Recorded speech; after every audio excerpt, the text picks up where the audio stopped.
it's like the smoker is for employees only. It's like people just come in and are like, I'm just using this smoker. Like, really? Thanks for clarifying that, guys. I appreciate it. Bring my own smoker next time.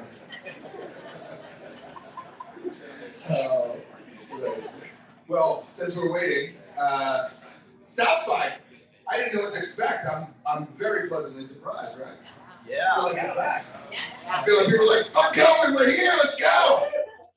I know that because I was there till 3 a.m. last night. I was like, Jesus Christ. I chalk it up to two things. Either I am out of practice, A, or B, I'm getting old. I like to say A, so just FYI. That's cool. You can see all of us. What? You can see all of the above, like, you're hired. See for me, it was all the above. Like, I've been around people so long, this is so exciting. Oh my God, I can hydrate. This morning I was like, oh my God, I'm so old. I can't do this anymore. But it's good to see a lot of familiar faces here. So just glad that everyone was out. I said this, I think some of you guys have heard me twice now, but I really have a lot of love for the Brand Innovators guys. For those that don't know, I brought them younger 10 years ago, kicking and screaming. But what I will say is 11 years later, you know, these guys have been around for 11 years. They put in the work there, and they built a community. They've been there for all of us. You know, when nobody even knew who we were, they were there. And so, but I think more importantly is every single one of you continue to come out and support and sit on the stages and share your wisdom, launch campaigns, and talk about the hard work that you're doing. So we all deserve a round of applause. Give them a round of applause.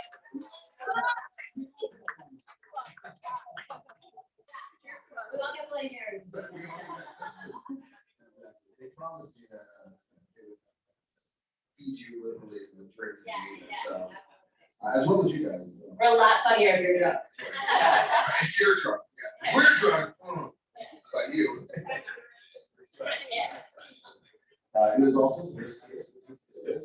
I think there's some healthier options there. I'm going to talk to them about the menu description. Really, I think it's like salad. No, meat, only meat. Meat salad.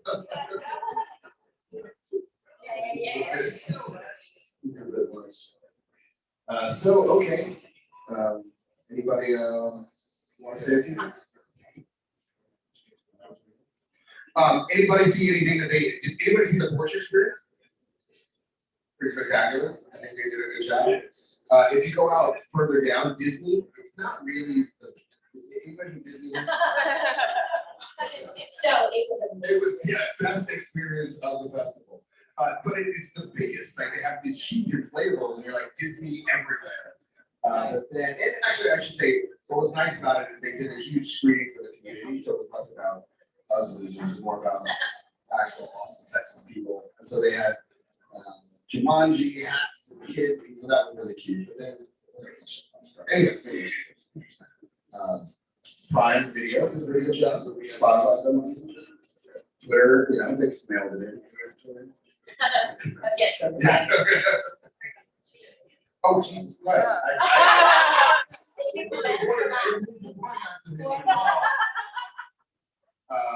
My former alma mater. Do you want to? I mean, I feel like we're kind of doing it. We're almost there. Right? But I feel like I just killed 20 minutes. That's what I love about the Brand Innovators. Not only are you cheap, you're also late.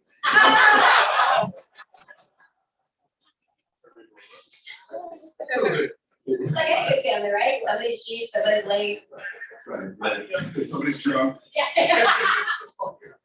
Mark, when we were doing Canada, said, I want to do something really nuts with you guys. Like, let's do helicopters to Monaco. He was like, yeah, I love that. He's like, I want it, but I got a better idea. I got a yacht. I was like, oh shit, I got yachts. Tell me more. He goes, it sails 100. I was like, I don't own a boat, but I don't know any yachts that sail 100. You show up as a ferry. But he had a captain's hat on. Right. Fair enough. He did have a captain's hat. And we did go to Monaco. Although you couldn't get out, there were no buses. I'm just letting you guys know the logistical challenges you might face. You might want to cut his mic off. I'm just getting specific here. It was fun. It was also like Hunger Games trying to get out. People were like killing people for a taxi. I was like, this is the best of our industry. start, I mean, is the TV really necessary? Bad, but you can start. Yeah, well, I mean, it's not, I have absolutely nothing to do here, so yeah, you wanna come on? You can stay. Right. No, so I'm gonna let Melody and Renee kick it off. First of all, welcome to South by. How are you? Are you good? I'm excited to be here. I will be here with you most of the day, and most of the day I'll also be at the bar. So anyway, without further ado, ladies and gentlemen, let's give a warm round of applause for Melody. Good morning. Appreciate all you guys coming to our roast. Good to start the roast for sure. I am Renee Hell. I run partnerships at Fox Media, and I am joined by the incomparable. I'm going to introduce yourself, give all the accolades. You're going to start, and I will kick off. Yes, absolutely. Good morning, everyone. My name is Melody Bacaluso. I have the privilege of leading the Cheetos brand. I've been on the brand for about 2 years. I've also worked on Blaze, Cracker Jack, culinary innovation, etc. I've spent about 10 years. And I'm just really excited to share some more with you today. She's also best dressed and very nice. So those are two really good things. So it's crazy to think that a month out from Super Bowl, obviously a breakthrough moment and franchise moment for, it sounds like yours, like, for PepsiCo and Cheetos in specific. You guys have done amazing activations with Megan Thee Stallion and Charlie Puth. Can you tell us a little bit more about how True Flamin' Hottie came to life? Yes, absolutely. So it was such a joy to work on Super Bowl this year. We decided to partner with our best friends at Doritos to bring to life the first ever kind of joint Super Bowl with Cheetos and Doritos. We really wanted to kind of capitalize on the spicy snacks trends. So we're seeing our flavor hot business just grow gangbusters across the portfolio. We really wanted to understand, like, how do we tap into this? How do we fuel the fandom and really expand what flavor hot means to consumers, and what better place to do that on the biggest stage than the Super Bowl? So we actually started with some consumer insights. Okay, sorry guys. So we started with a deep understanding of our consumer, like who is the flaming hot consumer, so that we could be inspired by them, use those learnings to really fuel our creative kind of process. So what we learned about them is they're amazing, by the way, and they it's more than just an attitude. So flaming hot, it's not just a snack right to them; it's an attitude, it's a swagger, it's just like their personality. And so we really leaned into that as part of working with the agency and kind of writing the brief. And the heart of our brief was unleash your flaming hot. So like, how powerful is that? We can unleash the flaming hot at the Super Bowl with Doritos. Amazing. So once we kind of landed in that territory and found this amazing concept called Push It, I hope you guys all saw it. So of course we had these awesome forest animals transforming after they ate their flaming hot. We were like, we have to do more. Like this, we need the right celebrities to be a part of this campaign to really, extend the cultural conversation around what we're trying to do with flaming hot. So of course, Megan Thee Stallion was #1 on our list. She's the original hot girl, and she loves her brand. So it's just such an authentic fit for Cheetos and Doritos to partner with her. And she has just an amazing fan base and such a large following. It was just an incredible opportunity for us to extend kind of that flaming hot swagger and attitude. Charlie Puth was also an awesome addition. I honestly didn't know a ton about him before, but he has this incredible beatboxing ability. And what do you know? We had a beatboxing box. So who better than Charlie Puth? And not only that, his TikTok following is incredible. So if you look him up, who knew that TikTok was so big, but now we do. And so it was awesome to work with both of them on not just the TVC itself, but also the teasers leading up to it and all of the 360 activation around it. Super Bowl is kind of this one moment in time, but we really extend the conversation by surrounding it with really exciting 360 activations that take a village and all of that villages to bring it together. But to your point about how do we break through in culture, what's really important to us on Cheetos is having first of its kind activations. And so we call it FOIC. And it's just kind of our rallying cry of how do we push our team, our agency partners, our media partners to lean in with us and do something that's never been done before and do it in a way that really only Cheetos can do. Because if another brand can put their name on it, then We gotta push hard out. And so some of those amazing 360 activations that we did, number one, we asked Megan to create a reimagined version of Push It in her own voice, her own tone, and actually release it into the world. So we partnered with Spotify. She created a song called Flame and Body. If you didn't hear it, it's amazing. It's still out there. We actually, really pushed to release it in a way that a real artist would. So it wasn't just a brand putting out a branded track. It was Megan herself putting out a track that's talking about her love of Flame and Body. So it was just a really special thing that we did about a week before the Super Bowl.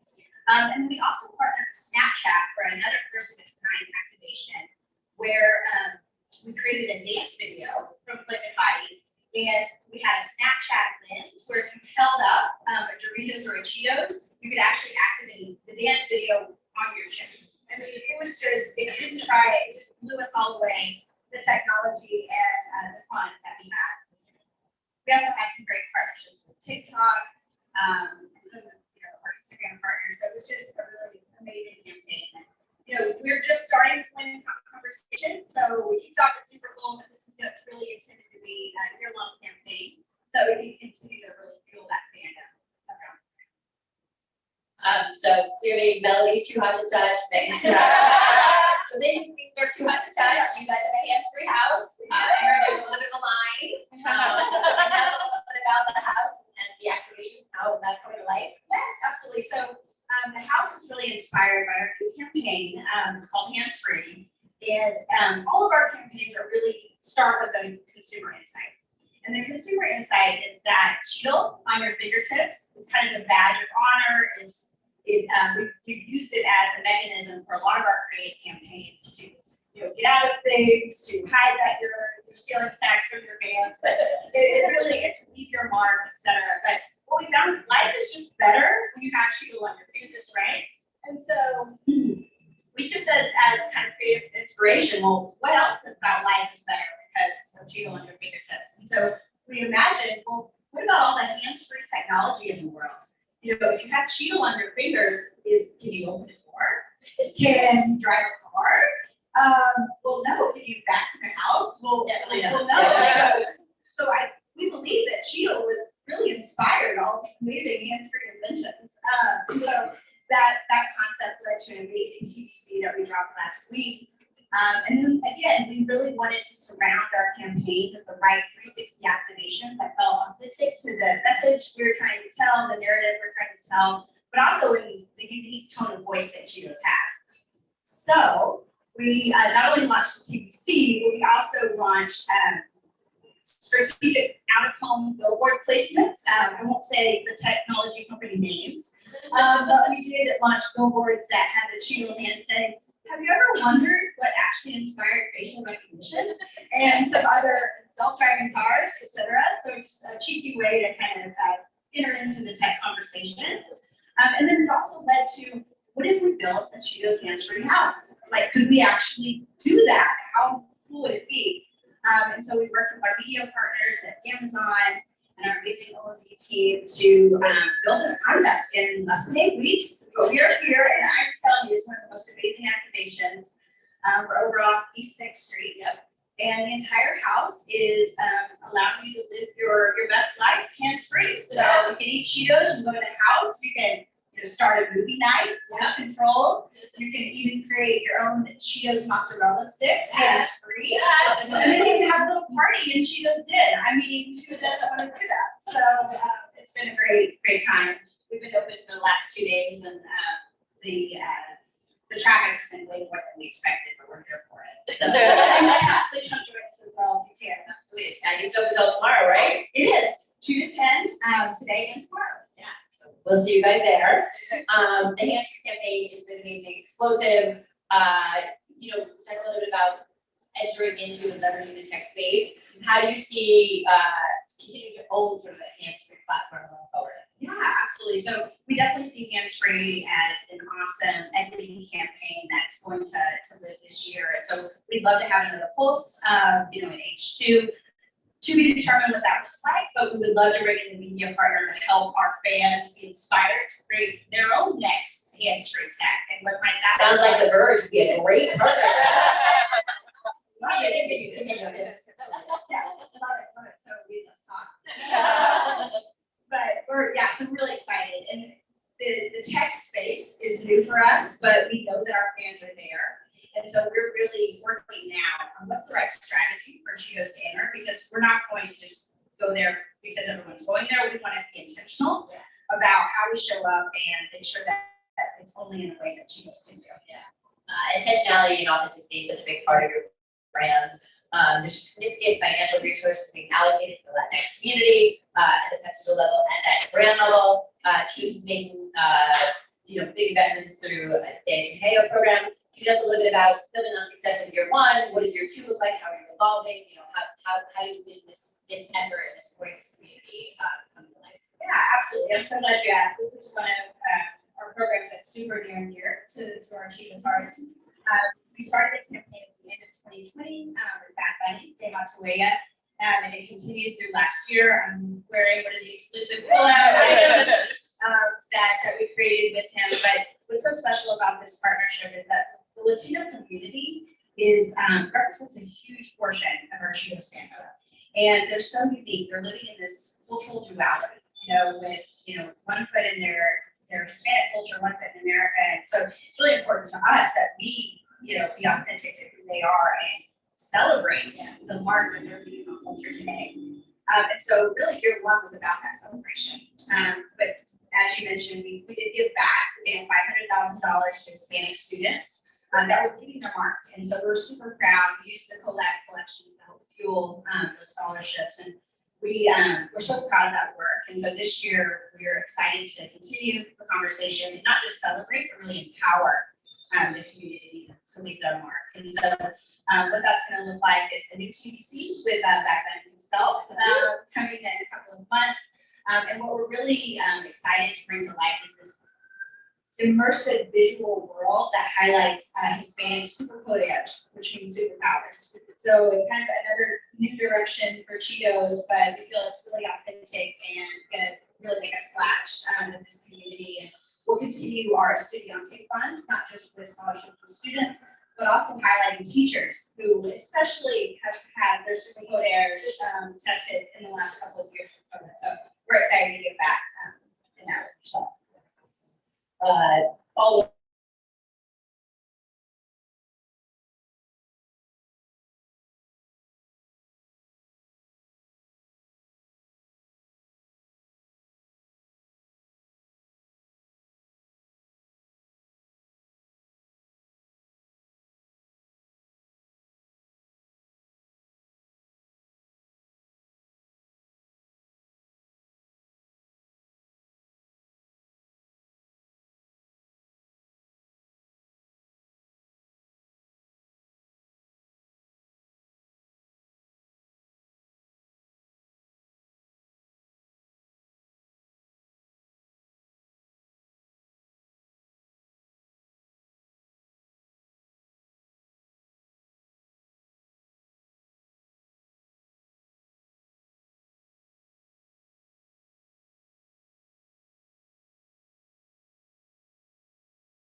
unexpected place for Chico's to show up, but the Rock the Bells team brought out some amazing DJs, and there was entertainment, we had food and beverages inspired by Cheetos. It's just a great big party. And it really extended kind of what the brand means in culture and how we can kind of show up in mischievous ways. And Lefty sold tomorrow. And Lefty sold tomorrow, and I bought some more.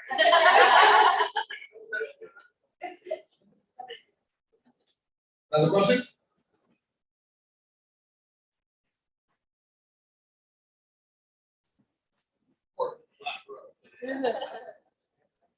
I set the marketing sense just. How did that end up in the IS in terms of your sales and sales volumes? Yeah, that's an amazing question. Honestly, with COVID, we had an amazing 2020 because we were one of the only brands honestly in stock, and so we did really well. So we did have a tough overlap in 2021 to hit. But thankfully, given all of this great programming and our sales team's excitement, we're able to meet that demand and exceed expectations. So. Well, first, I want to say one thing to Millie real quickly, is that while people don't realize this, I want to thank you for all the hard work that you guys and the team did during the pandemic. When I had everything went to crap, I spoke to a bunch of people, and they basically were like, look, the phone calls we're getting right now are just keep shipping. Yeah. Just keep the store shelves stocked. Yeah. And at the same time, you have to protect, you have to figure out how to change supply chain, all the things you guys did. I don't think people realize how much we're hard to make sure we have.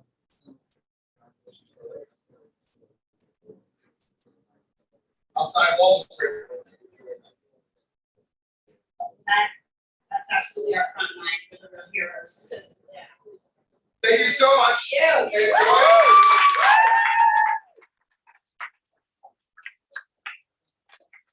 we're transitioning to our next panel, since Rock the Bells came up, I do want to tell a little LL story. Yes. So I brought LL to South by for the first time ever. Trend. He didn't actually show up, he just showed up on video conference, which got a little upset. But the real story is, a friend of mine called me, was like, oh, we're going to LL conference, it's only 200 people, like 7 years ago. I was like, well, LL was the first album I ever bought. I was like, I love LL. So we go to sing, and first of all, there were new songs that I didn't know, but he's singing like, I love it, like, you can't Oreos eat Cool J cookies are bad. And I'm like, fucking LL. And he's taking his shirt off, and a towel on, and then, towel, he throws this sweaty ass towel into the crowd, and all of a sudden, like, no!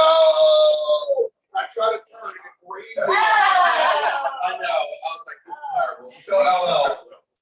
And I didn't pay back to him throwing a sweat on my face. Do we have everybody here? Just want to make sure who we talk. We have Hudson, Kristen, Dave, Alex, and Ruby. Okay. Do we have everybody? All right, cool. So why don't you guys come up? Really quickly, we're going to talk about the new wave of challenger brands. I'm going to let Ruby kind of do the introduction and kind of set the panel up. But one of the things I think is important is that we're constantly looking and speaking with brands that are taking a totally different approach to with some of the more traditional commercial brands. So hopefully we'll unpack a number of those during this panel. We're going to talk about that thing. Eventually we won't be able to see CNN. Or we can use our phone.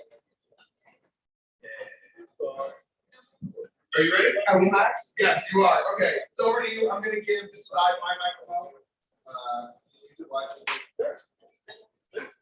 Hello, buenos días, ¿cómo amanecieron? In Spanish is how's everybody doing this morning? Woo! That's okay, it's nothing. I imagine. All right, maybe later it'll be a little bit better. It was really funny in that segue where she was talking about Hispanics and Hispanics living in a Hispanic world and American world. I'm a testament to that. And me and my cuñada over there, we have the same jacket. I was like, look, you're wearing a set outfit from a Mexican, and I'm wearing, looks like I won the Masters in green. So American, Mexican, my little guys over there, she's wearing the same thing. So we actually both won the Masters, so don't ask us for autographs. But actually, thank you for joining us. It's an honor to be First of all, I'm brand innovators. My name is Ruby Sendes. I am the Director of Digital Marketing and Digital Products at Starista. And the four gentlemen here, actually, I can keep talking all day, but I'd love to get a quick interview with everyone, a quick intro, and then we'll jump into it. I know our time is really short. I didn't actually leave time for questions. You just know how to email them. So there you go. So how about have somebody start with a quick intros and we'll get right into it. This one don't fly out. All right. Does it work? Oh, it works. It works, you gotta talk a little louder. Okay, well, I'll use this one. Hello, everyone. Good morning. My name is Hudson Gates Ross. I am a co-founder of Rise Coffee, Nitro Cold Brew Coffee, kegs and cans. As of right now, my focus is Plant People, which is an herbal supplements brand. We do wholesale. We also do D2C. Co-founder and CEO.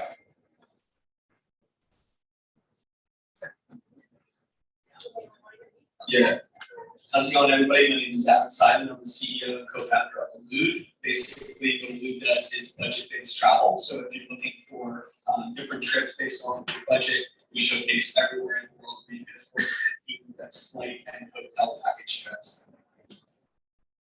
My name is Dave Rula, we're Frost Ciders, as a head of marketing, and we're a local company, we make hard cider, which is fermented apple juice, and we get lots of flavors. We have a couple tasting rooms in town. So if you haven't had any ciders, you're in the perfect spot to try. So I'm gonna ask you a question that probably everybody is thinking, can you bring some with you?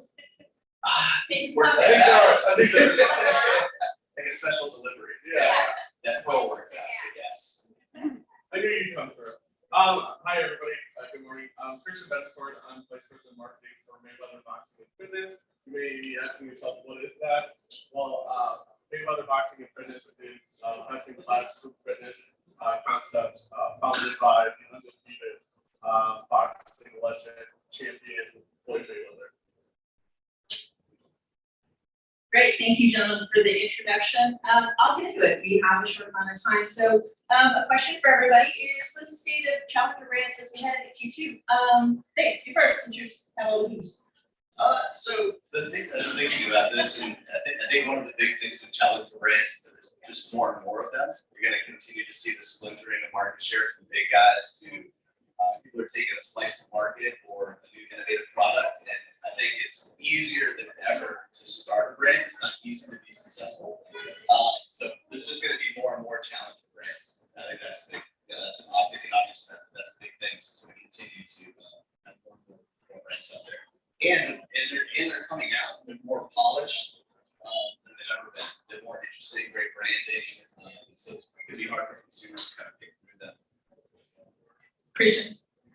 Yeah, I mean, we're gonna talk a little bit more about it, but we're very much a challenger brand in a very messy, competitive boutique fitness space. And so it really comes down to the brands that want to break through. And we've had some great ones like Away saw that nobody loved their luggage, and so they made luggage that we all love. And 2 out of 3 on the plane are Away luggage, or things like that. And so I think it's really about creating a brand that is really authentic and rooted in storytelling, with a purpose that is consistent across everything they do. And we're in a unique situation as a franchise brand because not only do I oversee the brand at a corporate level, and actually have one of my franchisees here from the Austin domain who just opened recently.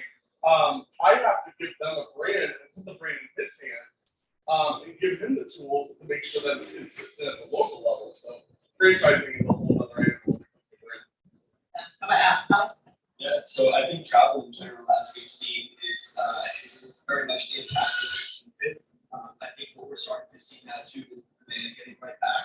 And I think in general, a lot of people are looking for big ways to go in there and shine. The big box, companies, they're kind of like old and stagnant. And so I think again, in our particular case, there's a lot of really good opportunities to come out and shine and make the customer feel a little bit more extra. All right. Hot potato planks. As David said, there's so much fragmentation. It's so easy to start a brand. We're so lucky that we live in a world where there's Dropbox, Slack, you can create a corporation online. And so I think with all the noise, I think it's actually going to be around endurance. So people, we say internally retention, but it's actually these days, it's not about retaining, it's actually like keeping up with your customers, because there's gonna be so many brands going after them.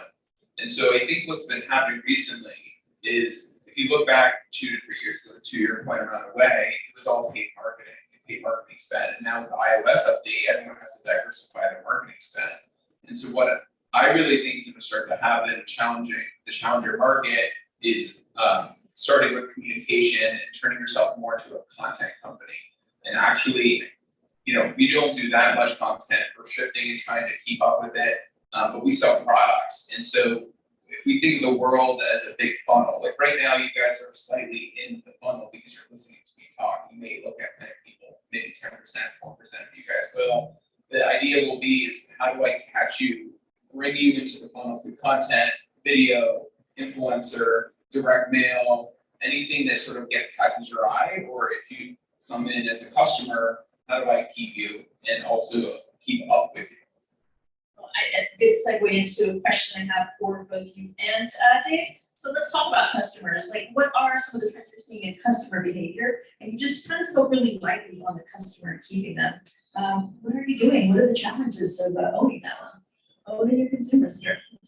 Yeah, I mean, I think the big thing is, again, trying to sell them product without trying to sell them product. Again, I think it's content, it's video, it's speaking with influencers, elevating influencers so that they're, with you, speaking on behalf of the brand without you trying to sell them. Right now, one focus that we're doing is constantly trying to send email marketing, SMS marketing, send out video, direct mail, but not really sort of like, here's a discount to buy our products. It's sort of just communicating and also shouting from the rooftops of like our values, because right now, similar to the content topic that I'm bringing up, is people are really buying and they want to associate themselves with values. And so trying to create content as well as word of mouth friendly sort of like tokens that your consumer can tell other people at dinner. So if someone's like, hey, I need a new mattress, someone's like, oh, I know this cool company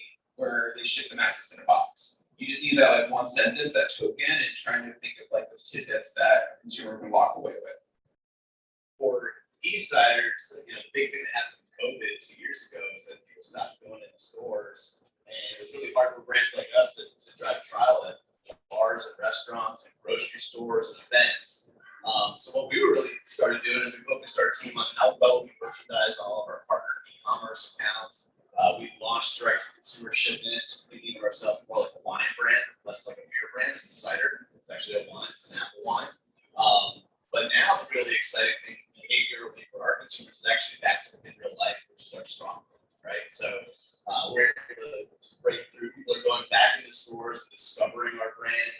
Because you have such a limited, your SEO needs to be so strong on all of these grocery store websites and delivery websites and all that. So really the last few years has been really great things up in digital while we have the chance to, because and now the shift for us honestly is back into real life. For a brand like ours in a town like Austin or all the cities that we work for 2 years, we get a lot of churn, and it's like we have to reestablish ourselves as this top craft brand in Texas, which we are. But now it's like we gotta go back out in the streets and do it real life.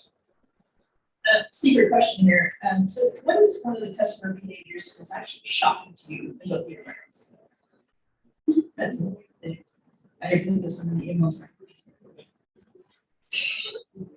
thing that's been really interesting for us is, I think brands used to sort of like tell customers how to use their products. And what we're starting to realize is, if you look at our product detail page, like our page where you literally buy the product, you can buy a one-off product, and then you can buy a 3-pack at 10% off, and then you can do subscribe and save for 20%.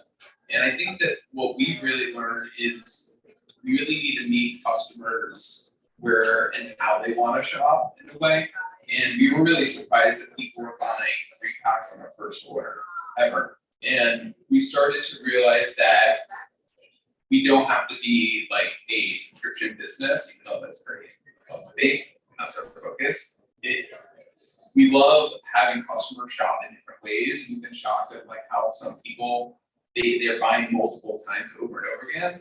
Like, there's many customers that buy from us one-off, no discount, no subscribe, say no 3-pack, and they keep on buying, but that's because they don't trust subscription, they don't want like to overspend on a 3-pack or something like that. And that's been really interesting. And so we've been shifting our marketing strategies as well as segmenting customers based off of that behavior. What's a secret behavior you're kind of like, really, this will, what? What was the question? Like, what is the secret of behavior that is kind of, has got you perplexed a little bit, says, oh, wow, I didn't realize that was actually more of a customer behavior. Oh, let's see, I don't know, you know, drinking alcohol with a lot of bad behaviors sometimes, or unexpected behaviors. I don't know, the thing that was a surprise is when COVID hit, everything digital went like flash forward 5 to 10 years behaviorally. That was maybe a surprise back then. So that, I think that was the biggest thing that we've encountered. A lot of what we're doing right now is getting back to fundamental traditional behaviors.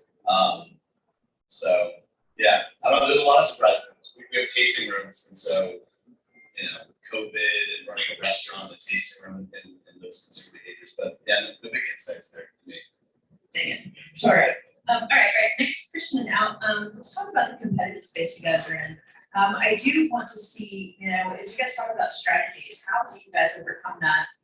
First of all, in a super competitive market space, and then how are you guys finding your market shares within all that? You were talking about being kind of franchisee based, and then now, of course, you're something completely competitive. So tell me how you guys are finding your piece of lineup.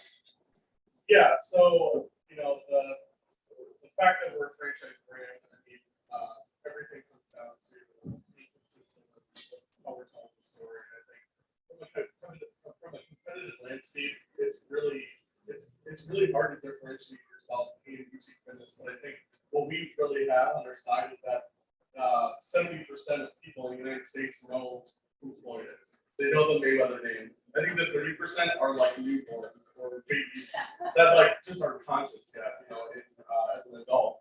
And so ultimately, we grew during the pandemic. I was previously at the world's largest fitness brand, which I'm not going to mention because Mayweather. But we shut down 5,000 global locations in 4 days during the pandemic, and also franchising owned locations.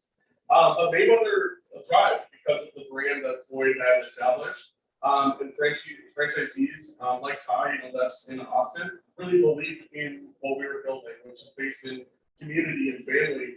And Floyd really like exudes that. He comes off flashy, but he is very community and family focused. And that's what we're doing with franchisees. We're finding franchisees that want to be part of the Mayweather family. And our content and our memberships really show that. Our members in our studios are family. They go out to happy hour with each other. They encourage each other on social media. And it's a great feeling, especially in a space where you have a lot of competitors and lots of different brands and brands that have been around a lot longer than us. So I think it all comes down. We're going to win with storytelling and content. Yeah, and I think travel again is kind of mass conglomerate right here.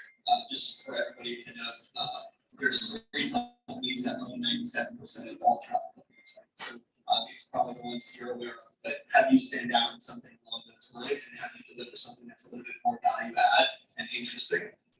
The way that we like to approach it is there's kind of 2 main aspects. One is time, the other one is more on the discovery side. So for the time aspect, right now, if you guys were to go and try to back yourself into different flight and hotel combinations and find places that you can actually afford to get to, it's going to take you days, if not definitely hours, right?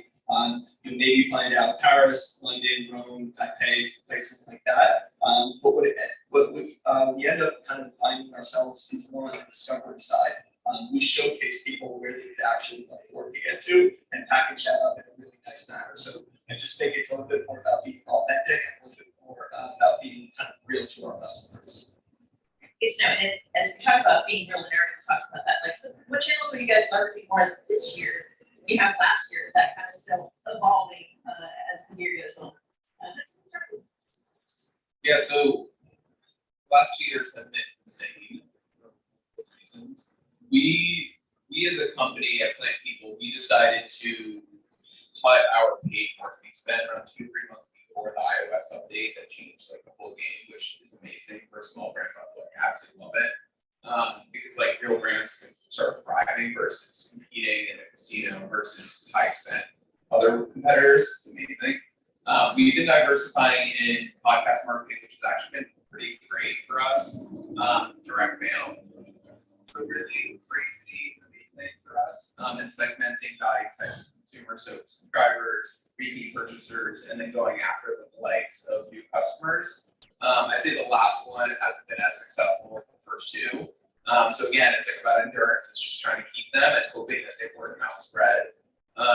And so those have been like two focuses. Affiliate, it's been doing relatively well. Paid, I mean, it's like we're like essentially just turning it off by now. It's just too expensive, and I would say we're trying basically everything we can across all of them and hoping that they all work together. What are you guys leveraging this year? Like Yeah. last year or? No, something that's been working for us quite nicely is TikTok. And so if you actually look more broadly in travel, again, almost no travel brand is socially equipped. They're old, antiquated, 20+ years old.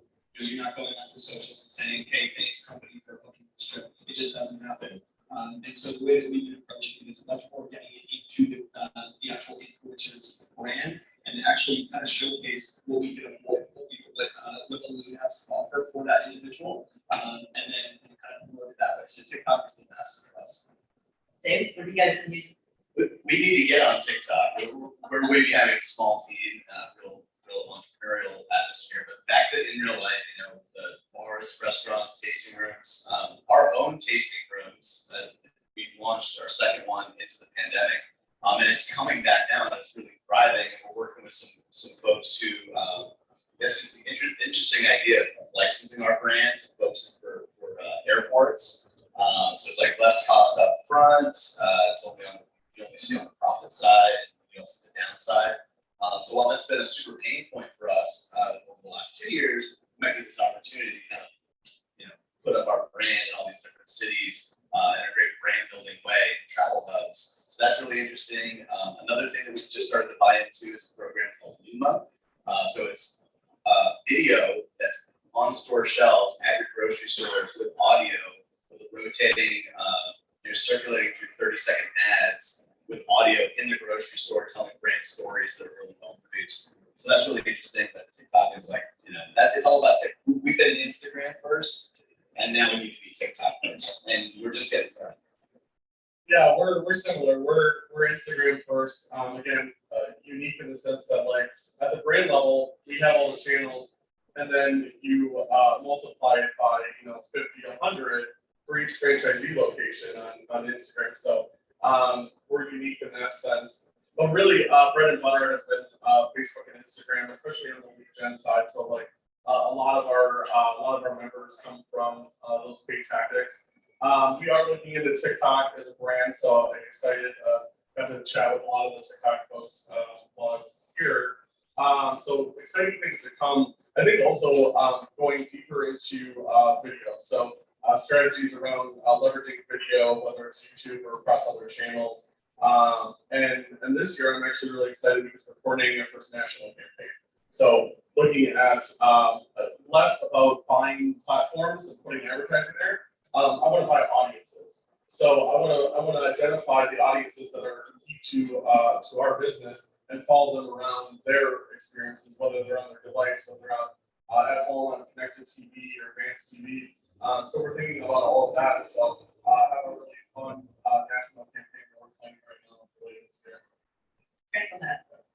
So one more, just actually a couple more questions. So any channel out there that is kind of exciting you that you guys haven't mentioned, maybe gaming, AR, VR, is there something out there that like, maybe not now, but in the future, anything exciting that you guys are seeing out in the space nowadays? Yeah, I mean, we've been looking into NFTs a bit, which is interesting. I think it's just trying to be relevant as a brand, and we haven't made much headway, but it's something that we're looking into. I would just say in terms of partnerships, we've actually went more towards boots on the ground and direct partnerships with brands that we resonate with. That's actually been working pretty nicely as well. Yeah, a lot of it's for us is fundamentals. All those things are pretty far out from purchase for us. We funnel our resources in proximity to purchase, whether that be online, digital considerations, search, or actually right in stores. So NFTs are paying attention. That's crypto, but it's a casino, right? So. Yeah, all that stuff is like really cool, shiny object, like, ooh, like, I think the thing comes down to like, and I love the person who asked Cheeto's brand director, like, okay, you did all that cool stuff, but like, what was the return for the actual business? And that's how we think is that if it doesn't ladder back up to those business results, like, why are you doing it? But I think I joke with our CEO and our team, my team, and I say, like, are we going to go to the metaverse? Are we going to put a Mayweather in the metaverse where, there's a great opening with like virtual Floyd and a ribbon cutting, and like you can actually work out with an Oculus? Like, I would say like nothing's off the table, but again, there has to be enough ROI. I think getting on TikTok is way cooler tactic right now that actually has an ROI. But we're tracking that. I mean, I've seen other fitness brands launch quote unquote NFTs for like joining as a member. And that's cool. And it gets you PR, but I think at the end of the day, does it add member value? Yeah. King out something else to learn. Yeah. So here we go. It's great as it's done. Yeah. There's a cool brand that's called Midday Squares, and they were, Hershey's tried to acquire them, and then when they were not acquired by Hershey's, they slapped them with a lawsuit for using the same color as Reese's peanut butter cups. And so then they produced a battle rap video that's a knockoff of an Eminem song. So they spent like $70,000 on it, and they released it as a beef, battle tape against Hershey's, and then they're selling it as an NFT. So the NFT part is kind of like punchline, it's a joke, but it's great publicity, and also risky. And I think it's probably 40% of people that see that these guys are obnoxious and are going to buy that product because of what they're doing. But there's a lot of people that are getting really excited by it. But it's a stunt. Yeah. So last question. I know we're running short of time. One last question for you guys. Who is your favorite challenger brand? You can't make yourself this one either. So, Christian, who's your favorite challenger brand? So this one's really interesting, and I've been tracking on it. And how they review? Only because of the text. It's super edgy. It's super kind of out there. You probably have seen it or consumed it. Beverage category, but not your competitor. Well, I guess anything you drink is a competitor somewhat. Anything that gives you refreshment. Yeah. So this is refreshing, but if you go to a concert, you may have seen it, but Liquid Death. I mean, you're selling water. Let's talk about this. Like, it's water. And we've seen other things. We've seen the cartons come out. We've seen all of that. Will Smith's like brand of water and all that. But I think their marketing is so edgy to make water cool. And I think if you can make water cool, you've won. Flat out. So Liquid Death. Dave. Yeah, I would actually. So I like the Liquid Death. I mean, what's one better example than that one? That's ridiculous. It's water. Yeah. I can't focus that enough. But you're selling water. Quickly, that was alcohol. Yeah. I really like the Midday Squares team. I think they're really interested in taking a chocolate peanut butter snack and turning. They're reality brands. They're becoming reality stars, whether you like that or not. Through the CPG, they're not a reality star creating a CPG. They're becoming reality stars through a chocolate snack, and they're doing it in a very edgy way. Also, like this brand called Brazzi. It's not as established, but I think it's a really interesting model. They are selling boxed wine, but it's premium wine in a box, so you're not paying for packaging, and it's got the aseptic package as well. So if you crack it, it's good for 30 days, and you're drinking a $40 bottle of wine liquid, where you're just not getting hung up on the packaging, you're saving money for it. So it's kind of like a lowbrow, highbrow way of doing wine, which I think is pretty interesting as well. Challenger brand. Your favorite. So again, we're focused mostly on travel, and we're right now we focus on flight plus hotel. So the challenger brands that I have that have definitely hooked me are actually both here in Allstate. One is called Local Ear, and then the second one is called Key Concierge. Local Ear, basically what they do is more like boots on the ground. What are you doing in said locations? Again, they have I want to say maybe 50 to 100 different destinations that they have, top restaurants and top, things to do. Basically like the, Condé Nast of the world, they do it much more on a local level. And then Key Concierge, if anybody's familiar with them, it's run by two badass women founders, and they are running the show in terms of what are you doing. Let's say you have a bachelorette party or a bachelor party, and you want to have a stocked fridge right before you get to your Airbnb. They actually do all of that hand curation right at, again, boots on the ground. I want to say they're in 30 or 40 different locations and growing, but definitely, again, right in line with travel and being kind of boots on the ground for us. You got the last one. Yeah, I would say Midday Square and also Liquid Death. I mean, Liquid Death, I mean, it's not even like carbonated, right? It's just like flat water. Yes, they have a spark. Okay, all right. Well, they had to do it. It's still water. All right, they're no longer town. Okay. I would say Olipop is a really good one. It's a new kind of soda. I think that's a really strong product marketing fit and a good pushback versus cola. Also, the market size is massive and the exit potential is huge. It's very clear that they're going to get acquired by a very large beverage company. It's just so perfect.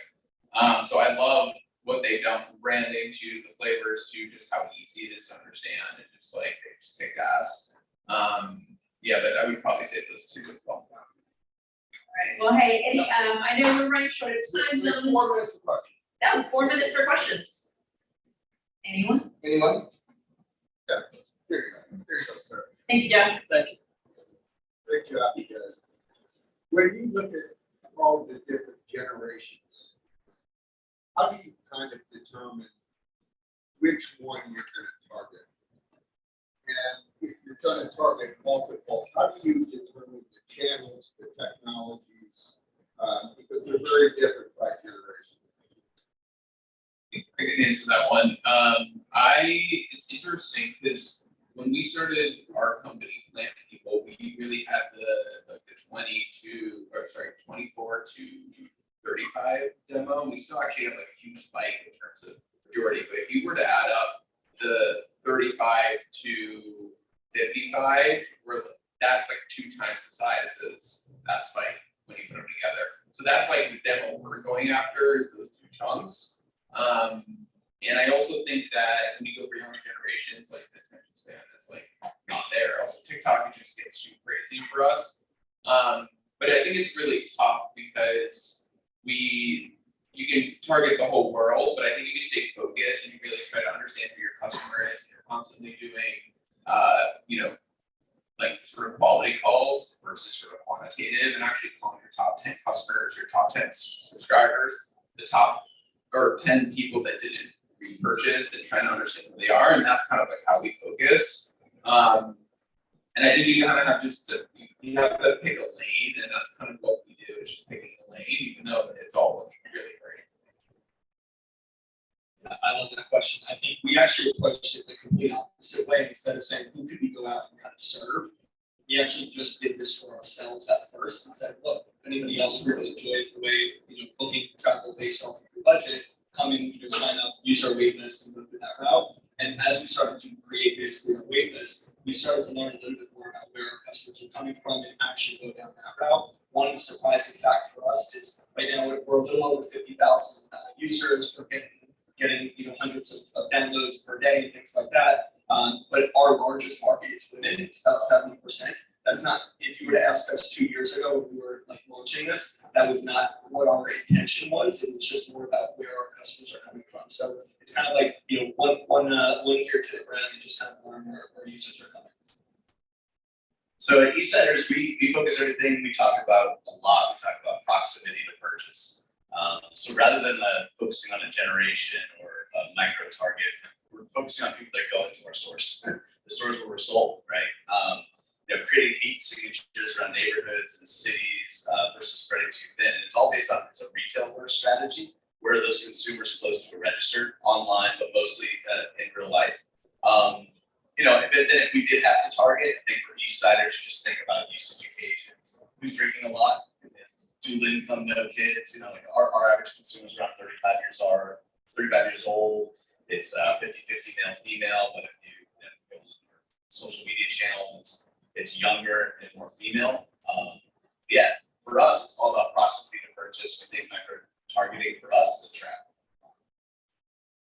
Yeah, so all of that, but also, you know, when you think about the boutique fitness customer, there's a lot of data to show that, like, it's heavy female, 75-25. You win with the female population or consumers. The guys come along, but like that's really the key target. And so we actually identified that there's a couple things like we have to do better to make, you know, what is inherently a really aggressive thing, punching and boxing, and couple it with the other aspects of group fitness that we do to make it more approachable to everybody. So one thing that we're doing is we're actually leveraging, because Floyd is the namesake, we're actually leveraging his Q score, so his favorability rankings in different areas of the country, and really identifying what content and what ads to put in front of consumers, whether it's you know, demographic based content, or if one area of the country over indexes for favorability for Floyd, let's put more Floyd in that, you know, in that ad that's interrupting your feed of cat videos and your cousin that just had a baby, with more Floyd, or in areas where Floyd isn't as favorable or is indifferent, which indifference is almost the same thing as bad. You could actually put more of like the actual product in front of people. So we're using data to really make decisions based on advertising, content, and things throughout our lead generation funnel. Well, Thank you. Yeah, I was just gonna say thank you, muchísimas gracias. Thank you. You guys can be anywhere, but you're here with us. So muchísimas gracias por estar con nosotros. Thank you for being here. Thank you to the panel, and then you want to thank, you keep thanking them too. no, thank you to all of you guys. I think, you know, I think the concept of challenger brands is, you know, it really speaks to a singular focus, which is how do I bring something into the world that is different from the convention. I think that what you guys do, you know, and that's what's amazing about it, but also scary for the other side. That's the big thing is like, how do you actually, okay, it's great to talk about it, but how do you actually put it to life?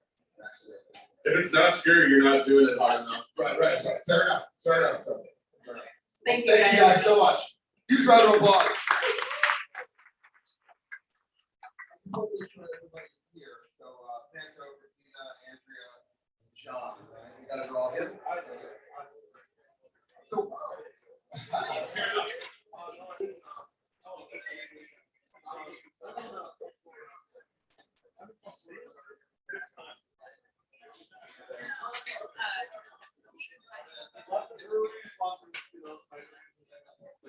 let's we're gonna get ready for the next panel.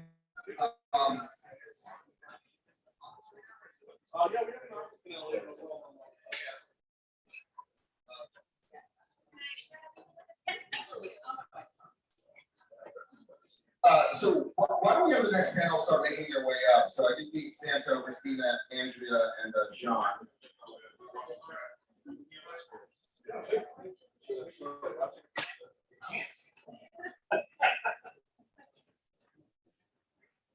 Okay, here we go. So we're okay, please fill in. I will hand it over to you guys shortly.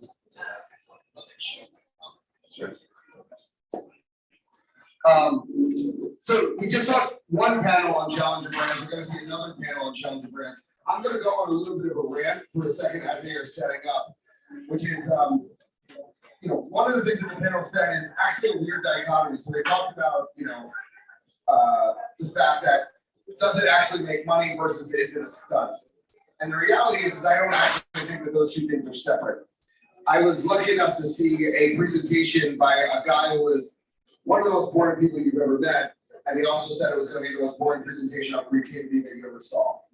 And what he did was he had analyzed all the companies, because everybody tells you, I don't want to win awards, I want to sell product. That's what they always say. I don't want to screw awards, sell products. Gotta be careful. I know there's younger members in the audience now. Maybe you can join us.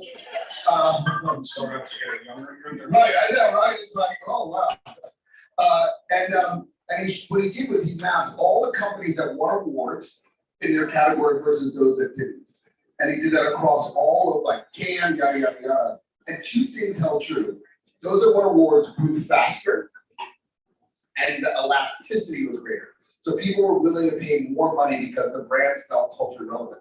So I kind of disagree. You can buy your way to maybe awareness, but the reality is if you can truly create disruption and cultural relevance, that's going to set you apart much faster, much quicker. And I talk about liquid death. Peter Pham, who is a master of disruption, so he was actually more about stunts than he was actually about predictable immediate revenue. Hence the reason why water has been able to come where it is. But more important than that is the panel today. I'm going to talk about how they created disruption with their challenger brands, and most importantly, is also how they've done it. I'm sorry, is that not what you're going to talk about? That's what it says. It says that clearly on my paper right here. But also you're going to, but you're also going to talk about purpose, which I think is a big component. So I will let you guys have it. Go ahead, and I will get out of your way. Thank you so much, sir. All right, good morning to the coldest South by Southwest I've ever been to. I've never seen so many winter jackets. Live around here. Well, also because the smokers out there, but you can't use it in sort of place. I'll get you later. Really quickly, I wanted to start with some intros. I'm John Toronto, work for Trusted Media Brands. I was originally with Duke Media and we were purchased. So now we are one of the largest media companies out there across every single market. So I'm excited and very happy to be here. Okay. I'm a co-founder and CEO of Willis Oat Milk. Haven't heard from us, the only oat milk that uses the whole entire oat, which makes it super rich and creamy. And it also makes it higher protein and fiber and zero food waste, so better for. Awesome. I'm Andrew Holmes. Nice to meet you all. I'm a CMO and have worked at Hippo Insurance and Policy Games. Most recently, Hippo is a home insurance brand that provides home maintenance, smart home devices, really purpose. I'm Santa Massaro. I'm head of brand for a jewelry and apparel company called Rustafly. It's out of Long Beach. Do me one favor, guys, just talk into the mic as much as you can, and as loud as you can. Is that better?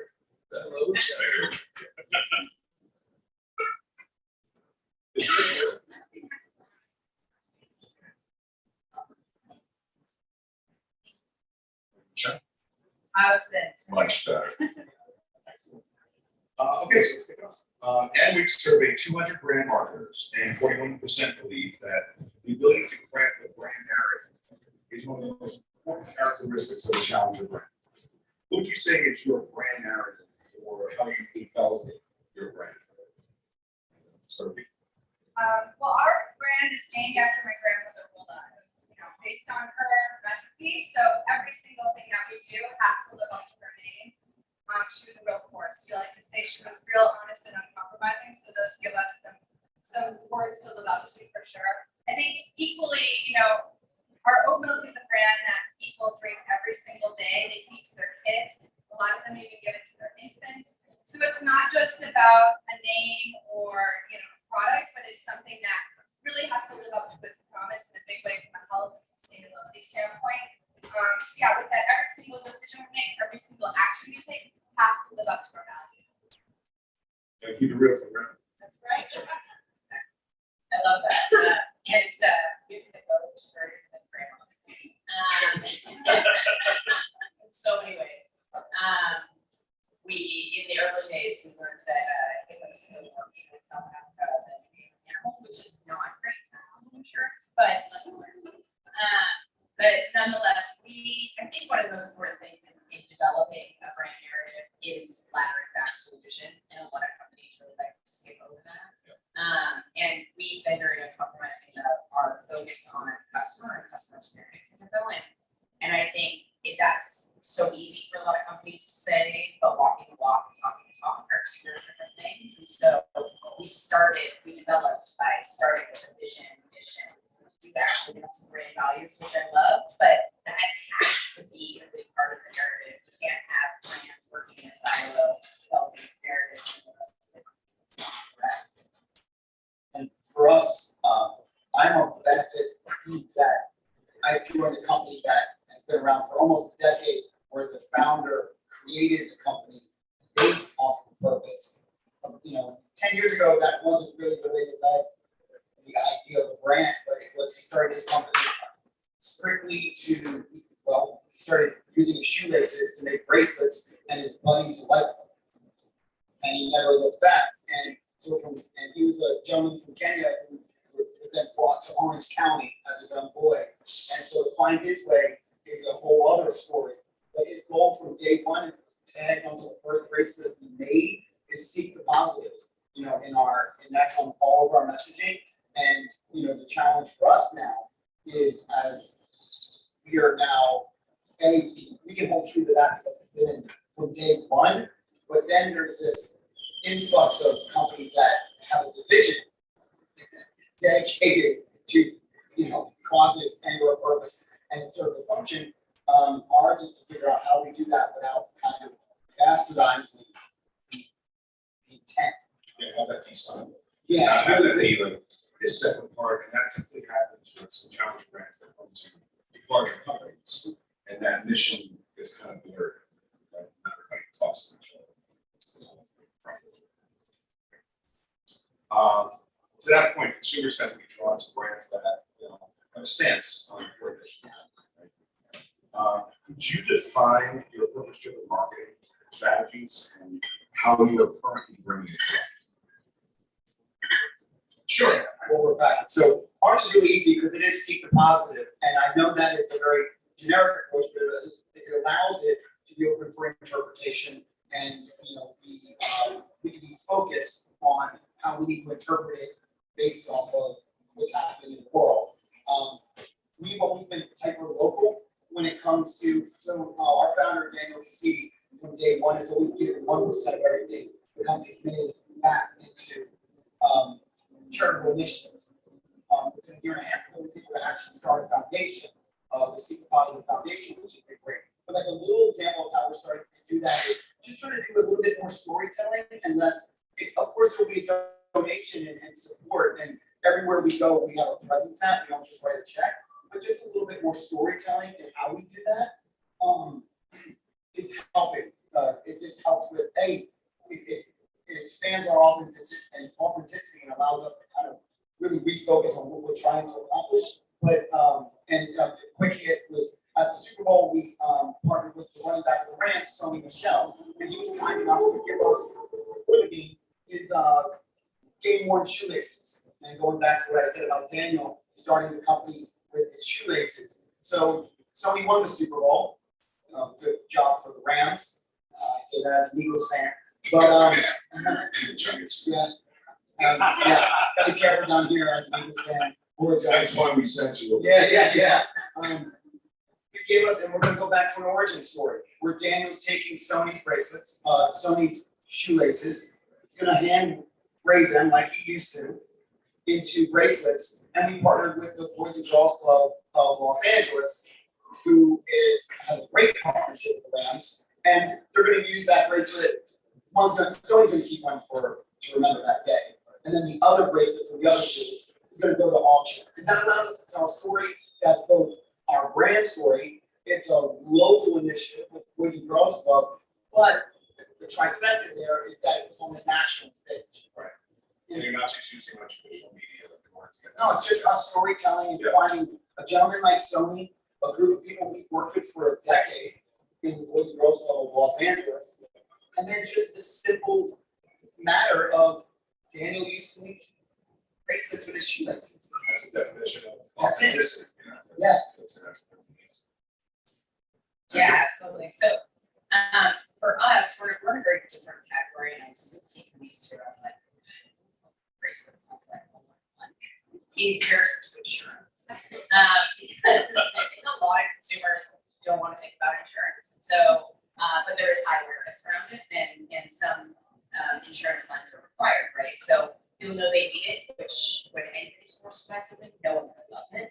So, so a lot of what we do to showcase that we're talking the talk and walking the walk really is, again, down to the local category, just as Santo said. So everybody in their communities wants to think about their homes differently, and wants to think about their communities as unique, which they are.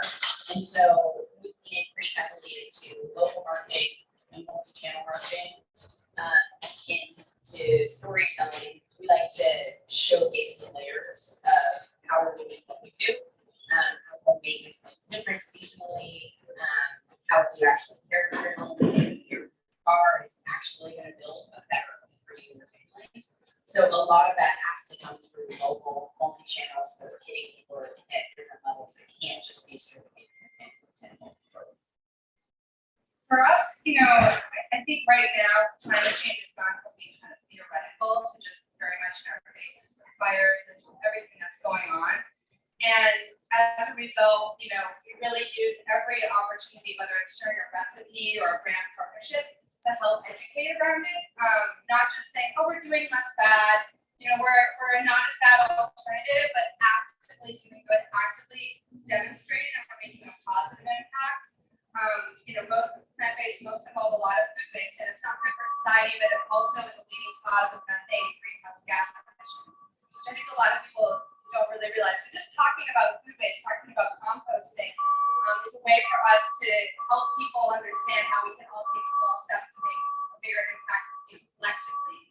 Equally, we do a ton of really cool brand partnerships. We'll find brands that have really aligned values. We wanted to make a chocolate oat milk that was a healthier one. Chocolate milk kind of represents the worst aspects of our food systems in any way. It's like the sugariest, it's the most fake ingredients. There's a whole bunch of issues with the chocolate trade. So we partnered with Rocca, which is super sustainable, pays above market wages, works with indigenous farmers. They have a much bigger following than us. They're a vegan brand, and so together, we're able to kind of educate people around these major issues and also partner in alignment with our aligned values and aligned goals. The other thing we've done that has been really cool is, we've started donating to social justice causes. So during Thanksgiving week, we gave 20% of proceeds to an organization called Natives that supports indigenous food systems. And it wasn't in a performative way, but a way that sort of raised awareness of the organization, raised awareness of the issues that they're fighting against, and then equally, we got some really great goodwill out of it. So I think for us, it's just always going back to why we exist, the kind of company we want to create, and then whether we're creating a new product, doing a new social post, partnering with a new brand, finding opportunities to kind of elevate our values and also, generate awareness around the issues that matter to us. I feel really good right now. I really want to talk. It's really good. Next time we're bringing samples. To switch gears to a bit more tactical, what channels or platforms are you leveraging more this past year, or the past 2 years now? And how is that affecting your campaigns? As far as the social platforms, if you are or not, different channels. And then as a follow-up to that, if you want to answer it, back to which one of these platforms and channels are working best for your D2C efforts? So we're getting ready to launch. We thought we were going to be launching WeWorks in offices and co-working spaces in March of 2020. Had to table that strategy and quickly figure out how to get onto Amazon. And in some ways that really builds a stronger foundation for our whole business, because Amazon in a way is like our TV advertising.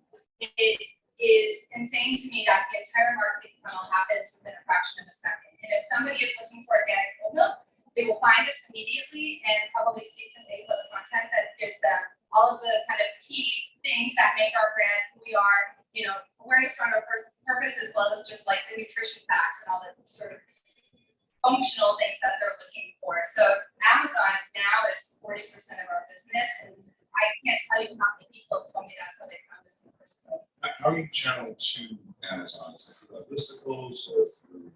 We do try to do a lot of PR outreach, because there's a lot of education around that, we need to do around our product. People don't realize that other oil helps use sugar and a lot of the last parts of the oil that have to go landfill. But equally, Amazon is a great search platform, So yeah, you might have forgotten. Little company, and I'm just getting started.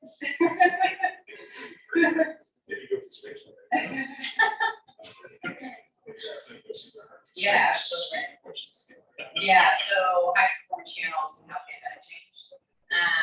So in the early days of the pandemic, we didn't quite know whether we would have positive or negative impact on company growth, and so we pulled way back. And I'm actually really glad we did. As hard as it is as marketers to pull back, because a lot of the analysis and everything we put into it tends to fall to the wayside, but we relearned our customer at that point in time, and especially in a low interest category and home, everybody's view of their home is evolving so much, right? How much time they spend there, the uses for it. So we did a lot more consumer insights research, and really for any challenger brands, you kind of have to dabble in the traditional channels that your competitors have used, but we got much more creative on those channels. Direct mail was a perfect example, right? It's very interesting, but we have to be much more careful, and I think a lot of companies have through this where you can't change the message, right? You print it, you mail it, the message doesn't change for the 2 weeks it gets mailed out, but everybody's consumer behavior is evolving on a daily basis, so we would marry that to the same audience with more real-time messaging and evolving videos, those types of things. To play into a longer term story. And KPI wise, we started to look at much more long tail and longer term impact. We could no longer look at what's going to happen tomorrow, what's going to happen in the next month. Performance certainly does that to an extent, but we couldn't only lean on that anymore. So we came up with a much more eloquent attribution model. It's funny with all this tech, I feel so much about it right now, and like how it's places to come back.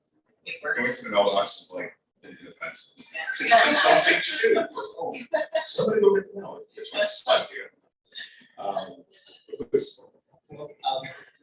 would say the right answer for me would be to tell you to come back next year when I can give you the proper answer to the channel question, because I'm in a position where first year of the pandemic and the lockdown, I was ending my time of almost a decade at Beats by Dread. So going from a brand that, I was probably, I would say at that point, going into obviously the beginning of the pandemic, I might have been 170 events a year globally, that we would be at. So we're in the world. I mean, we're running around. And then all the channels just obviously follow. Then we went to nothing. And so navigating the first part of that year, along with sports and all the things that where people are used to seeing that B logo and the tunnels and all those types of things, it's in retrospect it was a fun exercise. In real time, obviously, it's not fun, but understanding smaller, more focused was kind of my approach at Beats at the time. And now I'm at another company that is a lot smaller, and I'm coming in at the end of this situation, not going away, let's hope. And so I'm in the investigation detective phase of understanding where are we, what habits need to break that everyone just did because that's what we used to do, and where are people paying attention. So it's a delicate balance for me. I had the luxury of at Beats being able to ride for 85% gut, 15% fact, or data, or whatever you want to call it.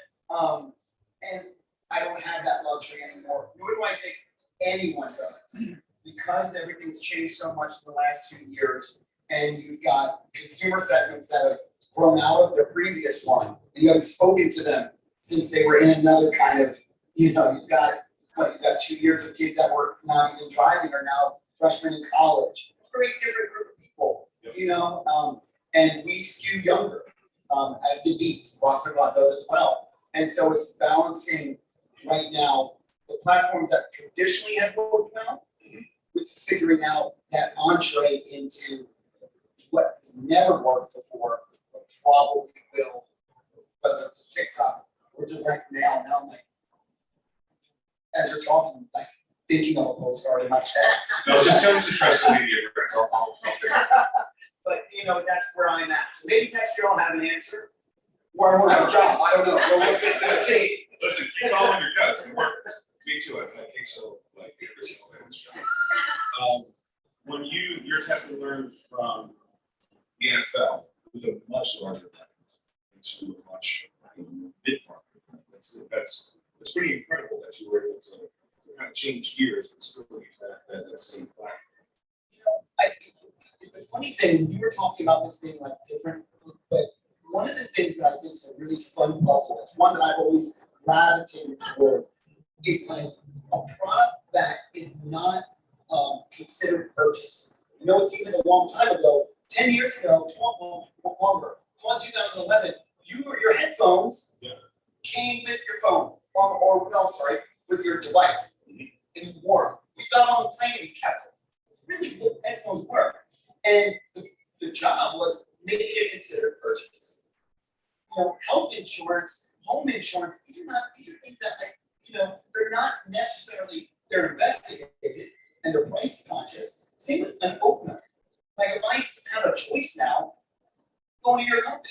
I know more about it. Right. And making a product a considered purchase is a really fun exercise. And that's kind of where I start on every decision. Like, what is going to make someone want to have this over something else? And I think that the creative feeds into that, and like the way that you change your creative strategy, especially in the world that we're in right now. I think it'd be good to know, and Andrew, start with you on this. Like, how has your creative approach changed or have been enhanced? Yeah, I've got one fun story. So in the beginning of the pandemic, we had some hardworking creative, we had a couple of TV ads up and running that were supporting most of our brand design, campaigns at the time. And immediately when the pandemic hit, they just didn't sound right anymore for a variety of different reasons. And we, as I mentioned, we cut back a lot of our marketing and our budgets, of course. So I reached out to our production company and I said, how about I just build something in my house? And then you guys help me weave this together back into the story that we've been telling, but more importantly into how this pandemic is evolving. And so he sent me an iPhone and a really great little mic. And then I met him, the director, and on another iPhone and a producer on the other iPhone. And we spent a day shooting in my house. My son ran in and out of the shots a couple times. It's still on YouTube. It's pretty funny. But that creative 10x everything else we were doing at the time. And I think it's about being nimble and agile, and that's the fun of being a challenger brand, right? You can kind of test things out, but more importantly, it's understanding your customer. Like what are they going through? What do they want to hear? And what's going to make them feel? And again, we can play into that a little more challenger brands. And that again goes back to authenticity. That real, that raw, that yeah, we felt that the same at that trust media slash June. A lot of people get into like GC, they had never before. You saw it in TV commercials, you saw it in content. Even like comparing like the Instagram to a TikTok. Like TikTok is a lot more raw. It's like not quite as set up as like the 15 different pictures and 5 filters that folks use for Instagram.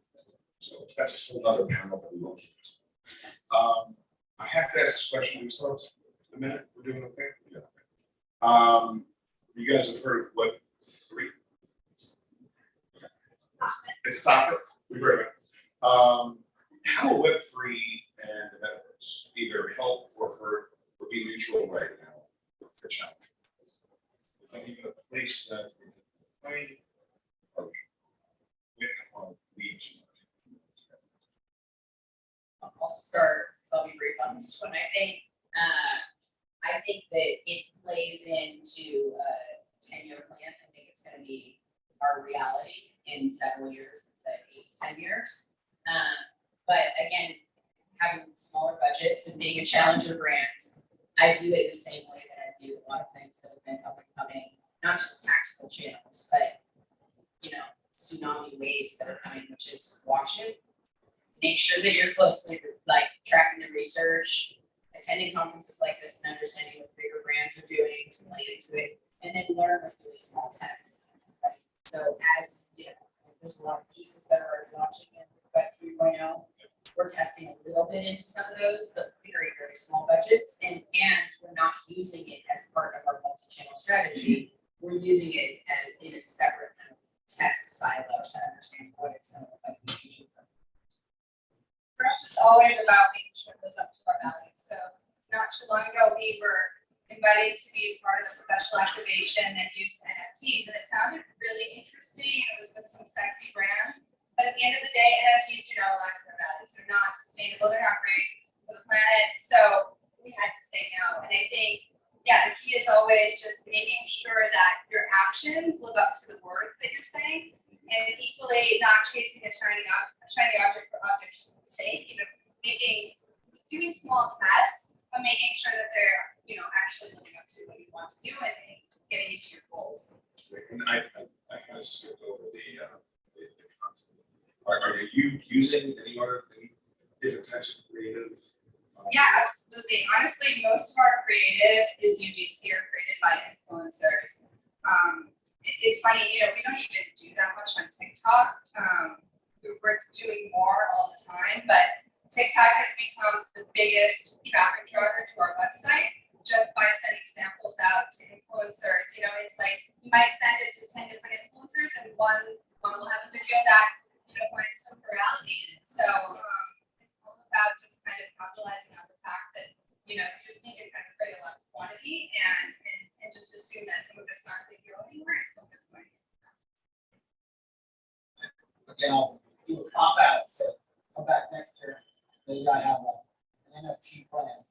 But my initial thought on all of it, one of the things I love about being at Ross McLeod and working for a company that its key product right now is this bracelet that I'm wearing, or some form of this, you know, is that this is an identifier. Some of it can be personal, it can be attached to a moment, it can be attached to a person if they gave it to me, or it could just be something, a reminder to myself, whatever that might be. But I love the idea that I work for a company where the product, the physical manifestation of that product can be an identifier. And I think an NFT currently, though it may be considered a collectible, it is an identifier. An NFT is an identifier. If it's your, it's who you know, you're bored, you got bored 8, you want board 8, you're gonna post it somewhere. Like it identifies who you are. And so there is a correlation between that technology and this product. I just don't know what that is yet. We'll figure it out. That's Maybe, I don't know. Let's see. I mean, I empathize with how you, with the three of you in different ways, you have to figure out that brand, that marketing funnel. And like, how can we make the different levels of that funnel work harder and smarter? Because the budget's still allow you to just have a branded budget or an engagement budget, or, you know, a DTC budget. We gotta figure out ways to kind of combine it and know that for whatever thing that everyone set up here. You guys did a pretty good job. Thank you. I think Let's that- go to the question. Yes, so that's the question. The audience matters. It's all about the people. Okay. Any questions? Yes. Yeah. What does each of your influencer strategies look like?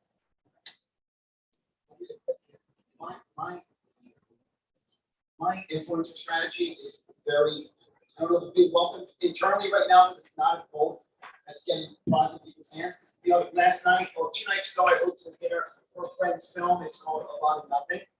And that film, A Lot of Nothing, it was just me having a dinner with no, you know, if you build it, they will come type of approach. Just supporting people that are in the community, in our community, especially in Southern California, who I do live here in Texas, and just being in front of them. And hosting a dinner for a group of filmmakers that I think are great, and no one else is willing to do it. And that's my influencer strategy. Being as I am just planting a seed, I am not looking for anything to come out of the ground anytime soon. But I feel like that's the best way to do it. It's patience, though. Yeah, I mean, ours is focused on more education, right? I'm not trying to get an immediate CTA out of it, but I do want people, like, for example, I've had our consumer homes program working with a series of influencers that are like DIY fix people in their process, right? Because they understand about home maintenance and they like updating their home, and it's just about some of the different aspects of the benefits and all the kind of fun that you can have with it, but it's so far from the actual purchase that I just want to make sure that it ties into all the education that we're doing, so that once we need to use that foundation, we can jump off of it. We go after a lot of different types of influencers. Some are really niche. So for instance, low FODMAP is kind of a dietary lifestyle for people that have gut health issues. It's great for people who are dealing with issues with their gut health. So we'll reach out to lots of low FODMAP influencers who are really niche, but they make amazing recipes and they're serving kind of an audience that is looking for specific. On the other end of that, around the Olympics, we sent out a bunch of products to Olympians who are vegan or dairy-free. You know, people that just authentically would be from fans of the brand. I think the coolest things we've done though every time have been partnerships with other brands. You know, we're doing it Little Box to create the most sustainable, new, modern version of a breakfast of champions, or Rocket Chocolate on amazing, vegan sustainable chocolate recipes and things for Thanksgiving. I think using other brands as influencers can be really interesting, especially if the same targeted audience. And another element, just real quick, is that I'm also it's about supporting, for at least us, it's just about supporting the next, or who we think might be the next kind of influencer wave. So just working with this young kid named Omale. He's an Afrobeats artist. He's breaking in the United States, and I supported his video. It happens to have Justin Bieber in it, and Bieber happens to love it, and it's a massive song right now, like one on the top right now, called Attention. But this young man loved the fact that we were trying to help him out on this video, and it became like a little, it's split, but it becomes a little bit part of the storytelling. Again, it's an identifier in that video, and of course, it's about just supporting people for me and influencers, and getting this form factor out there and people recognize it without posts. Thank you. We have time for another? One last one. One last question. Right up front. Make it good.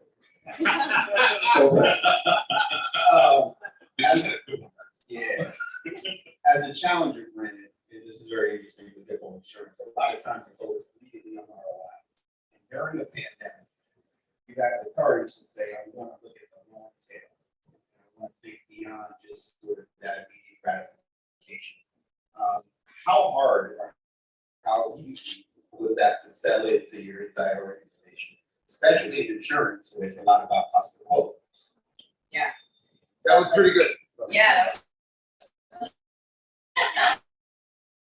And I'm sure it's something that a lot of us deal with, certainly, right? We all, your boards in the early days, obviously we deal with it more now as a public company, but I think for us, and a lot of us are also dealing with omnichannel. So a lot of the foundation of the story that I told internally and was championing was, how do we impact all of our different audiences at the same time, right? It's not just the D2C consumer, but for us, it was people, independent agents that were selling our insurance. It was partners. I'm so glad you brought up brand partners. We have distribution partners. We haven't worked with a lot of brand partners yet, but they hadn't gotten brand support before the pandemic hit. And because we had just been focused on the ROI against performance, right? And so I built, and obviously it takes a lot of modeling, but I built a strategy that looked at who the audiences were outside of our straight DVC audience and what the overall lift across all of those audiences been. Can't say much more tactically, but I think that was a really, really big help in telling the story, because it showcases a much bigger impact. Even 6 months was the longest time frame I first found it, but I think honestly about a year is probably Good. Good. You're gonna help me write my questions next year. I liked your question. Well, thank you guys so much. Let's give a huge round of applause to the panel. And we've got a 20-minute networking break, and then we're back here around 12:10. So to hear from Clinique, so we're very excited. Thank you.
Yeah.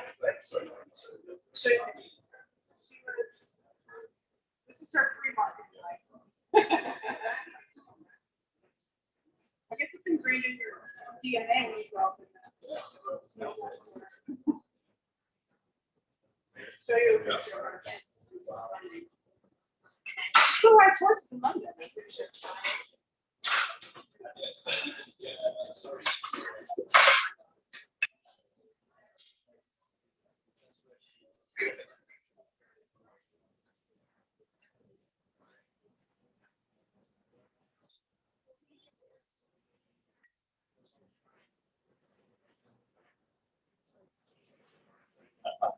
Really?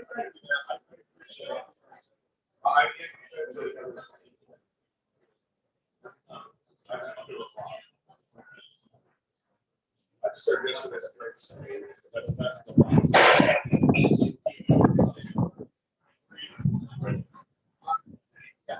Oh, actually, I'm very excited.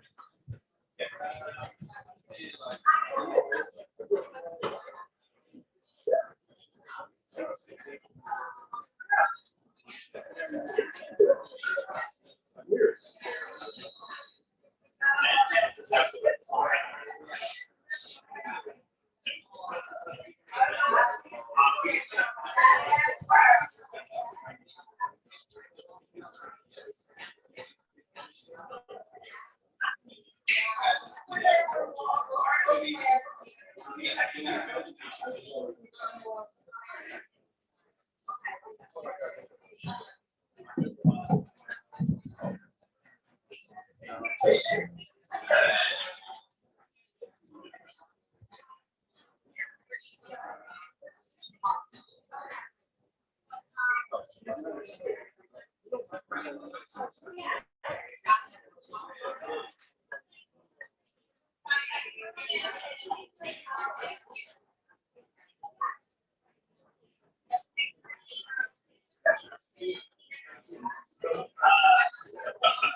I think, am I on inside here?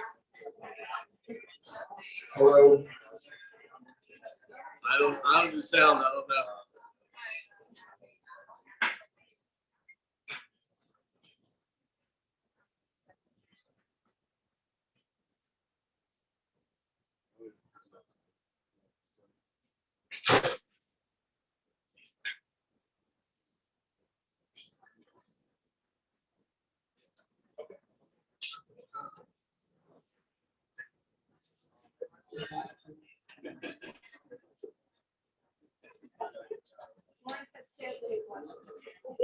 I know.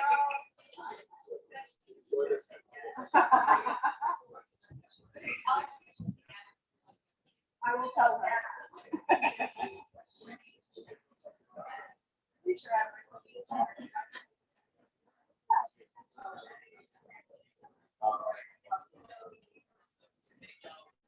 The television?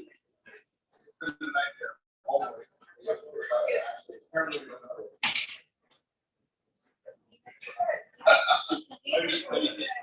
Oh, yeah, if it's the mobile phone, we're good. I think I'm on inside. I asked them to specifically put me on inside because all of you lazy people at the bar need to make your way out here. And also somebody to bring me a drink. That was the real reason. But anyway, thank you guys for coming back after the networking break. Do you need the ticket?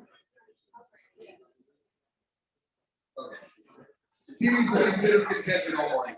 So, anyway, I'm gonna let Mike really do the introduction, but I just want to say, I'm very excited. Yeah, that's the way you go.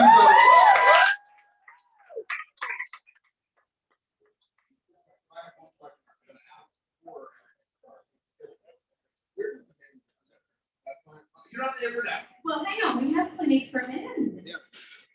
We gotta talk. Yeah. We got a lot to talk about. Yeah, okay, there, I will let you guys talk first, and then Well, hello, good morning, everybody, and thanks for joining us on the last day of the Brand Innovators Conference. My name is Mike Forrest, and I'm from the company Circle Street, digital trading and capability company, working with lots of organizations and lots of beauty companies. It's my first time in Texas. Really pleased to be here in person and alongside Carolyn Dawkins, CMO at Clinique. So please join me in giving Carolyn a warm welcome as well. So we're here today to talk about innovation in marketing broadly. We're here to talk about the beauty industry, some exciting trends and opportunities that are taking place, the changing role of the CMO, and the marketing function, and keeping up with those pesky consumers and their changing habits. So We would never call them that. We love our customers. So anyone who's using Clinique in the room, thank you. So, Caroline, thanks for joining us today. For those of us here who have been on the planet for years, tell us about Clinique and Clinique's role in the group of best stakeholder companies. Yeah, so we are, for those of you who don't know Clinique, and I hope there's not many, we are one of the most long-standing prestige skincare brands, right? So we've been around for, I think, since 1968. And we were the first dermatological developed prestige skincare brand. And I think what's super interesting for our brand back then is that we were launched on this premise of there is no such thing as, the same skin type, the same skin tone across every consumer. And back then, I mean, I just would know, right? Like it was thick, it was fragranced, it was very, there was just one size fits all for everyone, right? And today's consumer wouldn't touch that with a barge pole. And back then, we were a brand that came through. We said, let's rip this all up. Let's change it. Let's start. We will come in with a personalized, customized solution all the way back then. And I think there's so many amazing tenets that are still relevant for our brand today. So every consumer that came into our brand, back in the day, we wouldn't sell anyone a product unless we did a really thorough skin diagnostic. So our skin diagnostics, they were actually based on derm protocols. So we have these phenomenal Clinique consultants. If you've ever walked into one of our clinics, they actually run a diagnostic based on derm protocols. Today, they also use a lot of high-tech tools that our team develop. But that would allow us to better understand what is your specific skin type, your specific skin concern, and then customize a solution based off the back of that. And honestly, the brand has just gone from strength to strength as a result of that. I think anytime you have, these really long-standing brands, there's been, peaks and troughs along the journey. And I think what's exciting for us today is as consumers came back post-COVID, and I think with inflation as well, consumers are reevaluating the brands they're purchasing today more than ever before. And I think there's a huge swing to trusted, proven brands. And we were caught up in this cycle of new is new is new is new. There was an indie brand, there was an influencer launching a brand, there's a celebrity launching a brand, rinse and repeat every other day.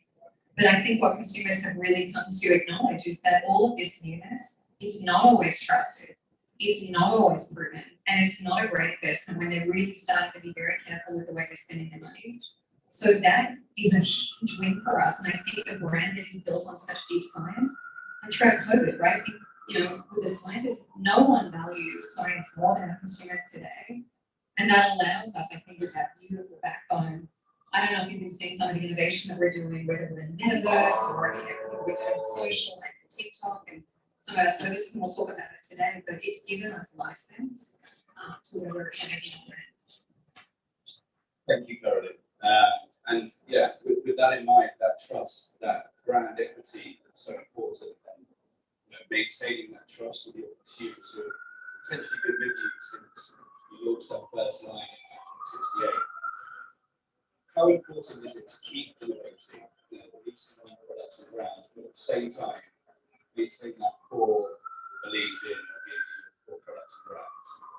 Yeah, so I think we look at it in two different ways, and I spend a little bit of time at Google, so I use this analogy a lot with my team, right? At Google, there's a set of engineers that are ensuring that search is relevant every single day of the week. They would never let search die. It is a diamond, it is, a jewel in their crown that they would never die. But at the same time, right, you've got the Google X team that are putting out what are these moonshots? What do we need to do? How do we need to kind of map towards where we think the consumer's going? And so that's how I structure my team. How do I maintain these diamonds that we have? And how do I put the right, moonshots kind of out there to fit where we're going? So, a couple of things that we do, right? I don't know if any of you guys have seen some of the, the momentum that we had around our product. It's called Almost Lipstick in the shade of Black Honey. This product is 50 years old and it just went viral on TikTok. We can't keep this thing on the shelf. Every time we put it back on the shelf, it sells out again. So what happened was, like, for these Gen Z consumers, they're discovering our brand for the first time. And I think one of the things that is so relevant about this product is it was built for every skin tone. The shade actually adjusts on your lip tones. And so these diverse set of influencers, they picked it up. They started crafting content around it. And then we got behind it. We started crafting content, pushing media dollars behind it, and off it went. And so we do a lot of that, like constantly re-engineering long-term products, whether we're finding new benefits in the same way that engineer team would on search, new features to tell the consumer about, upgraded packaging, tweaking, etc. And then on the other side of the equation, we're really focusing on what is new, better, and different that we need to bring to the market to pick up a new consumer that we haven't been able to attract to the brand. So I think that's the way we look at it. And it's also more than just product, right? Like that Google X team of my own. Like, these are the guys that are driving us into the metaverse. These are the guys that are driving, the virtual services that we are so aggressive on right now. So yeah, I guess that's what we do. Great, and I guess it's always key. The main objective is always to anchor back to the greater good purpose of providing great skin for all. Clinica, as Karen has described, they're trying to be the most inclusive, diverse, optimistic, provide the most optimistic skincare experiences for the consumer. So always anchoring back to that, I guess, is really good, regardless of whether it's an old brand, a trusted brand, or a new brand. That's where you anchor back to that your. Yeah, I think even this morning we had a meeting about trying to map our next steps in terms of what is our metaverse roadmap. So some of our leaders in the team are like, it should be about loyalty. I'm like, no, it's not about loyalty. Like, loyalty is one of the executional levers. It is about our mandate will be about creating the most inclusive and diverse metaverse experience that we can for our consumers, because that's the tenet of the brand. So we stay up there constantly because that gives us the scope and it gives us, I think, the excitement to bring the new thinking to the consumers. It helps us a lot. I think, we were just watching Steve Jobs talk about some of the Apple values back when they were, what was it, think differently, or think different, I can't remember the exact verbatim. But that having a very clear point of view on your brand values is so important more than ever before, particularly as you start to map into new channels and new platforms. So I think, I was sitting on a panel yesterday and some of the agencies were like, slow down, it's like really map out what you're trying to do in the space and think it through and make sure you get it right. But that, if you guys were sitting back when we were trying to make these pivots away from TV and print, my God, that slowed us down. I remember what I had to do when I was at L'Oreal to get us onto YouTube. I had to not show anyone the creative, I couldn't show anyone the concept. If I got it wrong, I was gonna get fired. I was like, I'm gonna get do this. And I'm like, you don't create that narrative for us again today. If you're not a practitioner in the space, there is no room to be a lawyer. Like, do not sit and watch this. Like, get in there and be a practitioner, because that is the only way to move your brand forward. You want to get it right. There is no right in these spaces yet. We're on a really rapid clip of evolution, and I think it's about what is your brand value, and then let's make sure that you continually, disseminate that and evolve against that, so it's you're winning the space. So it sounds like you're encouraging your teams to challenge the status quo. You're not happy to sit there and wait and follow. You want to be diving in head first, head and feet first. So how do you create that culture, that environment that gives your teams the autonomy and the mission to try things and fail and optimize and learn? It's a great question. I think at Estee Lauder we have this model, we call it, leadership from every chair. And it's very much about empowering the teams and letting them, generate the thinking. The team that I have leading, my integrated marketing group, they are some of the sharpest thinkers in this space. And you know what I just try to do? Make sure that no one gets in their way. Like, let me pull all the barriers out of their way. And senior leadership, like, I don't know, this, what am I, Caroline? I don't know, like, this doesn't sound like a priority test. Well, let me remind you why. And let me kind of constantly try and architect the resources back in their favor. So I can kind of get the noise out of the rest. So that's one of the things that I do. I think in today's landscape too, we have more younger talent in our teams than ever before, which is such a joy. We also need to modify our leadership style. And I love the idea of, radical candor and Google, this idea of giving someone, with the humility and the gentleness of feedback, whether it's, the good stuff or the constructive stuff, but then giving them that space to give it back to you can create a safer space to have more of these tough, dynamic, constant conversations. And I practice that a lot with my team. Even my kids love to be radically candid. I get even less of that. But no, I think it's really important. And the guys do, they give me some of, candid feedback, where it's great, where it's not great, what they need me to do differently, what they need me to do better. And I think that helps everyone feel a little bit safer to take these risks as well. Interesting. Yeah, it's important, I guess, to remember that leadership is a two-way street. Not just a kind of top-down approach, it's creating that, fostering that culture. So thinking about your role as CMO, I work closely with lots of CMOs.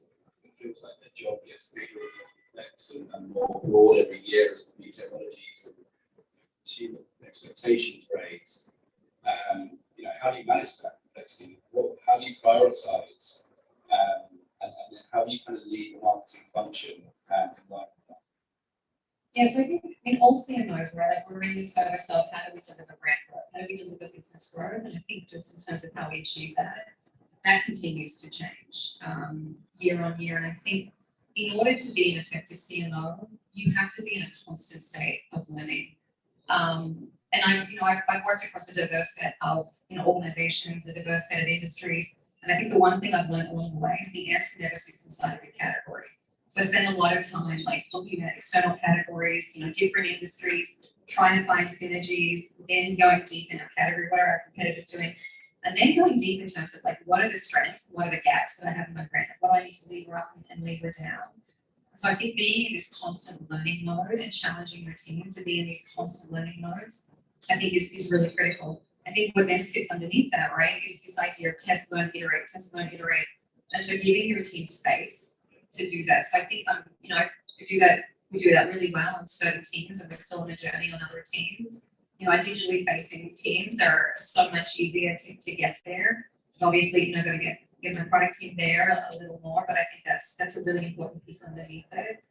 And then I think that also then, one of the things I talk about to my team a lot is a lot of the bets that you're placing today, they're not at the size and the growth that they will be, but you almost have to model and predict where they're going to go and invest in it today so you can win. Some of us as brands were so slow on social, and the competitors that were faster, some of it you just run like the sheer mathematicals, unless you significantly overinvest, you're never going to get there. But there are new platforms today where it's still pretty nascent. You still have an opportunity to be a leader in that space. And so that's what I think we've gotten better at as well, really taking a bold stance on where are they going. Now let's invest as though they're already there. And I think we're seeing some great wins off the back of that. Great. And obviously the last 2 years have been pretty hectic. What kind of macro trends have you seen either accelerating that you're excited about? How have your teams adapted to that? And what challenges have been in the way? What challenges have been really hard to crack over the last 2 years? For sure. I think one of the first, I guess, the big macro shifts that we've seen is consumers coming back towards trusted, proven brands and the value of science. Like that has just been a big swing, which is, it's exceptional, and I really do think it's here to stay. I think particularly with inflation doing what it's doing, consumers are challenging, you know, what is the value of this equation more than ever before? And so this idea of, you know, show don't tell, prove it to me is more inherent than ever before. I think some of the other interesting things for us is, I don't know how many times have you heard, like, you know, you need to be, brands need to be content creators, right? Like, oh, how many conversations did we have on that as we were entering social and YouTube? And you couldn't figure out the ROI, you could not make that work. Like, we were not these content engines. Yeah, I think what we've learned throughout COVID as well is what is the type of commerce-driven content that's working for our brands. We are running so much more social selling and social, you know, commerce content than ever before that just continues to pay back. So I think we're learning so much more in that space. We can be content engines and still deliver the ROI that we're looking for. So we do a lot of live streaming. You know, you've probably seen our clinic consultants there across our, you know, Instagram and TikTok handles. We use them across our own handles. They are so incredible. They're such phenomenal talent. They can tell the stories up and better, you know, than our advertising can. So I think thinking it through, like, what is that content engine in the spirit of commerce, it will just continue to bifurcate. And I think we know, right, like all of these new platforms, and we know, like, I'm not going to tell you about all the growth rates of TikTok and Metaverse, we know all of that. But I think what's interesting is it's a new model of discovering brands. It's a whole new model of discovering a brand, building a relationship with a brand, and buying a brand. These consumers may never touch our platforms. They may never come towards another platform. And so what is it that we do as a result of that? Like, what do we need to do to modify, you know, to sit around that? So what do we do with the teams? I'm constantly, you know, working with my VPs to understand, well, where we got the right capabilities. We do it, we so strong, but we need to reinforce that. We shift around a lot. We shift priorities around a lot. You know, you've got to be really agile with your team. And then I think for me, because of the way some of our creative is in-house at Clinique, and I've worked in different organizations where the agency is the creative and they're outside and they're inside, so many different models. Right now, I really don't believe in an agency of record unless it is based on a gap that you have in your capability, and then go deep with like these guys, and then run, and keep evaluating along the way. Like, when do I need to bring this in-house, or do I ever need to bring this in-house? So that's the thing. Yeah, the pendulum's definitely swung the other way in terms of brands now asking agencies to prove their value of their work with being ads. And you've got something that confidence or mentor we already have internally. So that's really interesting. What about the CMO role or the marketing function? Would you like to change or see kind of move in a different direction? Yeah, I think I'd answer that in two ways. I think measurement still drives me bananas. And you know, like, digital's been an amazing space to innovate, and it's created like so many new opportunities for the brands. But it's also just continued to exacerbate this issue we have with measurement, and it's not on the horizon to being solved anytime soon. I don't know if you guys were, you know, tracking some of the upfronts, but Disney came out and said, you know what, guys, we've got this amazing new technology. We've got so much more data. We're going to, you know, show you advertisers that you're going to be more efficient finding your audiences, more efficient in, you know, tracking your campaign performance. And it only took a partnership with over 100 vendors, you know, for us to do this year. Like, we're still here, right? If you're playing in TikTok and you're testing things out in Metaverse, you know that measurement is just so far in that rearview mirror for these guys. So I think as CMOs and as leaders in the industry, this is time now to start to put some muscle on the partners, because it just will not solve. Like, it's in no one's interest but our own.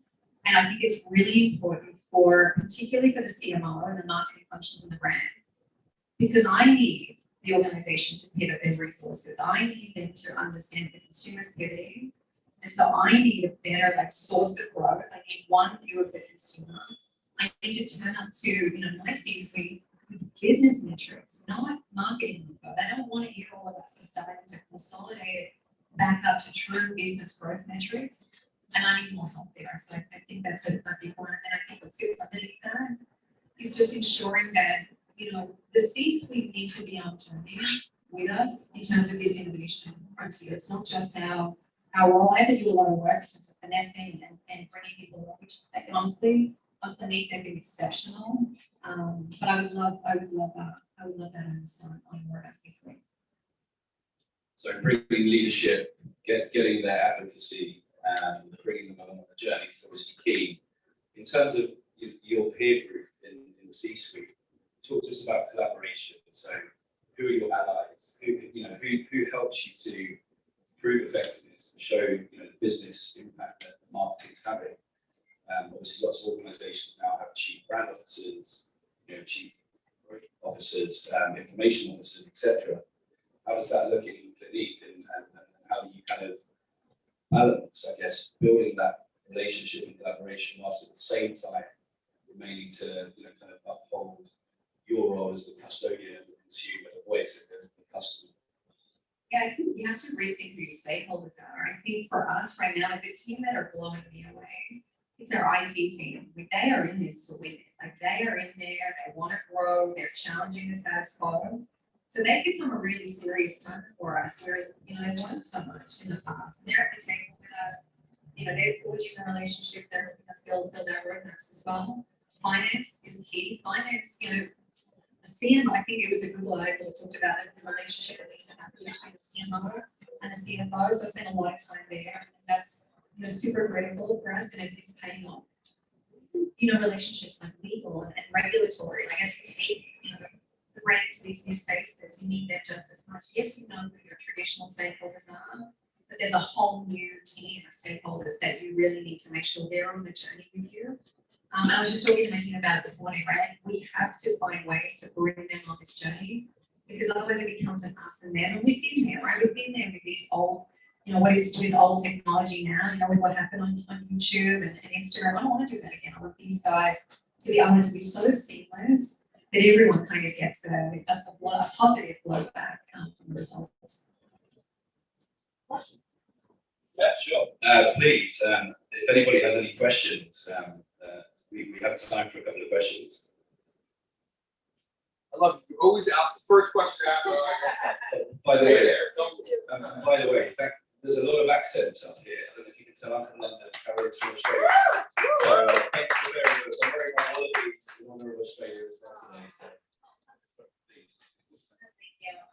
So as we're in such an evolving ecosystem and industry, what is some piece of advice and answer this that you give to the next generation of marketing leaders who are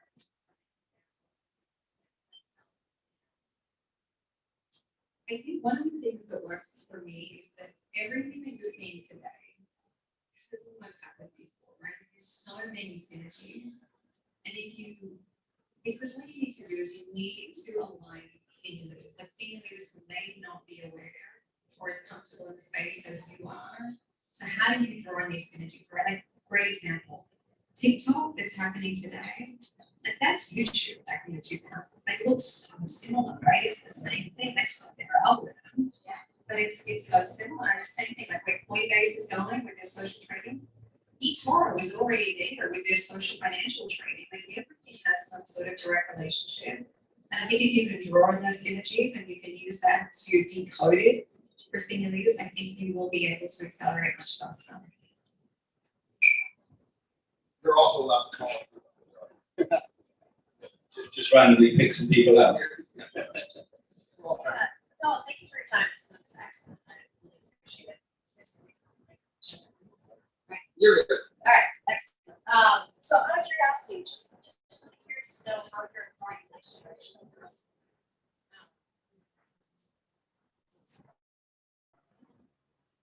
Yes, I think we do a lot for internal, and we do a lot externally too. I think, we're such a long-standing brand that we've made some big pivots to really create so much more representation in the brand. And we've got some pretty decent stats as well in terms of, I don't know if you track us on social or if you've seen any of our, earned and our paid media, but there's a lot that we do in the space. If you have a look at the talent that's on social, we have a look at even the talent that we work with to get the assets up has become so much more diverse. We've increased the volume of Spanish language on a lot of our own platforms.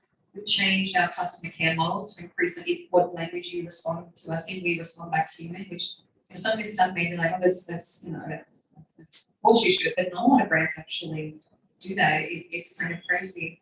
We also have, externally, we're in the conference next week in Boston. There's a big science conference where we actually take a lot of white papers every year. We do a lot of clinical testing in a very diverse set of consumers, probably some of the most diverse, particularly around skin concerns that will really over-index for those consumers. So we bring those learnings in and we share them with the industry.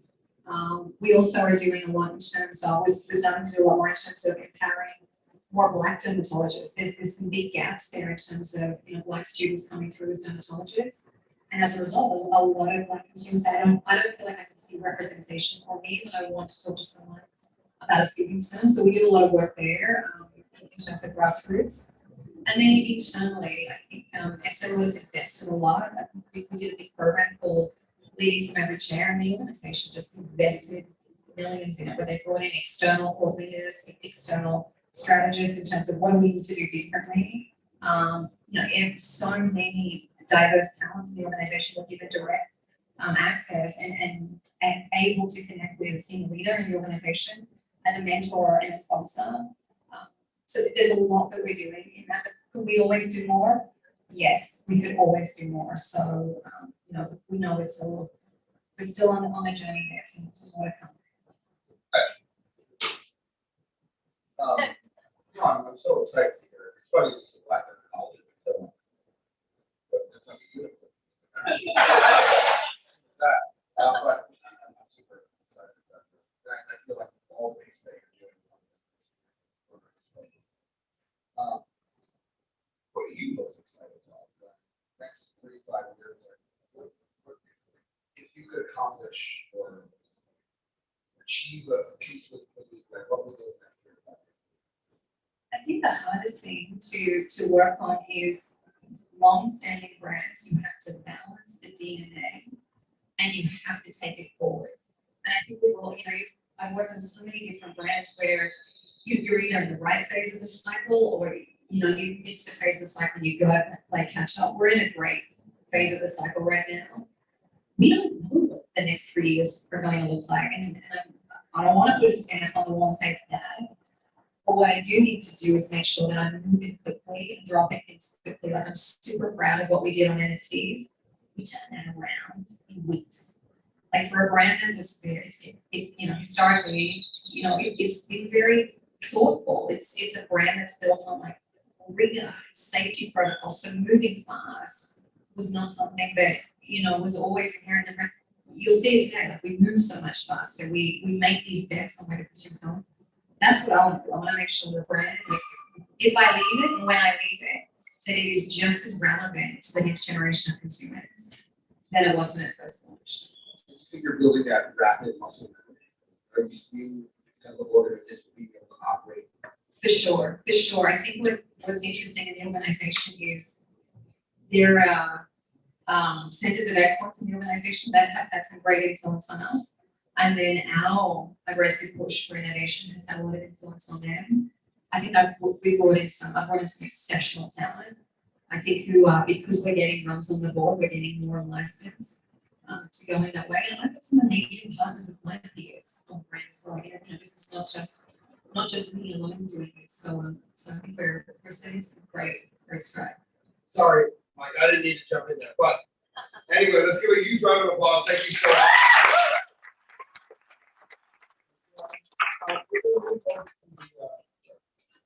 We're going to move over to the next panel. Keep us on somewhat of a track here. So I just want to make sure that the next panel is actually here. So just to make sure we have the future digital media panel. Are you guys all here? Okay. We've got staff. Hey, okay. Copper and then Rory, right? How you guys make your way up?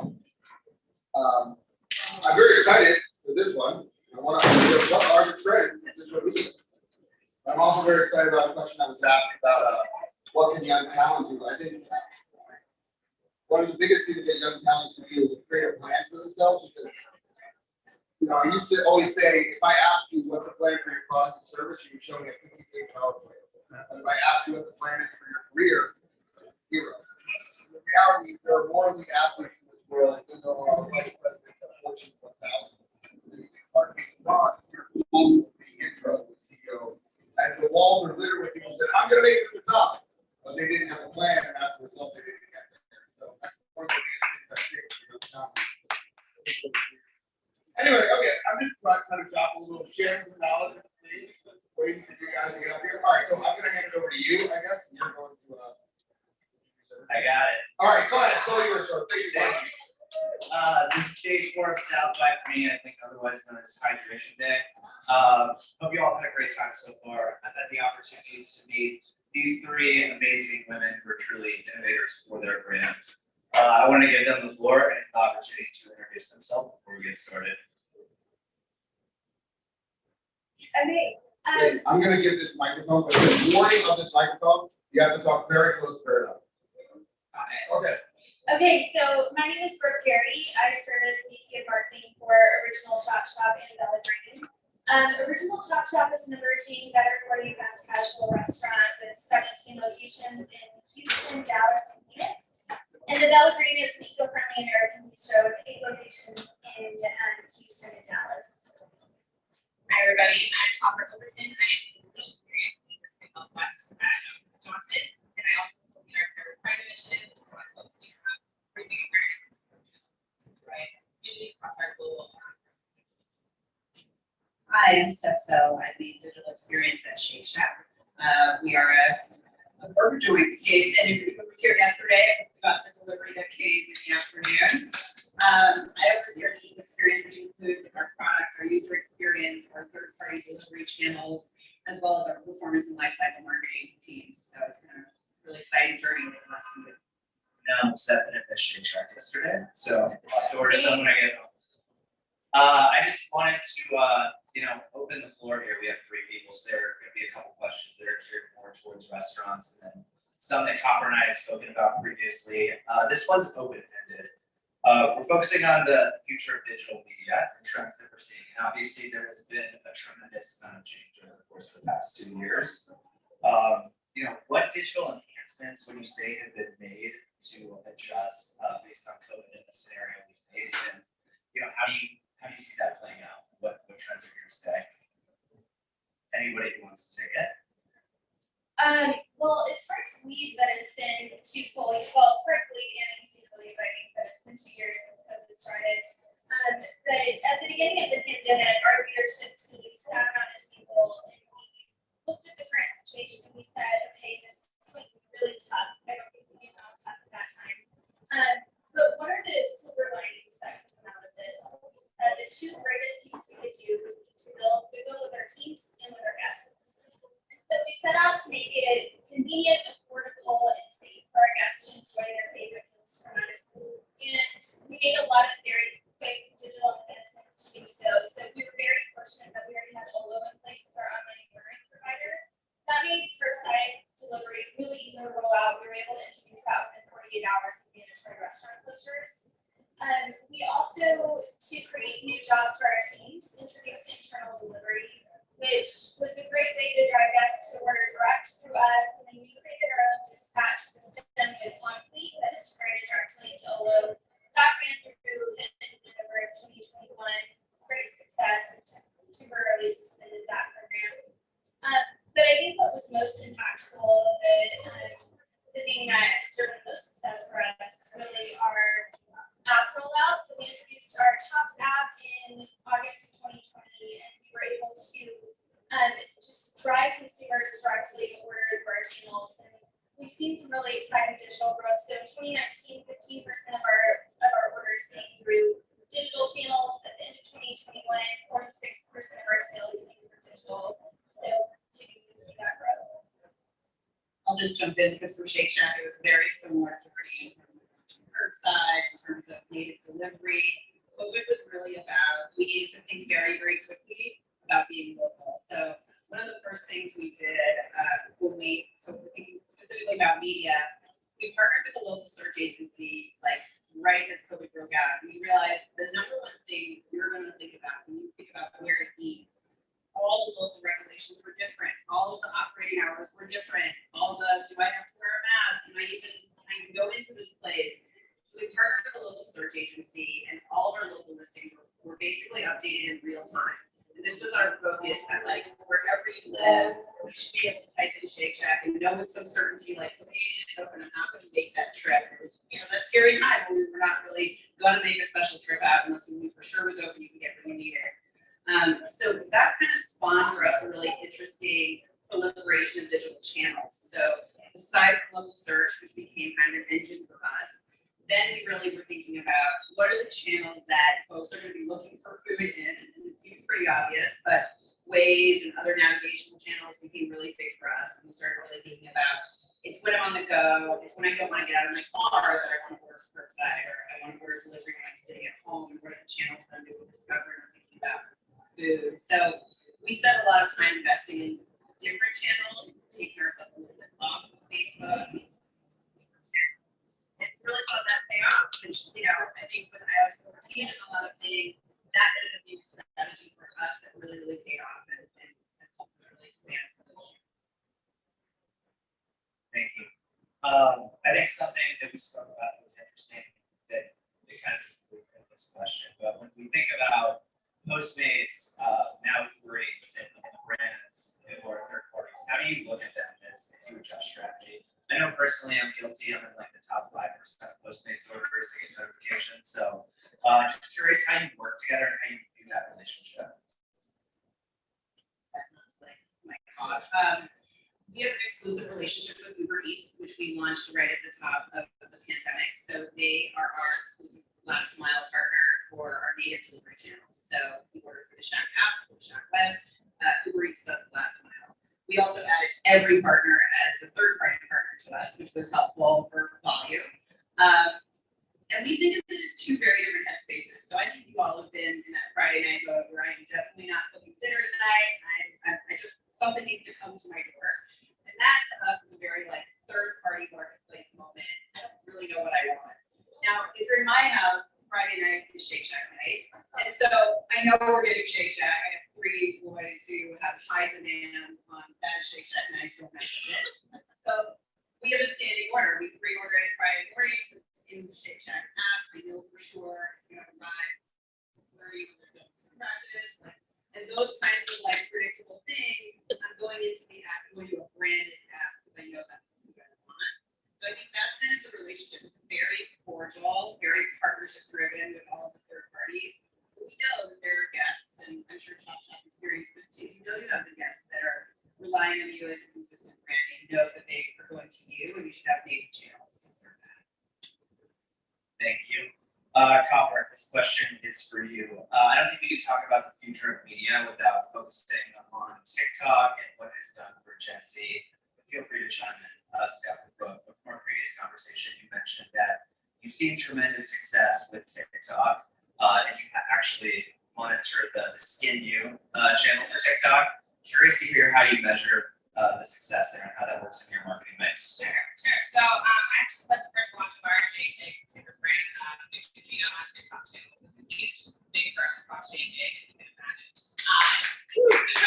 One of the biggest ways that we want to launch this, launching Skin You by Neutrogena, really built on empowerment and educating our consumers around skin health, making sure they're able to achieve their best skin better. How can we break down the barriers between you and whatever that is to getting to your skin needs? So really working closely with our HCP partners, healthcare professionals, our legal teams, our all of this, whatever disease we use, make dermatology accessible to everybody in a social media platform where all of our consumers are really defining, okay, we're trying to find a way to really resonate with Gen Z, and even though now TikTok's way broader than just Gen Z, how do we introduce ourselves to a new audience, really create that relevancy, but also open it up to more people? How do we educate a lot of consumers around whatever their skincare needs are? And then by having these authentic conversations, it's really to double down on our brand equity and say, we really want to inform you that you can do this. We want you to protect your skin, whether you use our brand or not. Here's the science that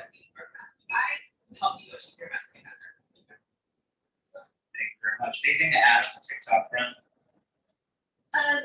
I think TikTok is definitely a seeding the next wave of content creation for brands. It's a necessity, not just TikTok, but video content. We've been kind of in this stagnant content world for so long, and so such an important new introduction in the media mix. With that being said, it's very nuanced. Gen Zers can spot a millennial from 10 miles away. So, whoever's running that for your brand, it's so important for them to be part of the audience of TikTok, understand the kind of culture that's there that's so different from other channels. And it's such a real time tool too, even more so than Instagram has been, because what's hot this week won't be next week. It'll be, by the time it reaches Instagram Reels, it's no longer relevant. And so being able to recognize trends and then acting very quickly is. Yeah, and just to continue that train of thought, you mentioned something that was interesting. We spoke previously about rather than making employees put their phone away during work, you actually empower them to create content for the brand when they're not busy. I think it's an interesting take on what people have done traditionally, and I'd love to hear how that's impacted employee morale. Yeah, so at Original Chop Shop, we have a very special culture. The team is just really interactive with each other, with our guests, and we encourage them to be originally themselves. And what we found is most of our front of house team is Gen Z, and we were really struggling with the phone use. And so finally, we just all kind of looked at each other and said, why fight this? There is no fighting this. So our number one goal always is to take care of the guest, but when we're not holding a guest in the front of the house, and when our other responsibilities have been completed, we actually encourage our team to pull their phones out and create content from their perspective, interacting with each other, interacting with the food. They take videos, TikTok dances, and all kinds of crazy things, and then we encourage them to post it on their personal pages and tag us for a chance to be shared on the Chop Shop page. And so not only does this give us this arsenal of authentic content that really helps us to communicate what it's like to work at Chop Shop, but also it encourages the friends of our team members to want to come apply, because it helps our employer brand so much. And so we're kind of killing two birds with one stone there, not to use a word reference. In creating that engagement that we're looking for. So it's done a great job of improving our culture even further and employee morale. Awesome. Don't worry, I don't know if I made up all these old analogies. I find myself using them. Yeah. I tried to think of something else. Steph, this is for you. You mentioned the challenges that you faced led to an increase in digital spend, trying new channels, and actually changes to the physical space. When you look at QSRs, I think a lot of brands are reliant on drive-through, and drive-thrus are pretty new for Shake Shack. You mentioned that a few of them are opening now. So you want to speak about the changes and the testing that you've done and what that has led to? Yeah, so when we first started talking about the channels that we expanded into in a media way at the very beginning of COVID, we did a ton of testing and learning. So lots of little tests and spend, ground truth, little spend, like trying and seeing and basically seeing from an ROI perspective, like what are we getting from all these new channels? And interestingly, we were able to scale a lot of those programs. So Shake Shack spends today probably 4 times what our digital media was at the top of the pandemic, which is really exciting to be growing those channels at a time where we were frankly very pressured as a business. And I think a lot of that was testing with new partners who were able to show us incrementality, who were able to show us ROI. What that led to, really resonated with what Brooke was saying about being able to retain a digital guest. Now that our Shacks are opening again, we've been able to retain about 40% of our traffic as digital and originating digital. So then that led to the need to change a little bit of our physical space. So, we used to be a restaurant that was very much about the in-Shack experience. Come in, stand in a very long line in Madison Square Park, and wait till your moment to order. And guests aren't really doing that anymore. So we've really thought about that pickup experience has to be awesome, because you're paying more for a burger that, you could get many other burgers and the beef won't be as good. But, we spent a lot of time thinking about our shelving, where that shelving is, separating some of our delivery couriers from where the guest is picking up so that the guest can have a really easy, seamless experience, and the couriers can have one that's really convenient so they don't have to walk their bike, and, they can be really accessible. So we've changed our space. We have windows in a lot of shacks. We have drive-up windows, walk-up windows. We, wherever we possibly can, we actually have a window for the couriers. They have their own entrance that they can go pick up, because that channel has become so big. And then, you know, like Corey said, we've launched 4 drive-throughs now, which has been a really fun experience for us. Danny Meyer said we were never gonna do a drive-through. He's like, there's just no way that Shake Shack, with the time that we take to make our food to order, that we could ever serve that model. So we never looked at them from a real estate perspective. We're like, those are not for us. It's been very exciting to see us make some tweaks to our model, but stay very true to fresh food, fresh ingredients, made to order in a drive-through format. Katie, who's here, and I both traveled to Minneapolis for our very first opening of a drive-through in Maple Grove. It was -3 degrees the day that we were there. I wore more clothes that day than I ever have in my entire life. But it was something really thrilling to see a line of like 30 cars patiently waiting to go through the first Shake Shack drive-through. And for us, the real thrill of that was being able to deliver on fresh hot food, like through that experience. So definitely lots of changes to physical space. Thank you. Copper, I have a question for you. You had mentioned your role overseeing the Care and Pride initiative, Johnson & Johnson. Just curious as to what adjustment you've made to focus on LGBTQ equality and different types of diversity. Sure. So Care and Pride, like I mentioned, is a global initiative. We are actually just going global this year. Super exciting for us as many regions. And a lot of the work that I do, I think, is communication with social equity and social media pillar. And a lot of that is driving these authentic relationships with our creators and influencers no matter what the case may be. And sometimes, you know, historically, we approach branding 15 often goes to creator and say, here's what I need you to do, please go execute. Whereas Here with Pride, I know the influencers mentioned, what would you like to talk about? What would you make this grow to create less equality?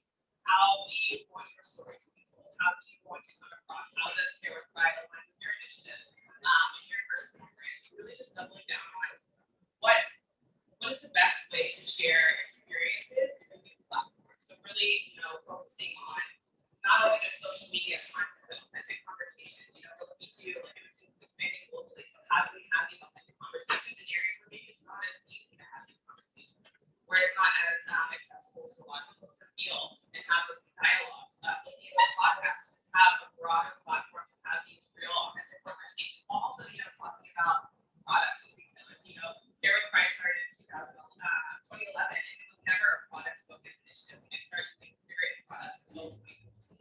It was more so just about, you know, making sure that everybody felt welcome, you know, making sure that people knew that internally, externally, J&J is behind this initiative, and they were all representing that they could be part of something bigger than just, you know.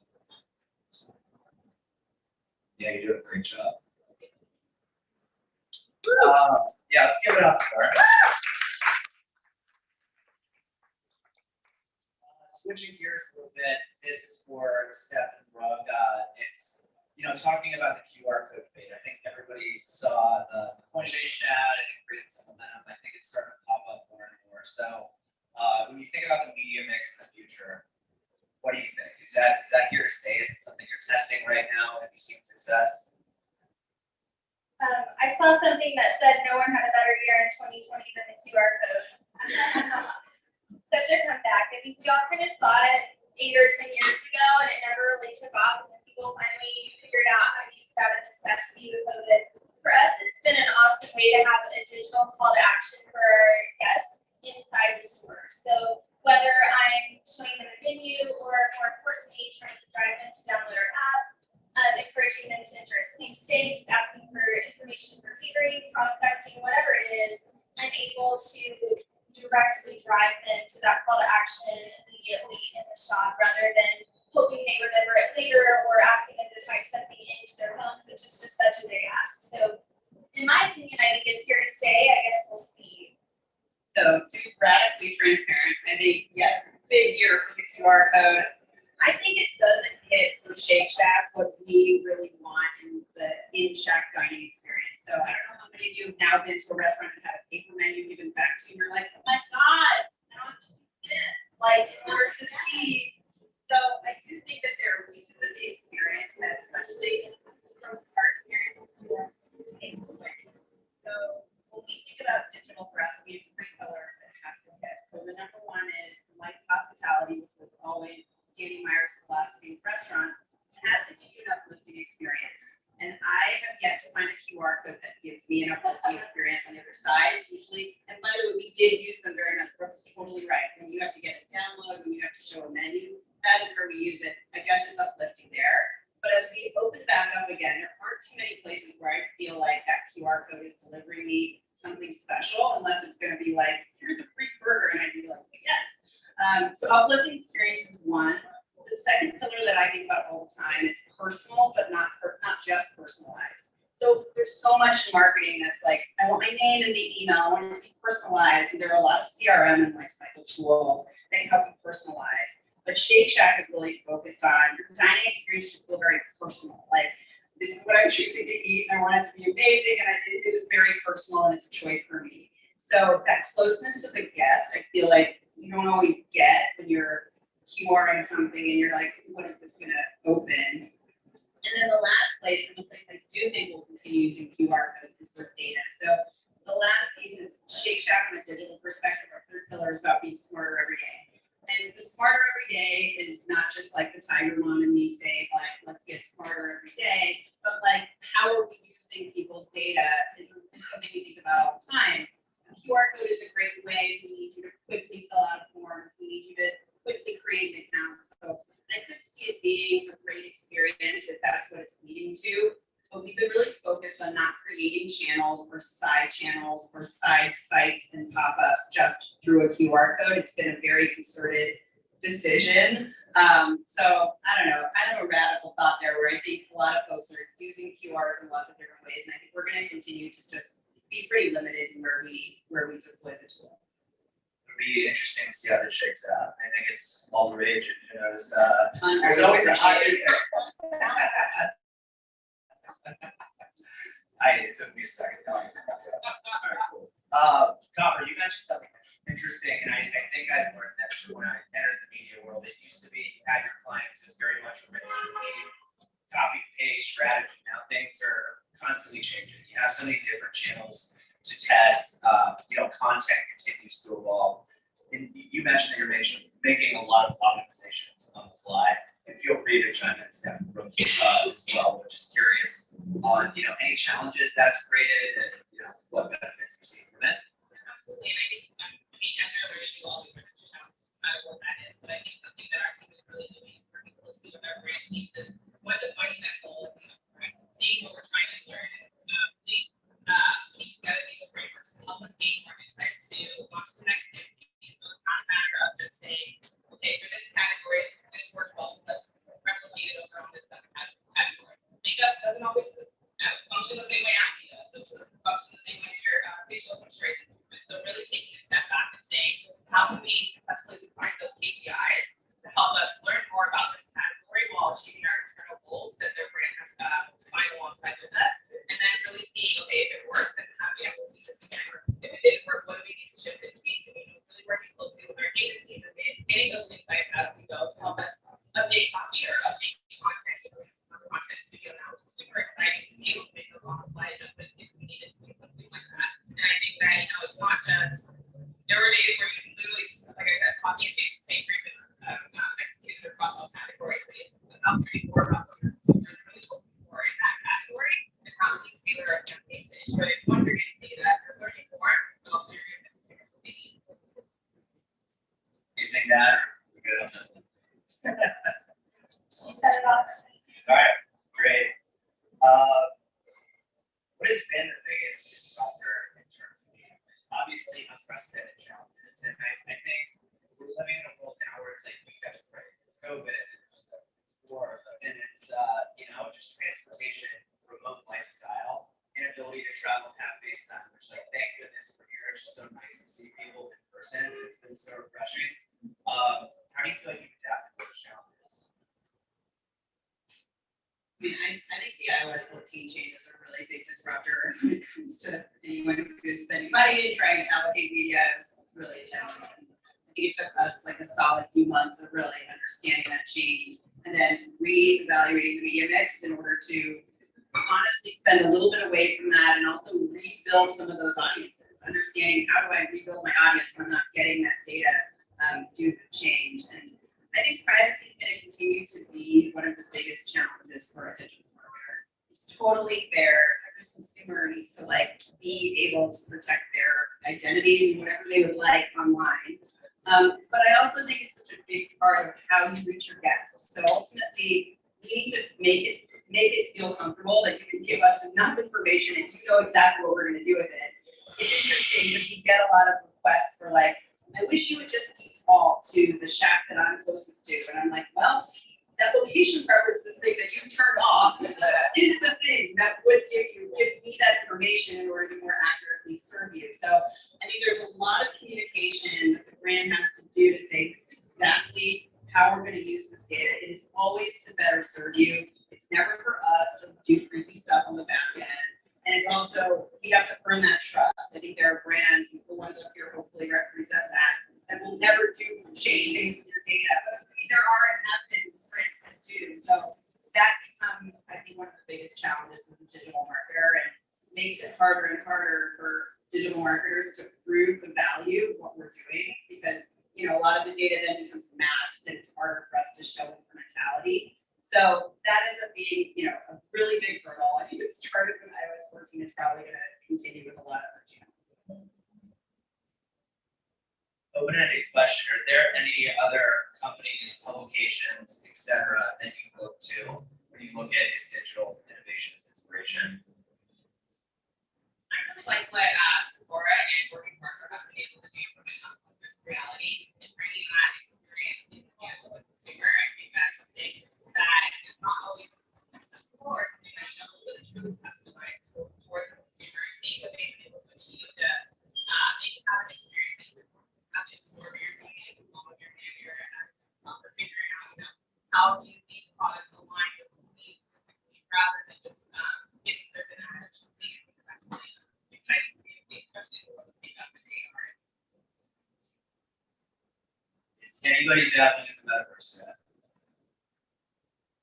Next question. Does anybody in the audience have any questions? I'm not even sure where we're at on time here, but getting through the script. Yes, sir. So on the metaverse front, so I've been here for 4 days, and I'm gonna go home, and my wife is gonna ask me, so what's the elevator speech of the metaverse, digital 3.0? So could you help me, with what I should say? I mean, I honestly feel like the person who's most equipped to answer this question is my 11-year-old son. So I'll be very candid that I think it's so interesting what's happening. His entire world is online, and I'm trying to make sure it's in a healthy way as a parent, but it's so interesting because his social life, his school, his games, his source of all information. He's like, Mom, I saw you guys are doing display. I'm like, we are? Where'd you find my display at? I mean, it's so interesting to see his entire just full 360 existence in the metaverse, and he's having a full immersion. I think that how brands show up there is going to be the biggest question, and that's what the last 4 days has taught me. Everyone's trying to figure out how our brands should play there. And again, I go to my 11-year-old son for so tell me what were the best ways that brands showed up. He's like, honestly, Mom, I don't want a brand in my metaverse as a brand. I want people that I think are cool talking about brands they think are cool. So it's really what these guys are saying about creators. It's the employee at Chop Shop who's making a really engaging video. My son's gonna be all over that and will probably, tell me next week when we're in the park, let's go to Texas and go to Chop Shop. But I think those are the kinds of things they don't no longer want to hear, and this for sure from all of the work you guys do with creators too. The metaverse is really going to be an interesting place for brands to really show up authentically. So good luck with that combo. It's really hard. Just dovetailing. Okay. Just dovetailing after that. When we were talking about the social dilemma that was came out in the height of the pandemic, just before that on Netflix, and we look at emerging spaces like the metaverse. Do you guys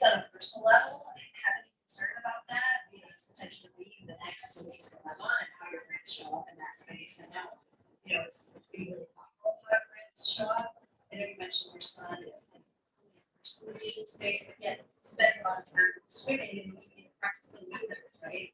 And those swimming's on the weekends.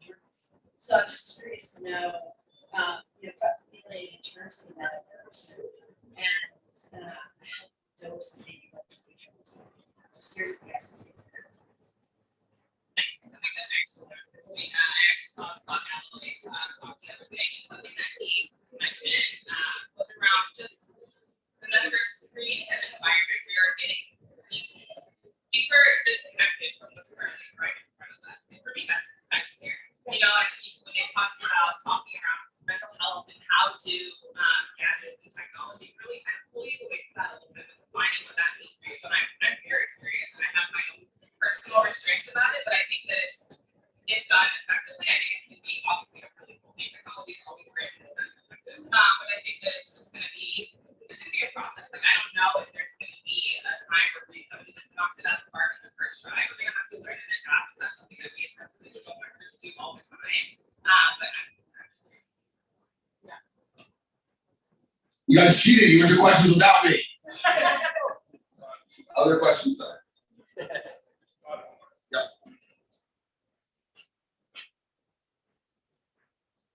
Sage Barstool Sports, outside of the metaverse and the real verse, probably a question we ask ourselves every day, like you've never seen food before, what are you having for lunch?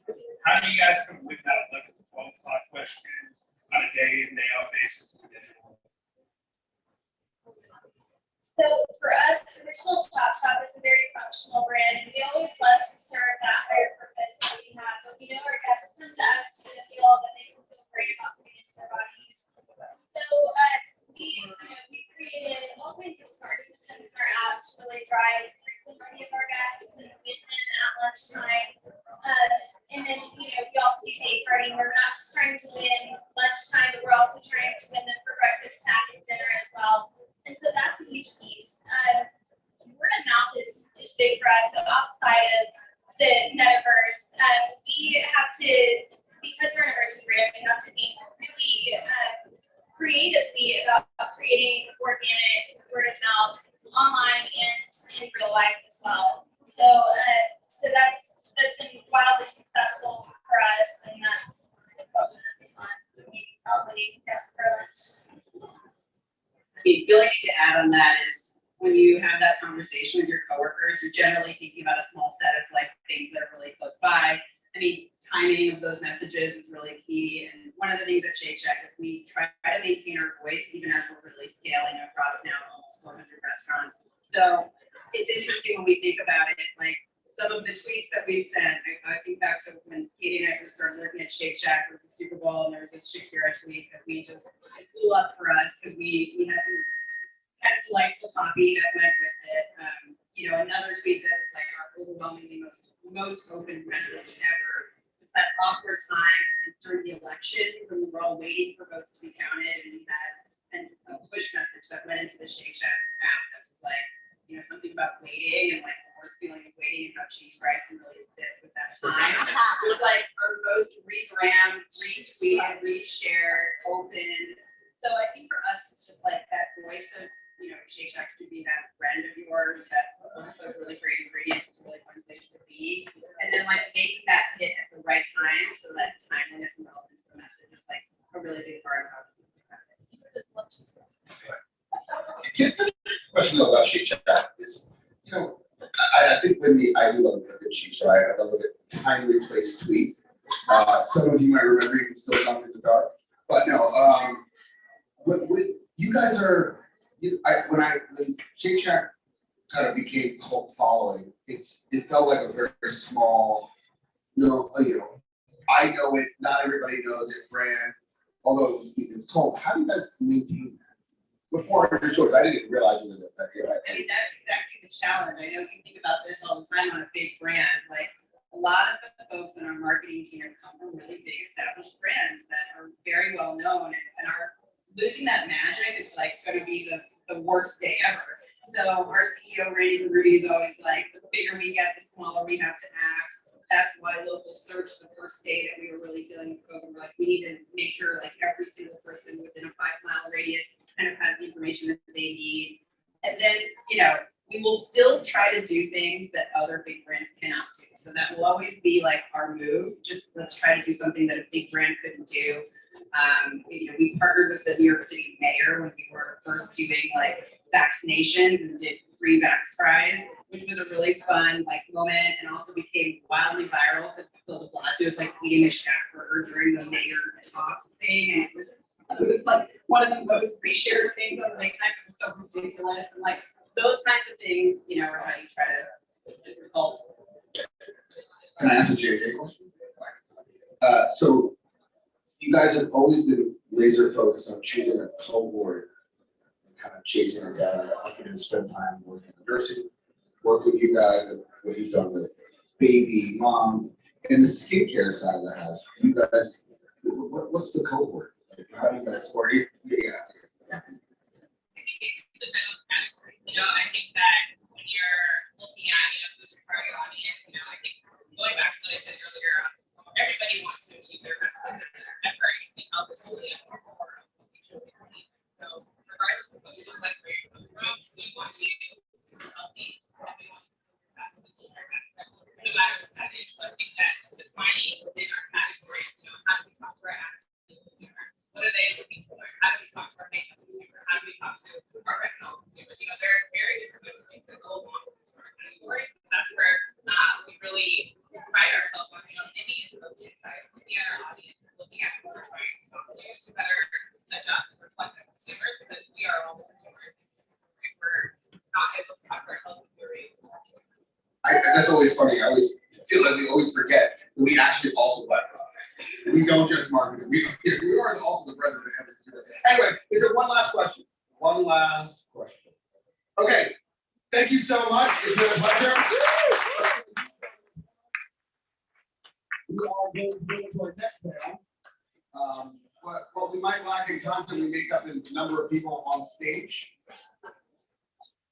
This is actually going to be, I think, well, of course I would say this, but I think one of the more important conversations that are being had at South by around creators.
Okay, let's our next panelist, you know who you are. Let's have you come down, take a seat. There's a lot of seating accommodations and arrangements that are being made for this panel.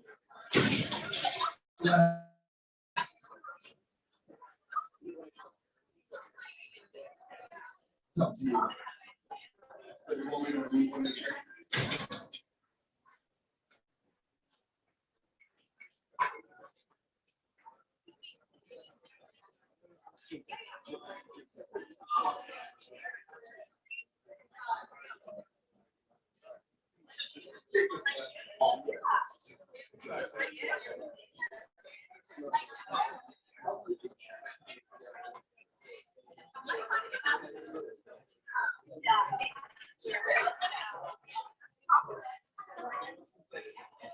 Is that yours?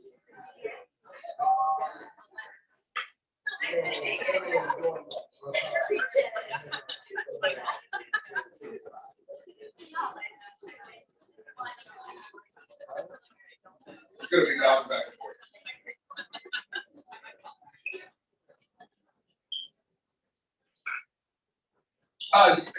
mean, if you wanna do the MC job, then you can kick it off.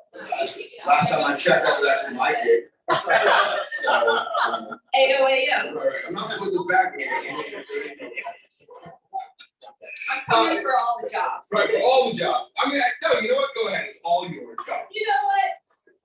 We messing around. Get ahead of No, yourself. this is the best panel of the day. It's an hour long. We've extended it because we know all you guys want to do is sit here and hear us talk for an hour. But more importantly, it's because we want to thank all the amazing creators that are on stage that create the content that we consume, but also, quite frankly, that are driving a change in the future comedy market in this industry. Celeste, I'm going to pass it off to you. Well, thank you. That was an excellent job. What's up, everybody? Let me hear it for South by Southwest.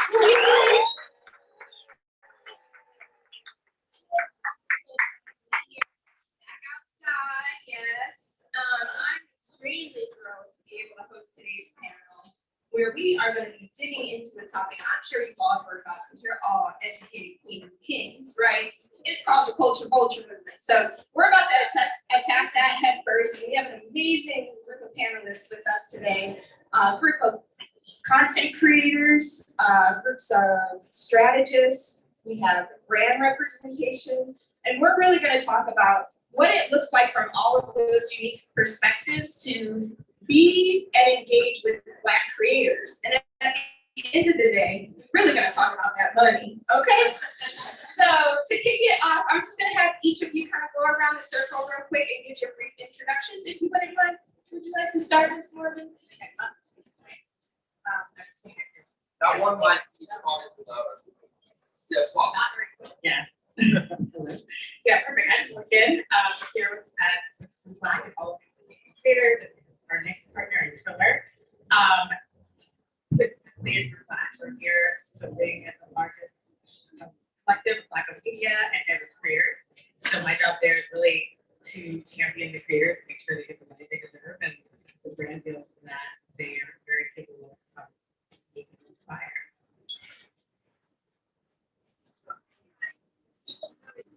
Hi, everybody. Rachel Reese. I am a four-time Olympian, eight-time world champion.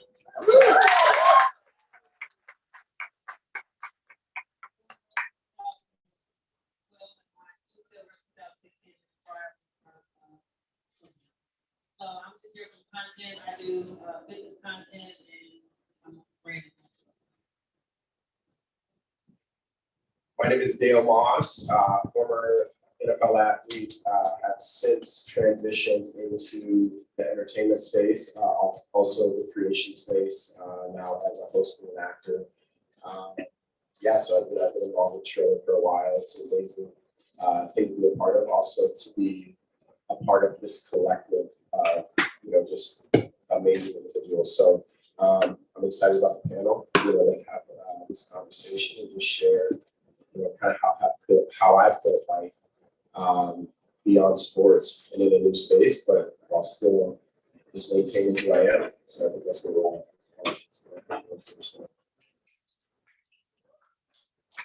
Hi everybody, my name's Candace Ikea and I'm a manifestation coach and a content creator.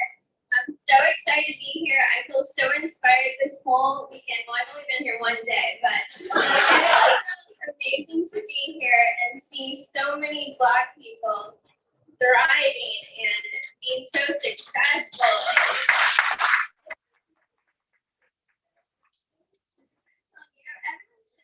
I'm just so happy to be here, but thank you for being here to listen to us. So excited. Hello. Hi everyone. I'm Donna Gregg, and I am the senior manager of social media influencers at Mix Cosmetics.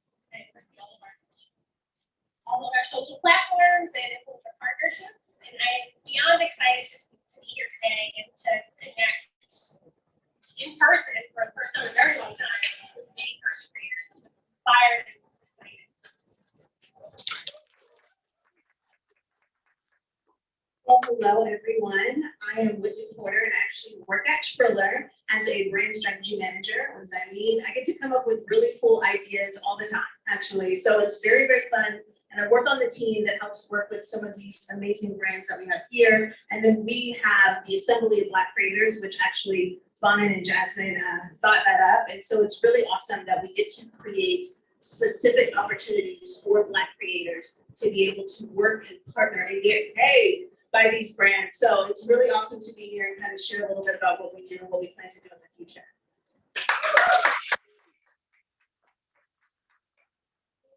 And before I dig into our panel here, I will introduce myself properly. I'm Celeste Hubbard Green. I'm president of Metro Studios. We're a content and production studio based out of Los Angeles, a part of the 72 and Sunny family of businesses. But I myself am based out of Atlanta. I've lived there for 6 years now, and when I actually took on the role with Metro, the first conversation was like, I'm not about to move. I lived in LA for 10 years. But the feedback actually from our collective within 72 was, we don't want you to move. We want you to stay in Atlanta, stay connected with the culture, stay connected with the creators, the Black creators down there specifically, and let's continue to elevate and change the game. And we have people here today who are doing just that. So I'd love to hear from our creators first, and just kind of maybe if either of you would like to share what are some of the, it's one thing to be a creator, but it's also another thing to be a branded content creator. So I'd love to hear about any of the experiences maybe that have gone very well for you that might stand out in your mind. Who are some of the brands or some of the instances where they got it right?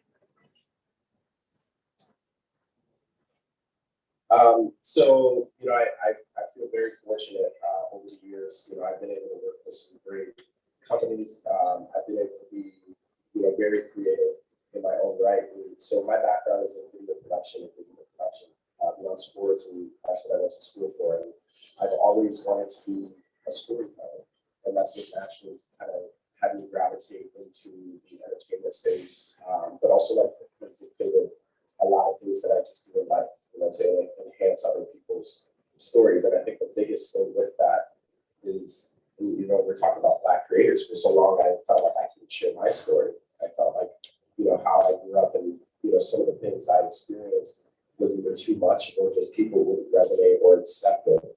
But, it's interesting where we're at now. And, some of the best experiences from working with brands are the ones who encouraged me to share that,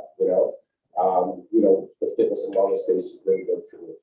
And, I'll say that Under Armour at the time, I was booked for a global campaign, and as just the talent, just to do the campaign. But I remember talking with their team, with their creative director on the shoot, and I was like, hey, I would love to be able to be more involved, and if you do this again, if I can kind of help you curate and produce, your next campaign and shoot. And they're like, you know what, I might take you up on that offer. So they give me a call back.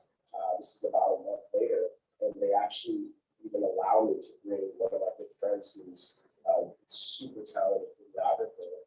And I mean, long story short, we're in a remote location, and they said, hey, we've got one of our reps there, but this is your guys' thing. We know you know how to train. We know that you've been doing this for years, and we trust your judgment. And we just want you to be creative, and we're going to give you the tools and the resources and the finances to do it. And just do your thing, and we know that it's going to come out great. And for me, that was a huge, huge step because it was the first time I asked or said, presented like I can do this, but not only would say I can, I want to do this, and they accepted it. And I think there's so many times that we're afraid or worried about losing something if we ask or demand, what we're capable of. And that was the moment where I did that for the first time. And since then, I produced stuff behind the scenes for, major brands around Super Bowl. And I've taken that creative approach, and it's been something, we talk about financial, in front of the lens, I was able to do well. I've been very fortunate from that standpoint, but being able to have a team and build it and collectively scale it, that's where it's made the biggest difference for me over the years. Beyond just being an individual brand, I've actually been able to build a business now and have numerous people that I work with consistently. And I heard closed mouths don't get fed. That's my daddy. ask for what you want and maybe manifest it if you will. Yeah, manifesting. Some of the best brands I've worked with are the ones that allow me to correlate my spirituality and my blackness with their brand. And recently I got to work with Unilever and I led a workshop with Kelly Rowland. Yeah, it was so much fun and I got to teach everyone about vision boards and we got to make vision boards together. It was so much fun. Another brand that I love to work with is Toyota. They're amazing to work with and they're just so inspiring. And I got to take one of their Toyota Corollas down the coast of California for 5 days straight. We did like a road trip for 5 days and stopped at different cities. That was really fun. Another brand that's really great is DSW. They are excellent. I love them. They allow you to be creative in every aspect with your shoes, obviously. But I also got to correlate that with spirituality, and you're so open to that. Any brand that allows you to be creative, like Jill was saying, can give you free range. So that means like you can be the creator, but of course, they can say if you're doing something wrong or not. But at the same time, you feel like you are creating something and you're inspiring other people and you're being yourself. And that's what I really like when I work with a brand, that they allow me to be who I am. And I don't feel like I'm changing myself or changing my beliefs or anything like that. But I best known on Instagram for daily affirmations, and any brand that allows me to have an affirmation with that brand is so much fun. I feel so fortunate to be able to do something like that. But yes, manifesting is so important when you're a creator, because you want to speak things into existence. You want your desires to be fulfilled, and you can do that. Your desires are there for a reason, and I've learned that in my journey, that everything that I desire is in my life and in my mind and in my heart because it's meant to be fulfilled. And it really is. When you're a creator, it's easy to compare yourself to other people, compare your following, compare how your followers are correlating with you and you're relating to them and all these things. You get all those little voices in your head that try to tear you down too, but it's really important to stay confident in yourself and know that what you're doing is what you're supposed to do, and don't allow outside voices to mess you up in any way, because you can really get distracted by that. But yeah, manifest your life. We all do it. We do it if we know we're doing it or not, but it's really important to know that your desires are really there for a reason. Brittany, I know you must know something about positive self-talk, right? And affirmations. Tell us a little bit about your experiences. Yeah, so I've been fortunate to be around Nike for the past 17 years. So I've been able to do some cool projects with them. The last one I recently did was Off-White with Virgil.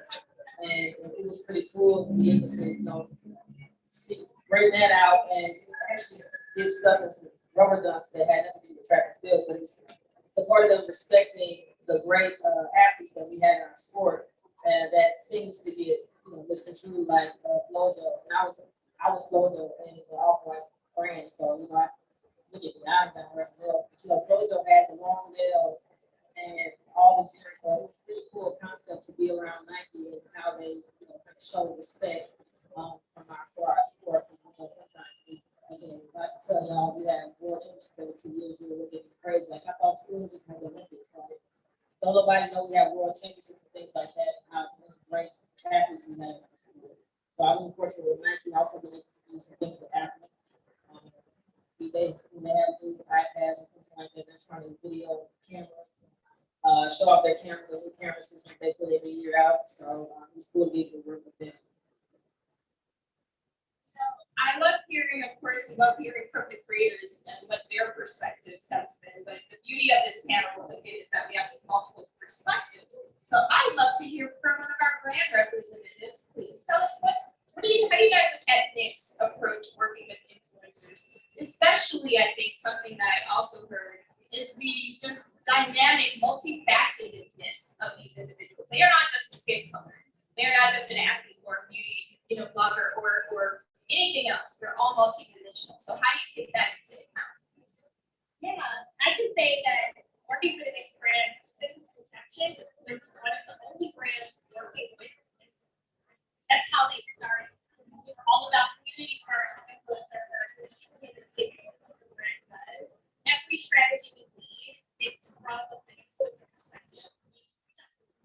I can't even tell you, I've been with Knicks and I call it like a train is a moving rocket ship because we listen to our influencers and the audiences, and we would be so amazed by how we pivoted entire social media strategies that took months in a day just because we're reacting to the audience, to our community, and genuinely what we do and we care about.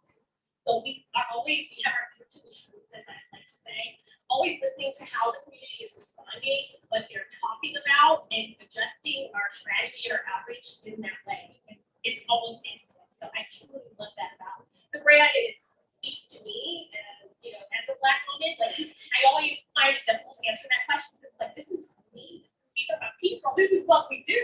And so I love the fact that it gives women of color a seat at the table to tell their own story. It's not anything that we have to make up. It's what means everything to me, and we make sure that as a brand we address that for all of the people that are behind the scenes. Make sure we all feel seen and encourage our communities and spoken. I love that too because I will.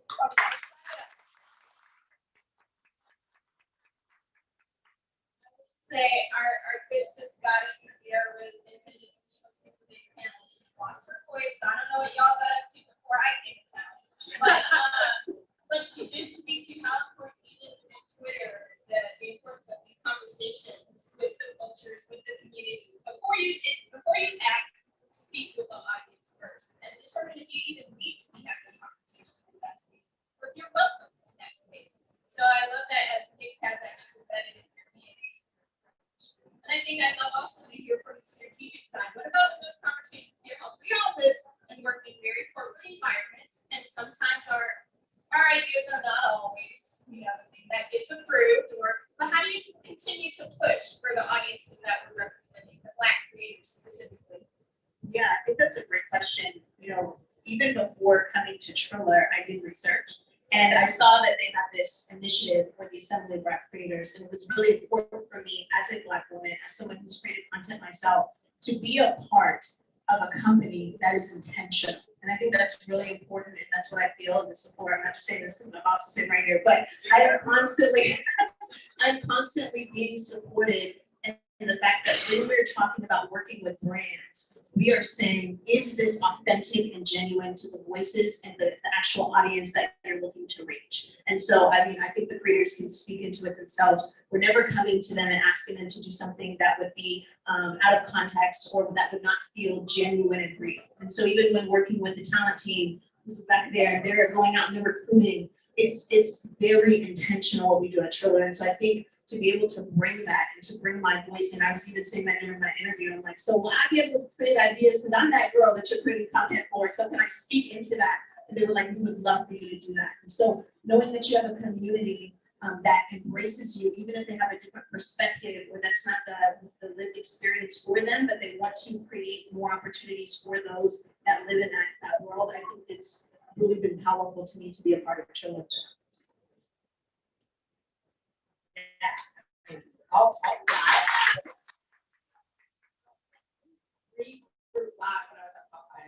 We actually worked with the Assembly of Black Creators, and that was really exciting for us. Bring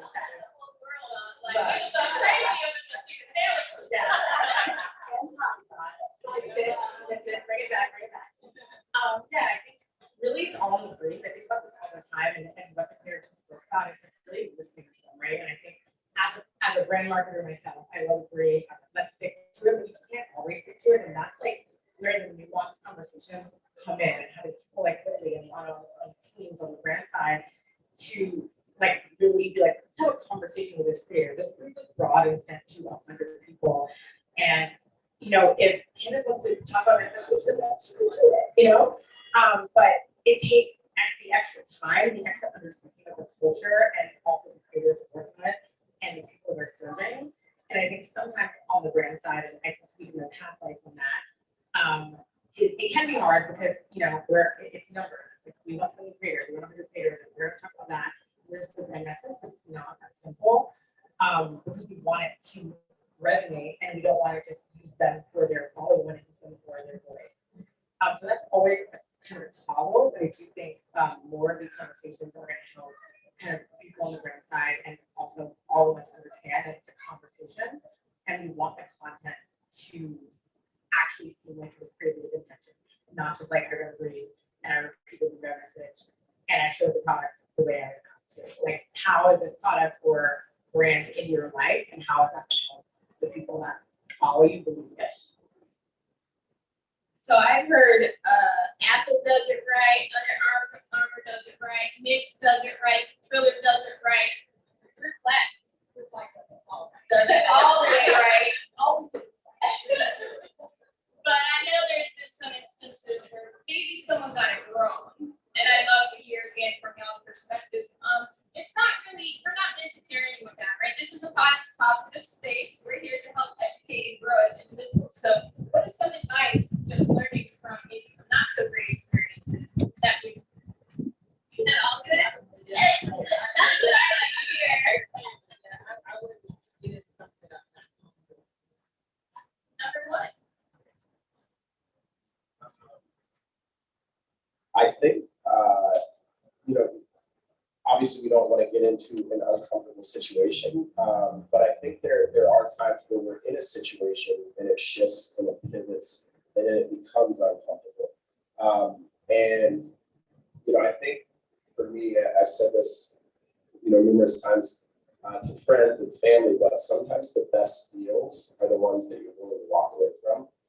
And I've had some of those situations where, you know, maybe it was just the values and the morals you know, within the internal structure of the company that changed, and it didn't align with me that much. And I most recently actually, you know, I had a huge campaign going on this summer, and you know, I was contracted out, big marketing campaign, and all these things. But you know, just behind the scenes, there were some things that I just didn't align with morally.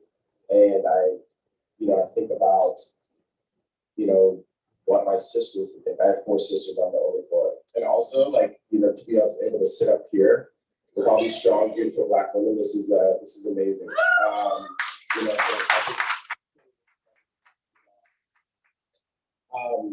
and I think that's just what you have to think of. If I take something now, I'm thinking, how is this going to affect me 3 years down the road, you know, 5 years down the road? But yeah, you know, most recently, this is something I talked to my management team. I was like, the dollar amount is great. I can't and I don't want to be aligned with anything that's going to, you know, or with what's coming out here. So, you know, I'm going to walk away. There's going to be something else. And I think the core of it is just, you can't compromise your morals and your character and your integrity for any dollar amount. And that's something that people do constantly. But once you start going down that road, it's really, really hard to come back from. And I'm not even saying from a marketing perspective, it's at your core. And you know, I think even though we're in a digital space, you can never lose sight of who you are, your identity, and what you stand for. So that's kind of how I approach business, not just everything. Yeah, I mean, I've been an influencer for about 8 years, and in the beginning, I did make mistakes. I signed a 1-year contract without getting paid the whole year, and then later on, finding out all the other influencers were being paid. Yeah, and that was really heart-wrenching, you know, because I know I value, and then I've had to walk right away from brands too because of the attitude, you know, with, you know, people that work on the team, you know, just giving me attitude for no reason. And I'd rather protect my peace than to be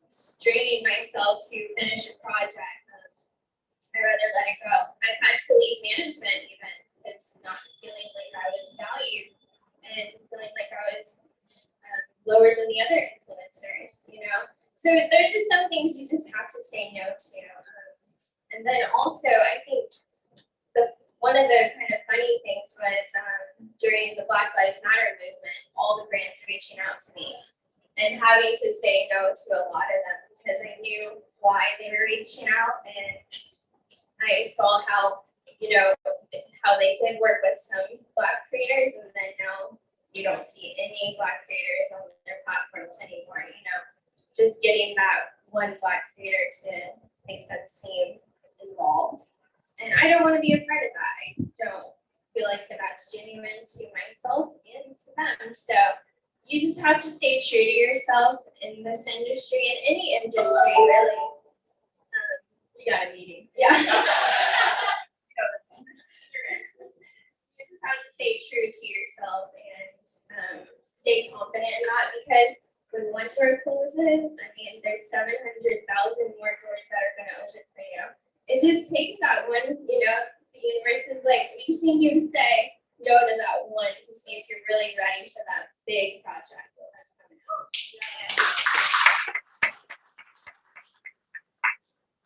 I think you've also touched on something that I will honestly feel strong enough to say it's probably happened to every Black person in this room today. In 2020, when everyone realized they needed that Black representation, and all of a sudden they were able to find the creatives. I'm like, I'm sorry, I thought y'all couldn't find Black talent. So just the complexity to know that like now is your time, but also like, like how does that make you feel? Like, can you expand on that?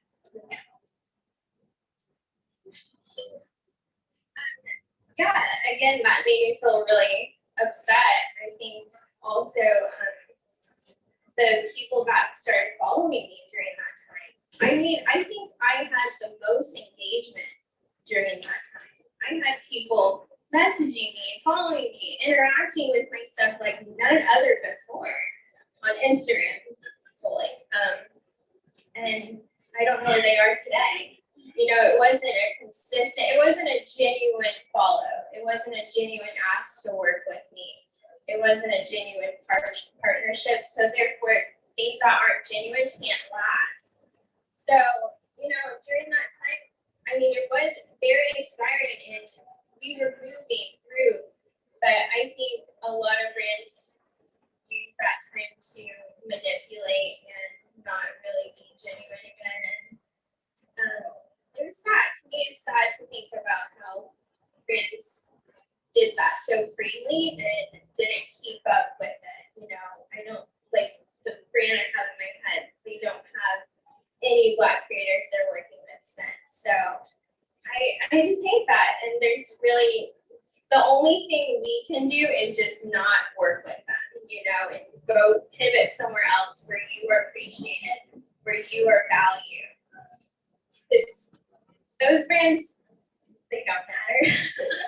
You know, stop using their products and all that stuff. I think that's where the title of this panel comes into play. Culture vultures, by definition, that is taking it. I'm making up the definition. This is Celeste's definition. It's just taking advantage of a culture and their moment, especially keep in mind we're talking about the death of an individual, right? And now we're having to transcend and talk about the things that are important to you as creators, but solely based on a specific event. So, you know, we just have to be conscious as brands and brand stewards to make sure that we're always coming in authentically, which I love you saying that makes us started from that place. And that's where authenticity is embedded in your DNA. Maybe you can share how you approach makers and companies. Put the world on their shoulders. They're representing Black culture. So how do you approach these creators with that in mind? Yeah, I mean, and offering a little extra, with my perspective on that, I am someone that walked away from the company that very long time during the BLM movement. Because I wasn't seen, I wasn't heard. So it's one thing to be overly approached, oversaturated with those approaches, and to be completely ignored. We're just not going to say anything about this. We're not going to approach our employees.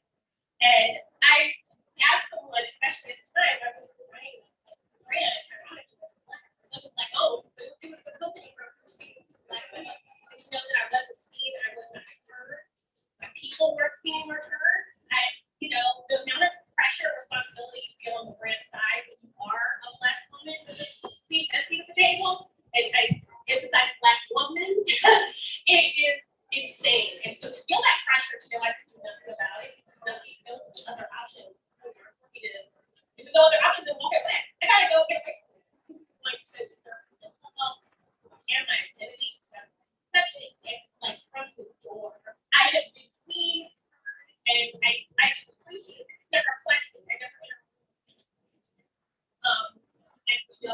many of us do, us Black and corporate Americans. And it's never been questioned, even down to our partnership with Triller. Everybody knows what the fourth article that came out that highlighted top earning creators. And the fact that not a single Black creator was on that list, while the followings and engagements were comparable, if not, competing with that, those who were highlighted. I brought that to him and I was like, we gotta do something about this, especially being an influencer first. Right? The second I brought it up, it went all the way up to the top, and here we are with this partnership with Triller, making sure that we are pledging our commitment to Black creators. It was that. I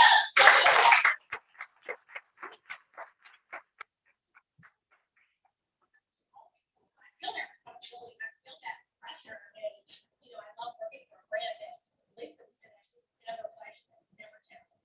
That's with all brands. Speaking of where the money resides, I'd love to, let's go ahead and transition to the financial portion of this conversation. In truth, speaking to that fourth article, the insane disparity of financial compensation compared to some of our white partners in the space. What if either of you creators in particular can share?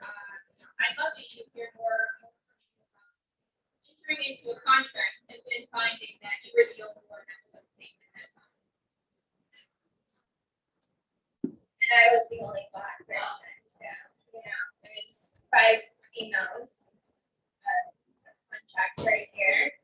And I was the only Black girl, and I wasn't paid, and I didn't know at the time that influencers were being paid like 30, 40, 50, 60,000 for something like that. It was like one Instagram post a month. And I just thought,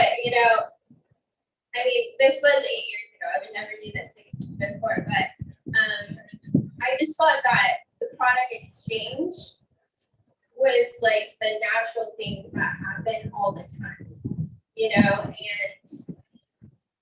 but when I found out that all the other influencers were being paid, I did reach out to them, and they were like, well, that wasn't something you said at the beginning of the contract. But I did ask. How did you find out that they were being paid? I just asked. I asked the other influencers. So it's like, are you guys getting paid? Like, I don't know what came over me. I just was, in fact, it was my head. I just wanted to ask, and they were all like, yeah, you're not. But I always tell people, never let yourself get to that point where you feel like, oh, I should just do this in order to get exposure or anything like that, because you are always valued your time and money. And when you're getting paid, you feel more creative. It's true. You feel like you can really do it. When you're not being paid, it's harder to do the project. For me, in my experience, it's like, I may love the brand, I may love the products, but when I'm getting paid, I feel like I want to do so much better, because they see the respect with you, and you want to show them that respect as well. You're professional, but you have to ask, like you said, you have to ask, and if they say no, then just walk away. It just from a financial perspective, I've always taken the approach. First and foremost, I want to work with brands, clients, people, human beings, but I want to build a legit, long-term, strong relationship. And I think that obviously the financial aspect is very, very important. But one of the things I've done, and again, it's unique to my experience, is I've really tested and looked at the overall value of this relationship on what are these brands, what are these clients willing to support and back that I'm interested in. If I'm involved with a philanthropic endeavor, are they going to put money behind that? because you can't always quantify, and I understand there's certain budgets, but if you just understand the nuances of business and, where students' budgets go, there's more there, right? So I think that, I've taken an approach like, what can these brands and these clients do to support the initiatives that I'm very, very passionate about? Newport Walsh has been a partner of mine for 4 years, and they have allowed me to work with their corporate team, help produce festivals. But one of the coolest things, during the pandemic, I didn't even have to seek this out. They said, especially when we talk about George Floyd, they're like, what can we do? How can we do it? Not only do we want to provide finances to, but how can we enhance the messaging? And Triller's done an amazing job. And we talk about truly being real about it. And, I've been, first been in contact with Triller in June of last year, and the experience, the people, behind the scenes, but also just being down in Atlanta for the assembly of Black creators and supporting their business. It's unbelievable. So I look at finance and I look at wealth and I look at, the value of relationships beyond just sometimes the, what's going in the account. Obviously, you want to secure the bag and everything. But how can you support the communities, the people, and the initiatives that are important to me? Because that's stuff that's gonna go for years and years and years, and it just makes the brand rooted as well in those regions or those different areas. I'm gonna come from an athlete's perspective. So for me, I'm contracted under Nike, so there are certain people or they reach out to me, so I can't communicate with obviously another clothing brand. I can't communicate with a sock brand or any type of eyewear. So for me, what I would have to do is a lot of people like to get athletes and give us free stuff. Oh, we'll give you a free mattress if you post us. We'll give you this if you post us. Oh, try my new insoles for your shoes. And good for us to just to do things for free, but when I came to the book, like I won my first Olympic medal, I was like, oh, it says OLY behind my name. So you're going to pay me to some stock, give me some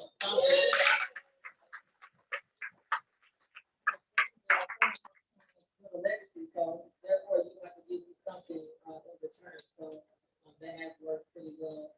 One that I got the oil behind my name. It's not something to this for free. Very bold on your chest.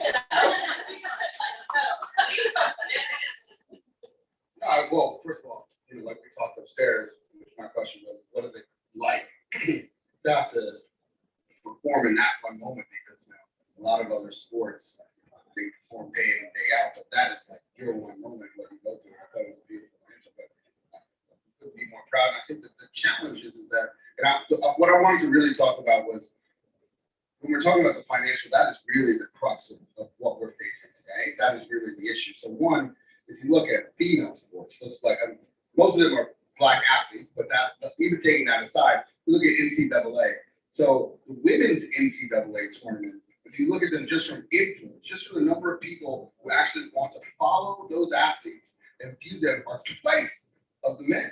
But yet the pay differential is almost 10x. And so that's what we're talking about, is how we really balance financial inclusion. And what's crazy is that we're here because a man has to die in order for us to be having these conversations. Let's be brutally honest, right? And to that point, when it happened, all my white friends found me. They were like, yo, you're my Black friend. What's going on here? I'm like, man, I got too many calls to answer right now. I got to parse it out. But the reality is that when we started assembling, the reason why it happened was because everybody was telling us, well, Black creators, we don't know how to work with them, we don't know how to the assembly, that single goal of the assembly was the business of being a creator. Let's make sure that we take out all this bullshit. There's nothing you guys are doing. We're going to make sure that all these creators are prepared to take capital. Now that we're ready to take capital, show me the money. Let's move money. And I will say, not giving credit, all that stuff, good. I can allow you to apologize to us, but what I can't allow you is to continue doing what you've done before and not give us the due that we're owed. But the other side of that, look, I feel very proud about what Trula did, stepping up and saying, you know what, all 200 creators, we are actually going to give you monthly contracts, but more than that, is we're going to give you ownership in the actual platform. We are giving you some ownership. That's the thing that has to change. And then when you look at on the group Black side, just so you guys understand the number, 0.5% of all media dollars go into Black-owned media organizations. So let's just say that we deserve at least the amount of people who actually exist. That's 12%. So there's a huge gap just between there and 12%. But then when you look at every company that's committed and pledged, and I just want to say a very thank you to Nix. I want to say thank you to P&G who's not here for all the work that you guys are doing. I think we have so sorry for there. I'm sorry. I'm sorry. Shit. I haven't said anything because Celeste doing all the work. I'm like, I don't need to do this. But there's $25 billion that have been committed and pledged over the next 5 years, year over year. The reality is that maybe if you're lucky, when you look at the ownership, it's abysmal right now. It's like actual Black ownership. And the thing that's crazy is that it's when you're Black owned, they assume that you're Black target.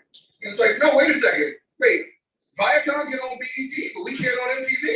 I don't understand that. So we're going to change that model. But the reality is that there's maybe $1 billion of inventory, maybe if you're lucky, but really in the system, only about $200 million transact. So the discrepancy between $200 million and $25 billion. And so what we have to do is make sure that we create systems and models that actually move that capital to those and also shift ownership. The one thing I want to share with this audience, and this is it, is that I'm just very nervous that while we're committed, I can't eat a commitment, but cash works a lot better. But while we're committed, as the world changes and as we face different financial pressures, are those organizations still going to be committed? And that's the thing that I think all of us need to focus on, because at the end of the day, we know that equitable ownership and a true transfer of capital is what's going to change the voices that have been shaping culture and been underrepresented from payment and from the screen point of view. Thank you.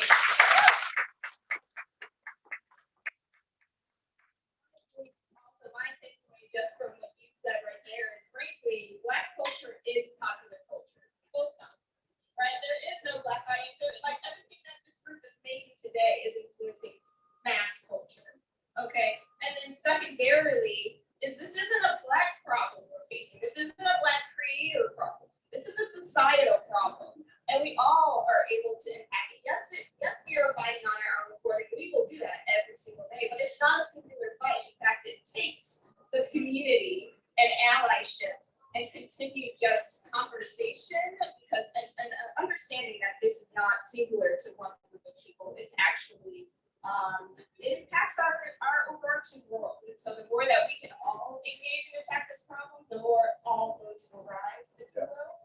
So please continue to tell your friends and your partners what you're making compared to, and make sure they're making that too, and look at your contracts, look at your salary bands, and make sure that your teams are also representing an equal distribution of finance. So.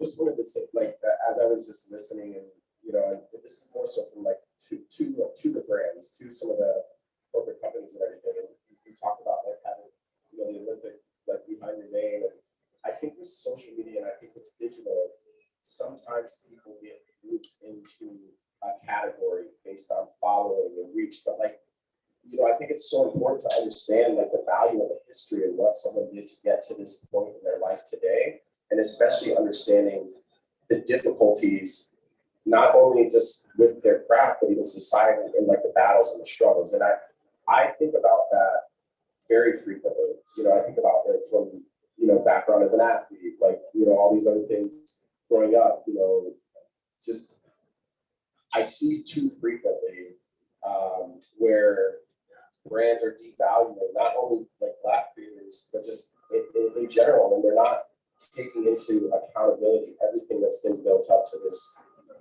this stage. And everyone up here, we're Black, we're educated, we're accomplished, we're diverse. And I think that has to be really oh. And now when I say that, it's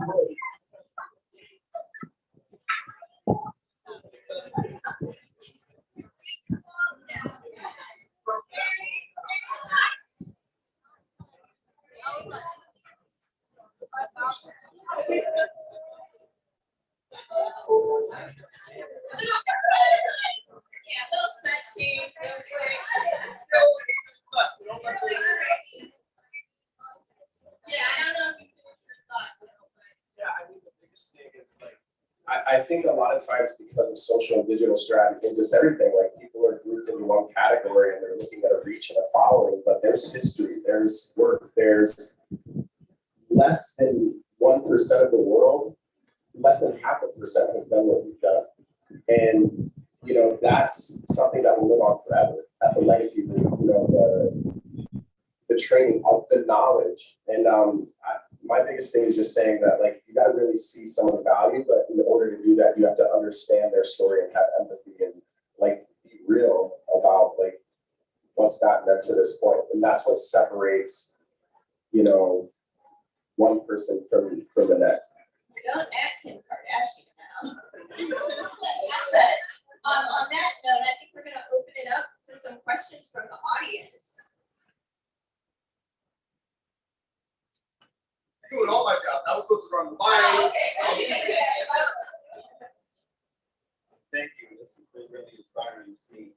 I'll preface this by saying I'm old, so I've got 3 children, and one of the things I'm always interested about, particularly when I create content, is there a moment, is there incidents, or are there people who kind of inspired you in your point of view or to do confidence to actually be able to think yourself, not go the traditional route. On my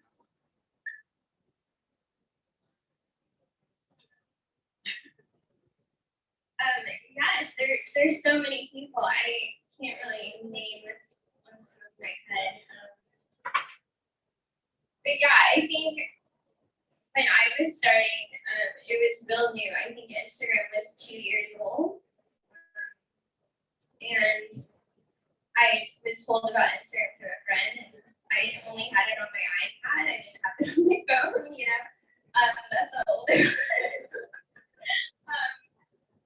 I think also, but because I started in fashion, I started fashion influencing, but in 2019 I pivoted to spirituality, and my biggest like inspiration has really been my mom and people that I read. Like I love reading. I try to read 1 book a month, and yeah, I just try to keep myself informed on different elements of manifestation and things like that. But in this industry, for me, I do have to find inspiration a lot because my content is always like pouring into other people, and I have to remind myself that I need to be poured into it, because when your cup is not full, you can't really pour into someone else's. So I have to balance that pretty well by researching and getting inspired by other people. On this end, I mean, I love The Rock. I think Wayne Johnson. And like, I just think like he's obviously one of the most followed people on all social media. But when I think about like how I want to carry myself in life and have fun and just be myself, that's kind of what I look at from a social media strategy and standpoint. As much as I'm used to, you know, digital, I try to be as present and like as myself as possible. You know, even that most people that know me, they get. I just try to share that and just be positive. You know, I train all the time. I just share natural things that are within my day to day. But I do believe, like, you know, if it's inspiring, it's something. If I am at a loss or I don't really have the creative flow that I typically do, honestly, I just try to share someone else's story. And I think that's like, you know, a really cool thing, and enhance them or just collab with someone, because we don't always have it, you know, and sometimes you got to borrow that creativity, the energy, the focus, support. So, you know, I lean on other people for that as well. I kind of lean on other people too, because I kind of do a lot of fitness type things. I'm from an athlete, I just doing a lot of marathons and trying to engage with kids. I work with a lot of kids, so my thing is inspire them to understand that they can be better than what they are the next day. It only takes 1% to be better a day. So my content is also based around inspiring, giving youth and guiding and sports. Time for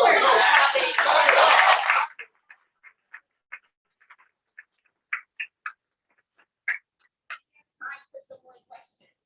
Anyone else? You're awful lucky to call.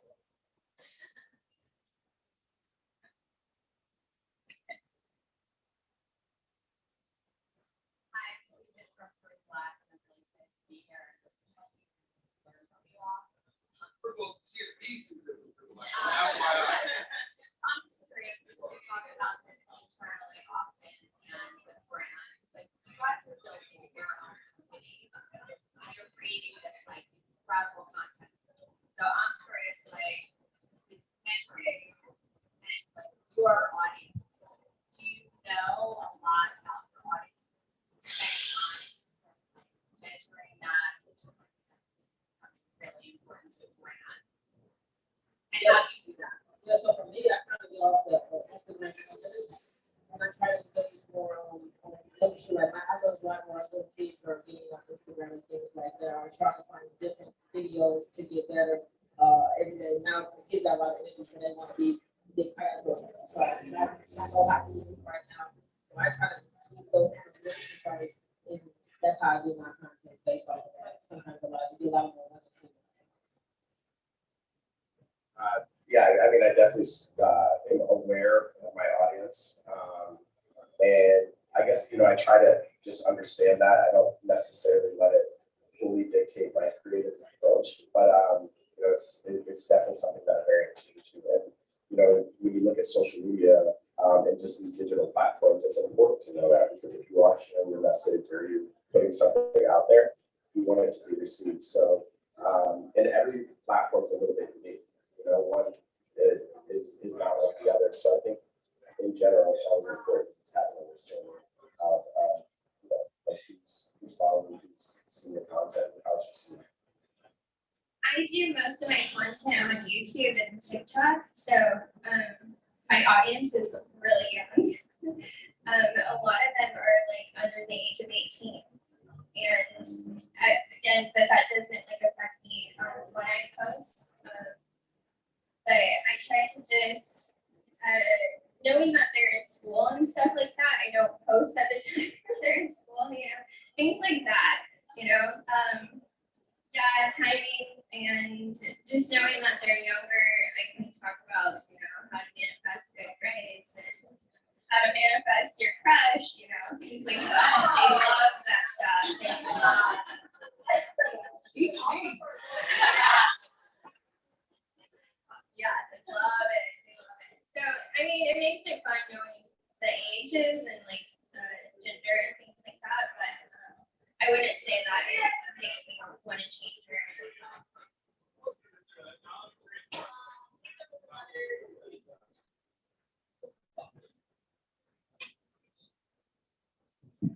Hey guys, great job. My name is Charles. I work with Brittany. And one question I just have for all you guys is about how, for me, like as a manager, I've had to experience like with brands, like explaining to them why my Black creators engagement's going down because they're posting things that they socially believe in and they're passionate about. How has that affected any of y'all in your career? Like things that have been happening in our society and around the world with how these platforms shadow ban? Yeah, I mean, I think it's obviously a real thing. I know like certain content that hasn't like performed well, or the biggest eye opener is, especially in the last few years, the backlash or the messages and the things that I get when I post something. You know what I mean? Or I grew up in the Midwest. People are like, oh, what do you know about Black culture? You grew up in small town Midwest. I know. My mom's side is older because of biracial marriage. The only family that ever known is my Black side. My, uncles are authors, academics. Like I know my culture, my family history dating back to the slave trade through and through. So I was very, very surprised at the type of some of the things that people would say when I share about the George Floyd, when I talked about brutality and experiencing that growing up. And these are real issues. But that being said, if the engagement goes down, like, I'm not putting out that message for likes or follows, like, I'm putting out that message because it's important to be put out there. So, if a brand can't see or understand some of those things, you know, they probably gotta rethink their strategy, you know?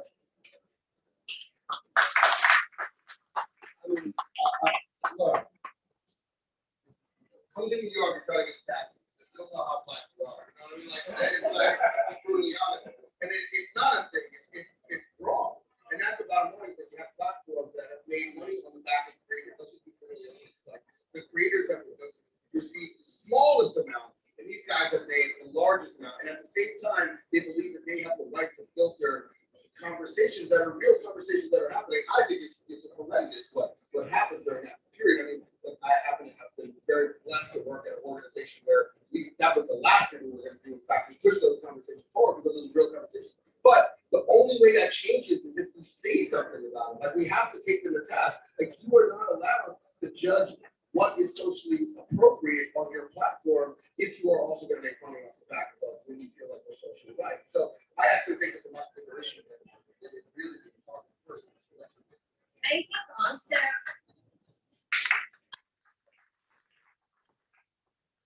think also, well, for me, I had to pivot because Instagram was just getting on my nerves, you know, and stuff like that. I mean, the engagement is so low now, and I don't know if it has to do with my political beliefs or what, you know.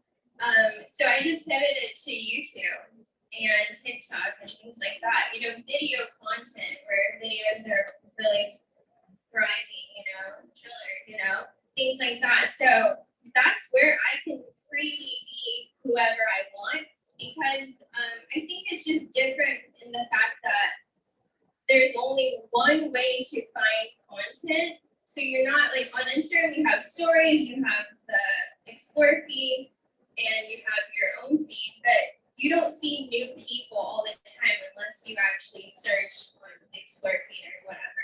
But on other platforms like video platforms, there's only one area to see new content, and you can pop up there. There's so much more opportunity.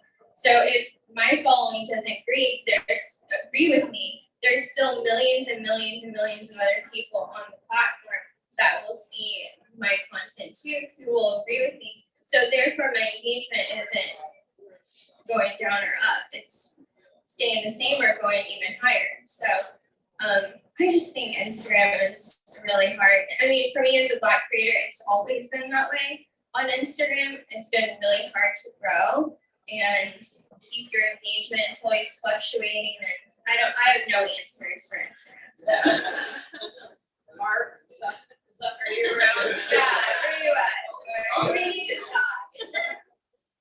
So for me, I travel worldwide, so you know, if something happens big in the United States, they like to say they call it capitalism.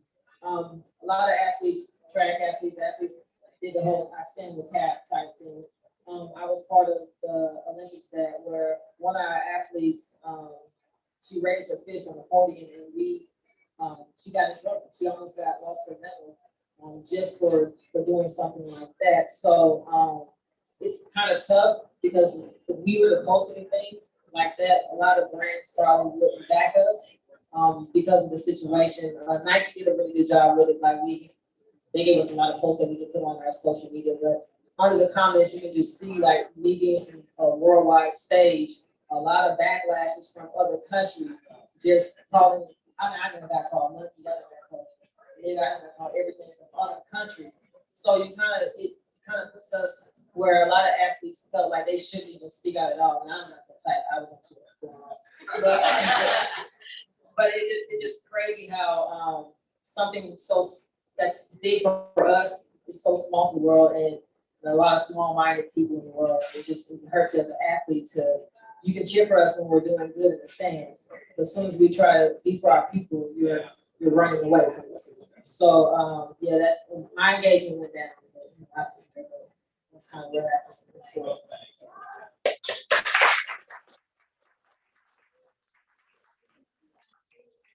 Important with what Shirley's been doing as far as putting pledged dollars towards Black creators and making sure that we reinforce that they have platforms that are worthy of engaging, kind of like what, you said, as far as their stories and what you're saying and the authenticity. So even we take it very serious when we're working with brands like PG Weeks and collaborating on campaigns that are going to be authentic and genuine. And we even try to help steer and navigate, hey, this may not feel right. And what is the goal that you're trying to get from your campaign, and how can we assist you in doing that to where it makes sense for the brand, but also it makes sense for the creators because it's a partnership. And so that's why I love working at Trilla, because we get to do that and be intentional. And I love sitting in on those meetings and having brainstorms, and then even having grace for brands and teaching, because it's still a business for them as well. But saying, yeah, you can still get the power behind this campaign if you just kind of tweak and navigate. So it's been a really awesome experience, and you all are very, very amazing and talented. So can we just give it up for our creators?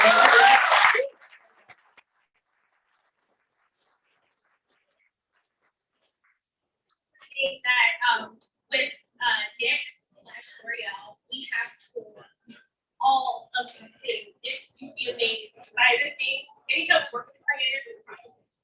It pulls up everything to check the health of your account. And I will say that Steve is low engaging 90% of the time. It's these things that you posted that have, a stance. And it sucks, but it doesn't deter us from working with you. So I just don't want creators to be afraid to speak out, to say how you feel, because brands see that, and you have the right people behind the brand.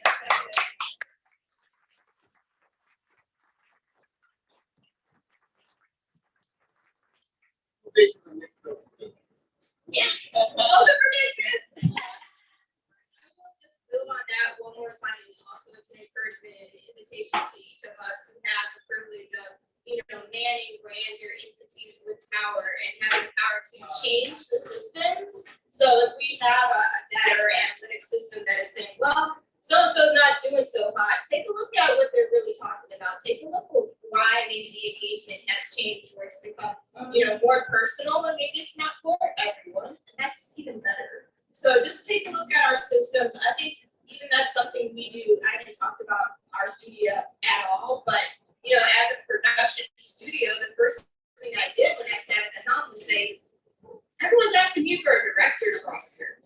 Fuck that. I looked at every director roster that's, kind of space, and they all look very homogenous, very similar. And guess what? All their swipe, I'm gonna give them some credit. A lot of their swipe is coming from the culture. So let's work with the individuals. Let's not just subset our creators into specific niche projects. Let's give them the larger scale opportunities, the brand campaign scale opportunities. And that's how our studio is approaching this problem. So again, encourage you all to break the systems and find ways to really make change.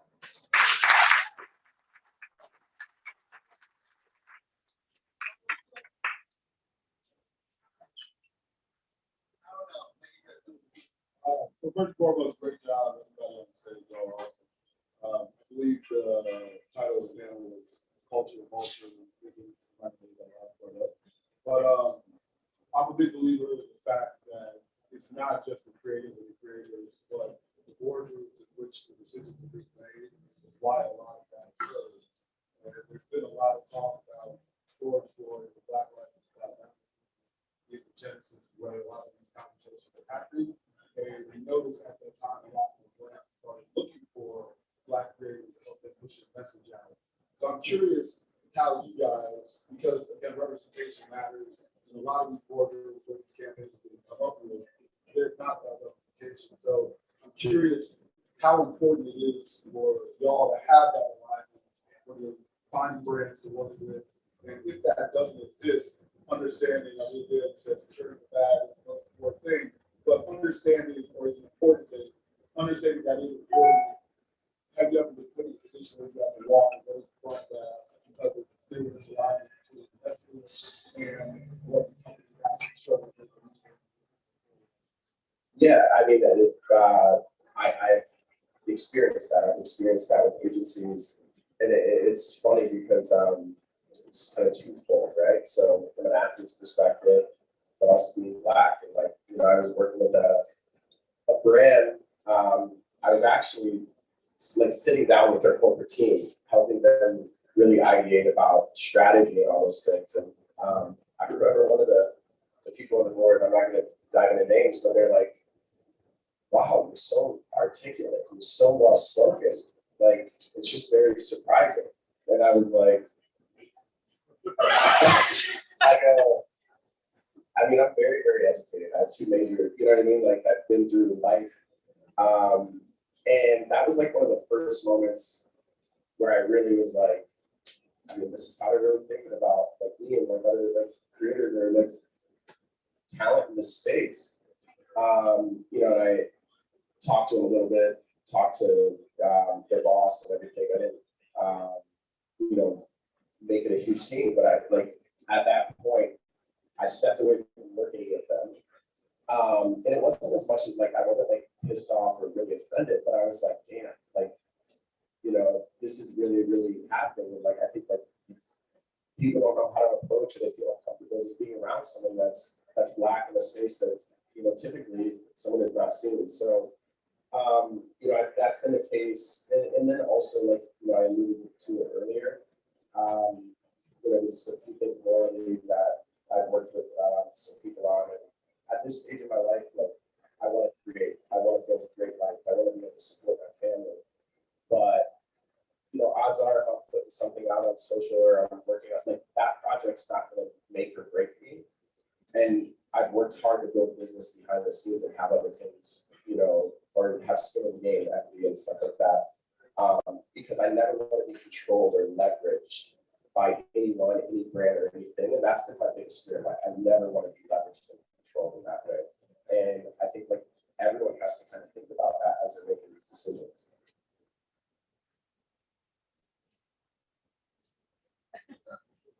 I think that's the point that I'm talking about reality of what we face on a daily basis. And we're going to get called shadow talks. And the whole reason why is because, you know, I sat through all this stuff on George Floyd. Every company said, hey, we want all our Black employees to stand up and tell us how you really feel and what's going on in the organization. I'm like, there's nobody on this panel that's going to tell you the truth. The horse in your gut. They're just not going to. Like, I'm just letting you know that right now. Not going to happen. They might give you 30%, maybe 40%, but there's no way. So we're going to think where everybody's covered and they can actually speak their truth. But I'm just going to give you a quick example. This happened a week ago. So I was asked to speak at a pretty major CPG company. And for low, they weren't even paying my full fee, but I was nice. It was a Black group. And I was like, all right, fine. I'll take it. And then I get a call and they're like, oh, man, you know, I got to ask you something. Look, they were very sensitive about this, but they want to know, can you groom your beard and your hair? And I was like, you're right, because I'm living the hobo life. You probably are right. But I don't know if you're allowed to ask that. Like, what in this day and age, that's what you're going to ask? But that's, and by the way, the person's hired me. It's like, when I left corporate America, much higher than they are. And it's like, how is that so, but that's the problem, is that no matter what's accomplished, there's still that stigmatism that we're seeing. And that's the challenge. That it's the unspoken that nobody really talks about and you don't experience unless you are in those circles. And so I appreciate you sharing that because well, you're articulate. Yeah, motherfucker, I'm fucking articulate, motherfucker. I went to fucking Harvard, bitch. I had the same thing happen. We had a lawyer come in from Twitter, Black lawyer coming from Twitter, our lawyer from Mondelez. It was like, he was like, look, this is how you should do it. She's like, well, I don't know where you went. We said, Harvard, motherfucker. I went to fucking Harvard. That's the thing, dude. Anyway, whatever, sorry. I think we might have time for one more question, but or we don't, whatever. I don't know how you call that. All right, so let's give a round of applause. So that's it.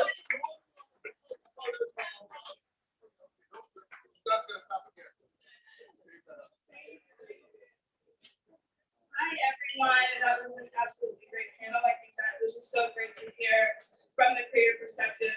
That's my bread and butter, to hearing brands and creators like yourself. And something that I see a lot from the brand perspective is, you know, brands are like, oh, we want 75% diversity, but we want to make sure they don't do any political cuss. And we also want to make sure they don't cuss. And we also want to make sure that they don't talk about certain things, you know, that a lot of people in the culture, not too Black, but just Black enough to get this message out. And my question is always like, okay, like, what's your, like, why are you looking to target diversity? What's your reason? What message are you trying to get to? What audience are you trying to reach, and why? And that's a question that they seem to never be able to answer. So I think there's a really missing due diligence on the brand side as well, to really ask yourself, why am I targeting diversity? Why am I targeting, you know, creators of color? Is it just a hidden number so you can look a certain way on socials? Or is it because you're trying to, once again, contribute to this generational wealth that we're trying to rebuild and we're trying to help creators do so? So I want to ask you guys, what is your advice? I think we have a lot of brand marketers in here as well that can learn from this. But what is your advice in that sense, knowing that a lot of the times it is just a number that they're trying to hit? How do we make this more authentic? How do we make it more real for this to be a natural partnership? I think the longer the partnership, the better. Like if it's just one post, like I don't like that, you know, like I'm just that one post to fill in that you need to do every time, you know, something happens, you know. But if it's like a longer partnership, like it's like 3 months, we want to see content from you, we want to collaborate with you, we want to build a relationship with you, you know, using those words is more comforting than just saying, oh, we saw your Instagram, we saw your TikTok, and whatever, we would love to work with you, you know. It's all about the wording. I want to say also, after you said L'Oreal, because I super next to L'Oreal, that is another brand that I love working with. I got to sign a 1-year contract with a good one with L'Oreal, and they were so great about me being myself and partnering with them. And I was a L'Oreal ambassador for the year, so I got to do my spirituality, but also talk about how I do my affirmations while I'm doing my makeup, while I'm doing my skincare, things like that, while using their products. It was a natural relationship. So when it becomes natural, that's when the creator really can thrive. And tell them that we want you to be yourself. We want to see things, but you can still correct them. You know, I still got corrected on things, but it was a relationship. I wasn't feeling like I was changing who I am. You know, so when it's like that, I think those are better partnerships for sure. Yeah, the same way. Also, a lot of like long-term things, like a lot of things that brands come to me about are obviously sport type things that I won't be able to. I'm trying to put on like camps and things like that. I won't be able to have a partnership to. So if I could take these products overseas, I take the products to the hood so the other kids can see your products. What are you going to do for me for us? Not just give me that product. Are you going to help like give me some scholarship money for us to go into my foundations and things like that? So when I'm dealing with partners, different brands, I try to see if they're willing to work with my kids. Yeah, and I on this end, it's, you know, from a marketer perspective, it's like, you know, if we're working together, like you're signing up like for me, right? All of you. And beyond just the stuff that I put out that's directly correlated to a product or anything like that. And this same thing that is said, you know, across the board here.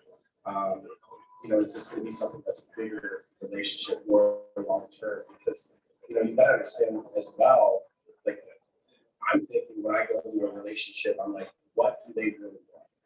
You know, and I also want them to ask that of me, like what I want out of this partnership and relationship, but also know that, like, you're going to get the resources that I have. I want to bring a brand, I want to bring a partner into my world and like really, really show them like the things that can be done. And those are the relationships that I've seen that have really worked. Like for the most part, every like, you know, primary partnership I have right now, I've had for years, well before I, you know, got a big following from the show and all that stuff. Well, you know what? This is the only time I let run over. Get on a Zoom call. You'll get me fired, though. I'm just letting you know that. Get on a Zoom call with your creators. That is the best thing. I love when a brand is like, let's get on a Zoom call, let's have an interaction. You can feel the energy between both of you and you can find that correlation with each other. Get on a Zoom call. That is so good.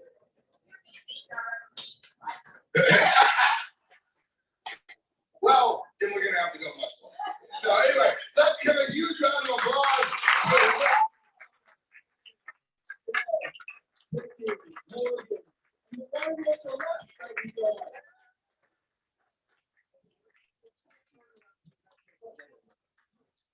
We're gonna do a quick turnaround for the next panel. We are going going to have a fireside chat between Joe and Cecilia.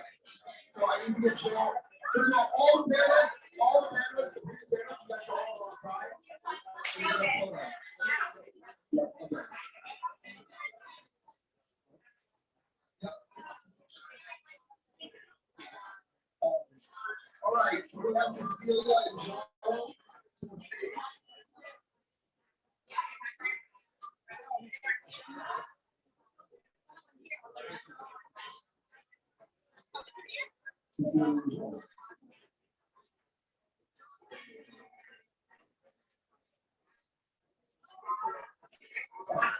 Cecilia and Joe.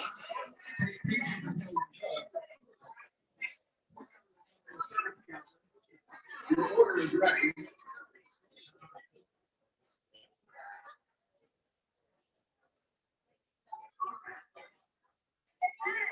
Hey, how are you?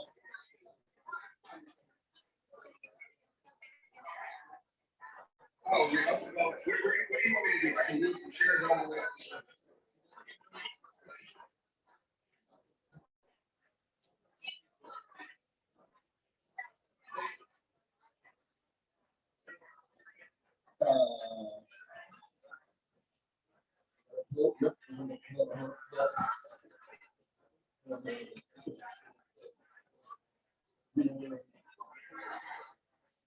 Hello. Hey, everybody. Hey, those who want to continue the conversation, let's just be respectful for the rest of the panelists. Well, Cecilia's gone, so now I guess it's just you and me guys. That was an interesting panel. One of the better ones of the day, definitely, in terms of interaction. So I'm expecting a lot from you guys.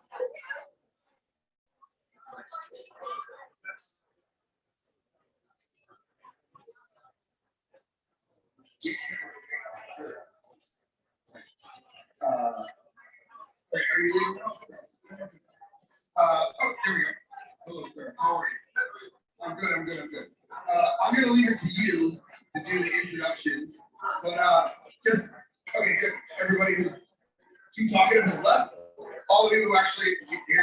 Here's your audience. Talk to you. Thank you so much. Hi, everybody. That was an awesome session.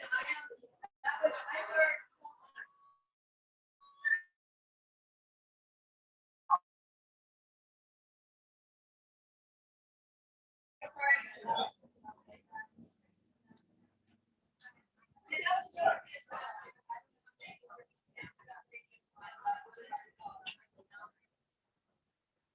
learned. Can you guys hear me okay? Is that better? All right. My name's Cecilia.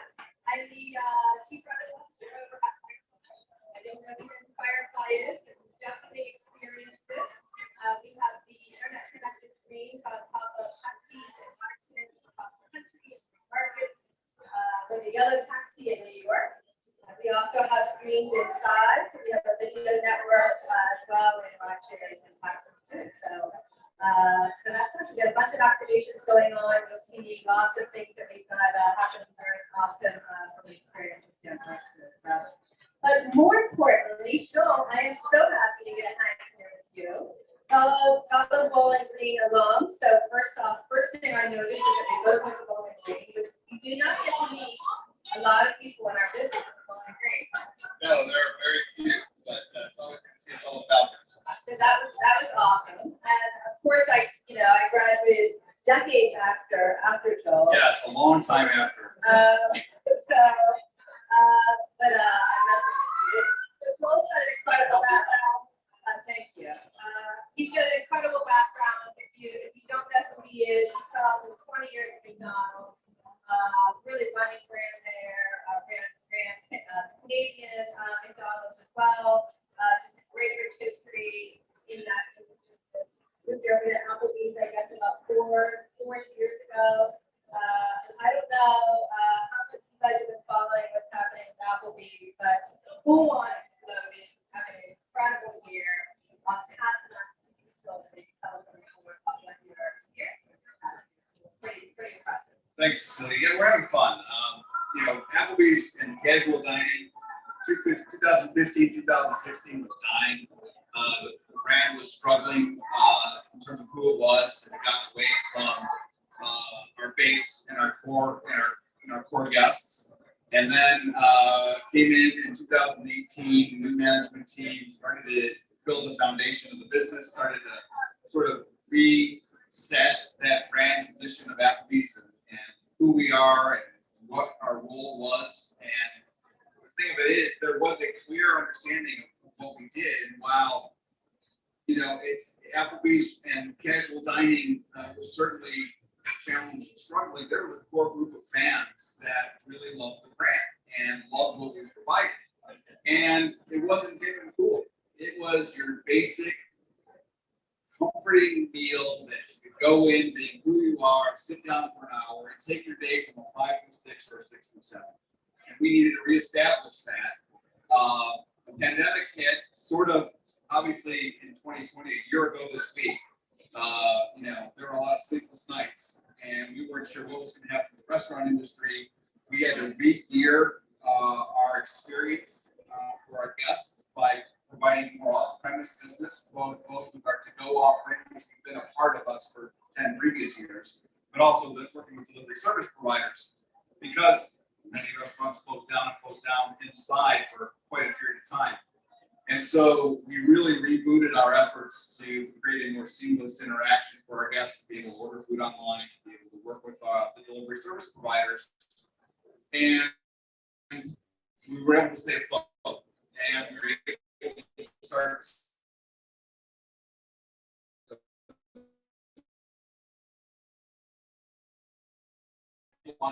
go places they were comfortable. It's important for people to know that focus on cleanliness and making sure we're providing an experience that they were comfortable with. And then 2021 comes along, and basically the brand brief and who we are as a brand was sung about in a way that was real and authentic by Walker Hayes. It's like, so we have some people that want to do the dance here, I think. I would love to see it, but some folks found it. It was an earworm, right? I mean, it was there, it was out there, it was everywhere. But we loved it, and Walker is as authentic a person as there is, and it was the true story of who he was. Here was a guy from Alabama who dated his wife. They go to Applebee's on his dad's credit card, and he ordered a street.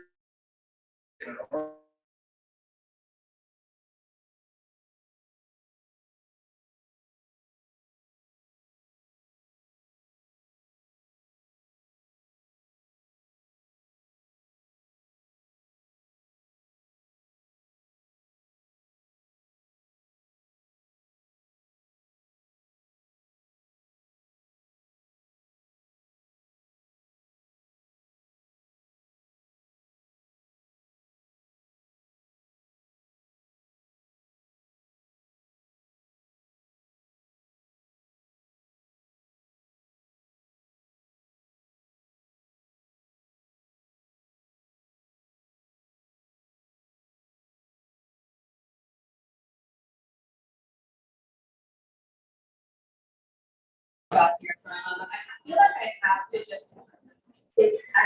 of get out of the way, because it came up a few times yesterday. Before we dive into all those other elements, obviously you guys had a pick up recently, if you want to call it that, is with running around some court news. And I think that really the question I would like to ask you is that you've been doing this for a long time.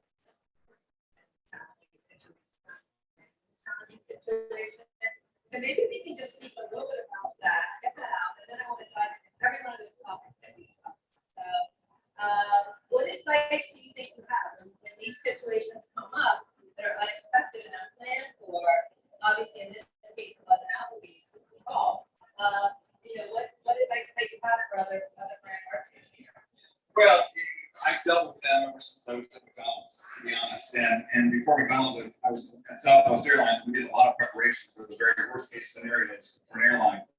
And then at McDonald's, we had situations in all of our markets that were stories you did not want to ever see your name involved with. And then the CNN issue occurred, and we're like caught completely off guard, because we have our protocols in place, and they have their standards and procedures. And it was a mistake.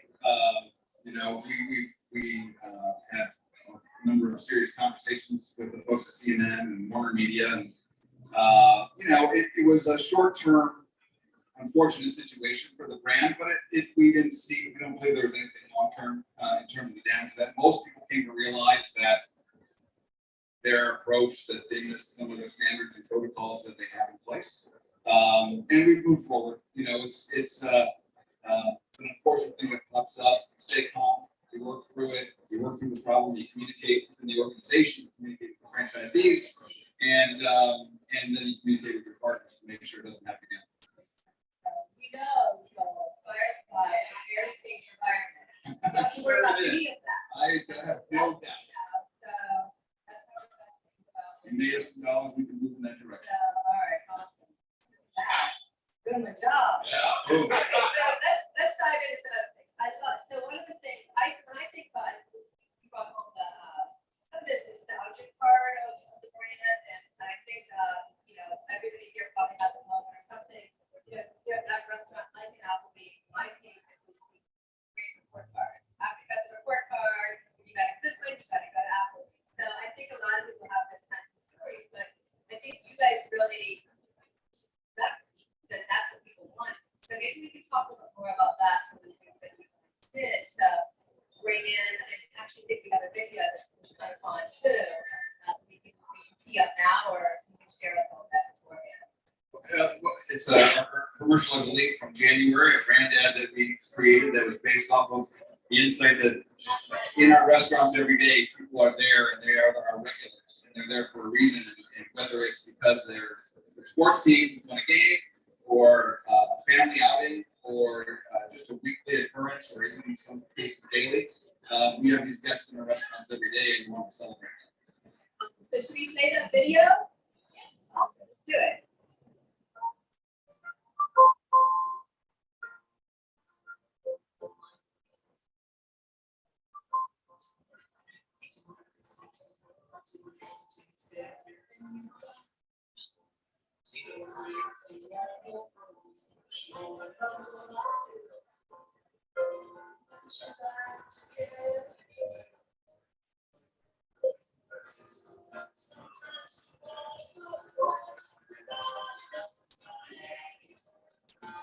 Sing it, everybody.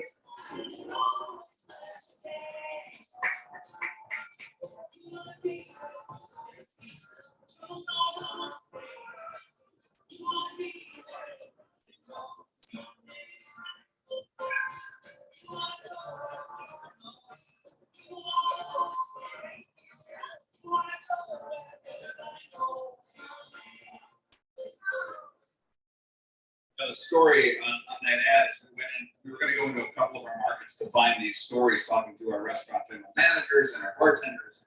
But with COVID, we had to keep it limited, so we went to our Pittsburgh market. And all of those guests, there's a 93-year-old World War II veteran, Chester, who would come every week with his wife. She passed away, and now comes with his grandson, and those little kids are his great-grandkids. Kia is the woman who owns the hairdress shop. She comes with her clients on a regular basis to Applebee's, and the softball team comes on a regular basis to Applebee's. So these are all real, authentic people. It's real stories of Applebee's. I mean, people don't recognize the fact that, and we're working on validating this, but our agency has been working on this, is that more first dates happen at Applebee's than any other restaurant. Now, a lot of people go, but if you think about our size and scope, there's an element to that. People have date night at Applebee's, and they go to Applebee's before movies. And they, you know, this is what takes place across the country in our 1,600 restaurants. And we're really proud of that fact. And again, you know, our demographic is younger than people expect. Especially post-COVID, we've seen a big difference in the demographic. And then the other element with our brand is just with that side, we have our average income is lowest casual dining. Our folks are looking for value, they're looking for abundant plates, they're looking for food they're comfortable with. But this is most of America. And that's who our guests are, and we embrace that. And I think that's what this ad is really about, and why the brand has done so well over the last few years. So how else, beyond the ad, how else would you expand on that, regulars? social? Yeah, absolutely. We told the story of the folks that were in the ad across many different social platforms. We wanted to make sure we embraced them. We actually are looking at making a commitment to using only regulars in all of our ads going forward. I mean, the firefighter that was in there, she was a military helicopter pilot, and now she was a firefighter in one of the local townships of Pittsburgh. And these people just came across and just were natural and did a phenomenal job. So we're going to continue to leverage that and tell their stories across the country. It's something we think we found a real, and it talks about the neighborhood. People think of us as a big brand sometimes, or just a big corporation, but our restaurants are franchised, locally owned and operated restaurants. We have 69 corporate restaurants, and the rest are all franchise restaurants. And these are the people that go to those restaurants, and we just try to provide that experience that makes them want to come back more often and regularly. Okay, that's awesome. Okay, so let's talk a little bit about the Walker Day. Yeah. When that, because you got obviously a little up there, with it, but you guys really took advantage of it. I guess you played off that and embraced it. So would love to hear when it first came out, your reaction of it, because that's kind of fun to have a celebrity, musician sing about you in a good positive way. It was, I worked at McDonald's, and they've done a lot of work with musicians in the past. It tended to be more of a business relationship, which was fine, and they've done well with it very recently. I was there when they did some work with Justin Timberlake, that had a long-standing impact in a positive way. This was natural, it was real, and watching the song from an artist who had one moderate, medium-sized hit in country music. His daughter created the dance, and the dance comes up on TikTok, and all of a sudden the song goes from a song climbing the charts in country music to becoming the song of the summer. And that dance and that TikTok video was just an amazing evolution for the song to become the hit that it was. And Walker is as real and as authentic as they come. He's a really genuine person who has this wonderful family with 6 kids and his wife Lainey, and they've been dating since they were teenagers and growing up in Alabama. And the song, the dance, and just that experience was something everyone was looking for during last summer. I mean, we're all happy to be here at South by Southwest with our masks off. One another.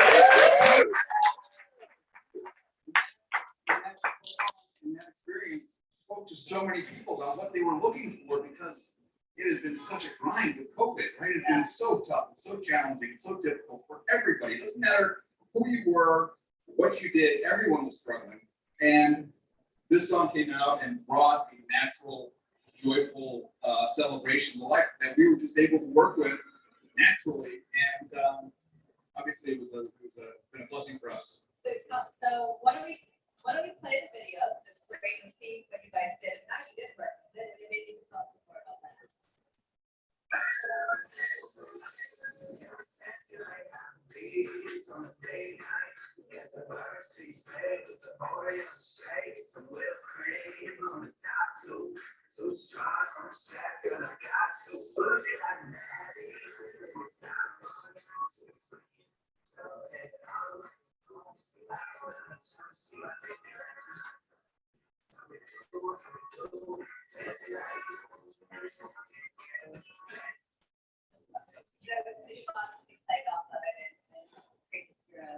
It was, we looked on TikTok, we saw who's creating these videos. There were ones with seals, there were one with animals. I mean, it was a phenomenon. And the chorus was a song of appreciation for our brand, and it was just a natural fit to have fun with it.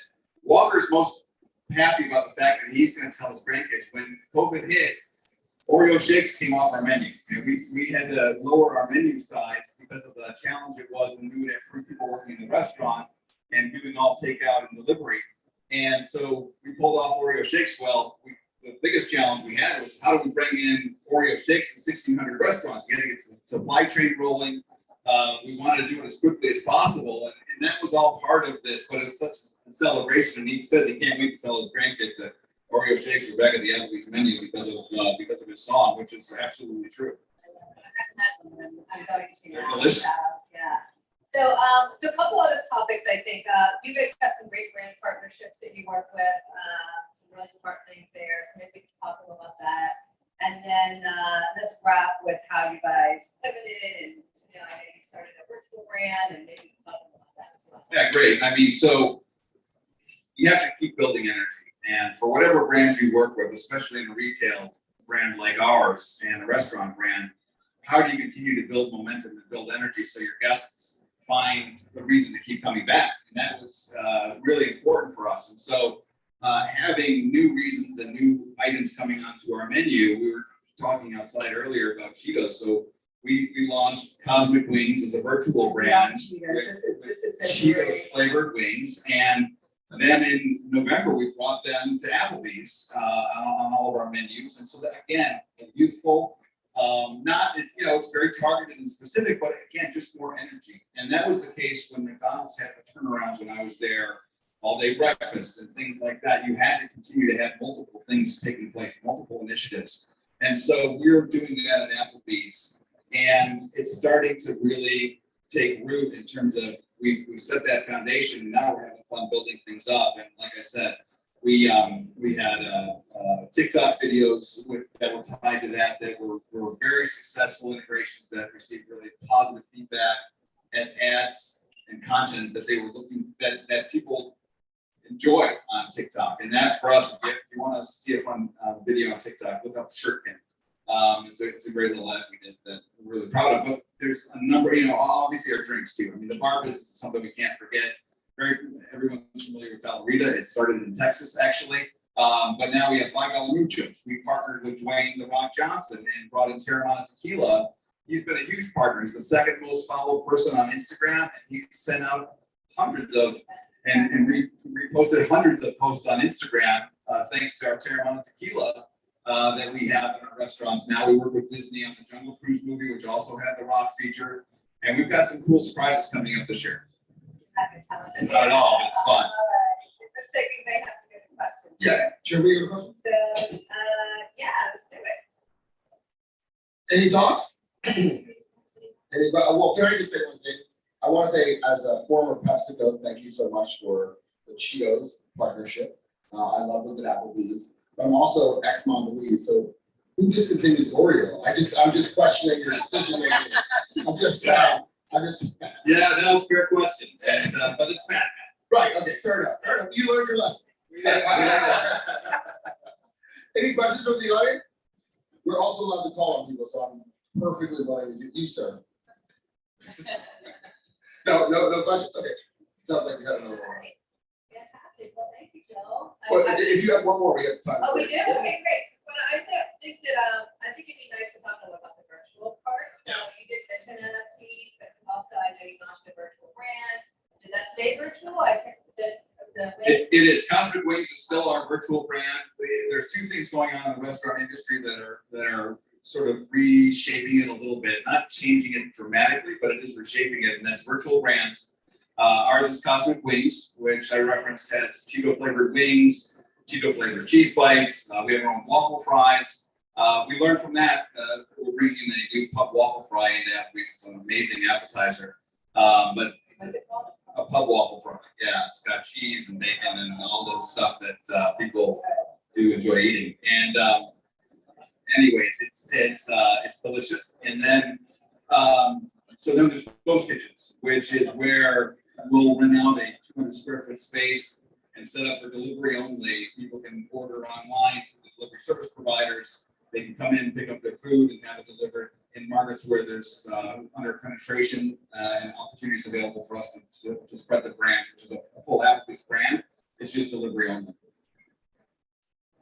It's amazing how, fast you guys were already, I think, really prepared with the race and services anyhow, but it's amazing.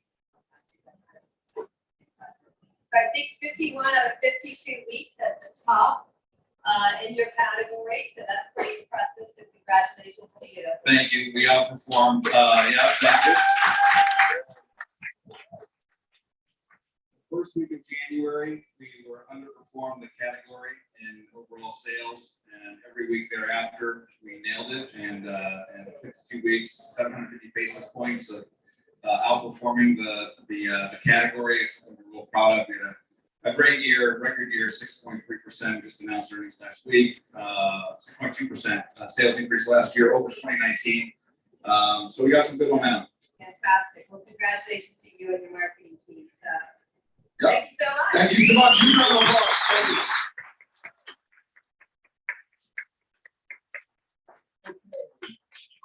We're gonna have Stephanie.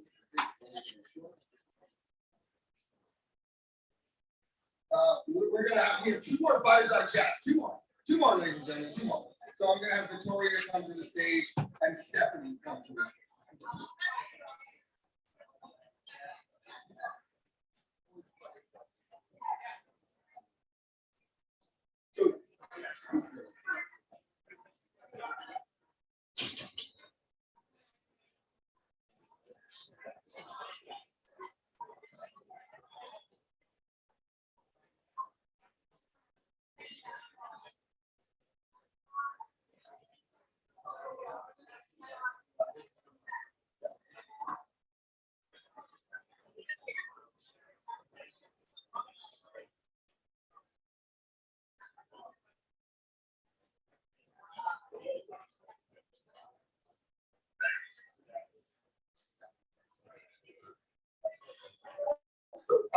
Okay, ladies and gentlemen, we have two more panels, two more fireside chats that stand between you and two more glasses of alcohol or cocktail hour. Again, just really quickly, guys, those on the edges that are talking, just to be respectful for our fireside chat, so you can either take those conversations outside or just shut up. Okay. Stephanie, it's all yours. I will let you do all the introductions, and I will get out of your way. Thank you so much. Great. I'm going to make Victoria the first introduction, and then I'll do a little segue into this panel. So, thank you to the brand leaders for being here and all the events that we are joining. It's very, very good to meet people from our markets and partners. So I'm Carolina. I'm head of connections from English. I'm Brazilian/Italian. I live in São Paulo, but I work for the New York office for the GTU. And my role is to help brands over digital transformation, so bringing our own data, media, creativity, etc. And cross brands. I work for the non-alcoholic beverages. So I work like a cross consultant, and I identify brands that can run like different pilots, can talk with different partners, can benchmark globally training or initiative, etc. So that's my role. Great. And Victoria has her hands in so many different things. So she is charged with digital innovation, data storytelling, media creativity, and also finding good partners and startups that will help build the Anheuser-Busch ecosystem. My name is Stephanie Gaines, so I lead up partnerships and marketing for Vortex Now. We are the largest free ad-supported mobile network. We have 10 million monthly users, and we are highly Gen Z and multicultural in our audience. We've had some great growth this year, 65 million to over 100 million. So one thing about this panel is that's going to be an acronym-free panel. You're not going to hear the word ecosystem or consumer journey.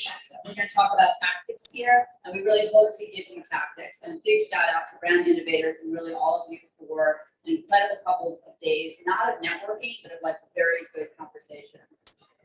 So one of the things that Anheuser-Busch is really focused on, and Victoria and I actually met, we had dinner a couple nights ago, they are focused on really providing consumers with direction on and mission-based marketing. And as you probably know, Gen Z, more than any other consumer generation, wants to have and wants connections with brands that support their own missions, whether it's around sustainability, mental health, LGBTQI, whatever it may be. And Anheuser-Busch is doing some amazing things with that and using sports to help promote their brands. You want to talk a little bit about that when it's done? That's one thing that we realized that maybe during the pandemic, people sometimes are searching for real like brands and people that connect to their lives, and we need to do something for society.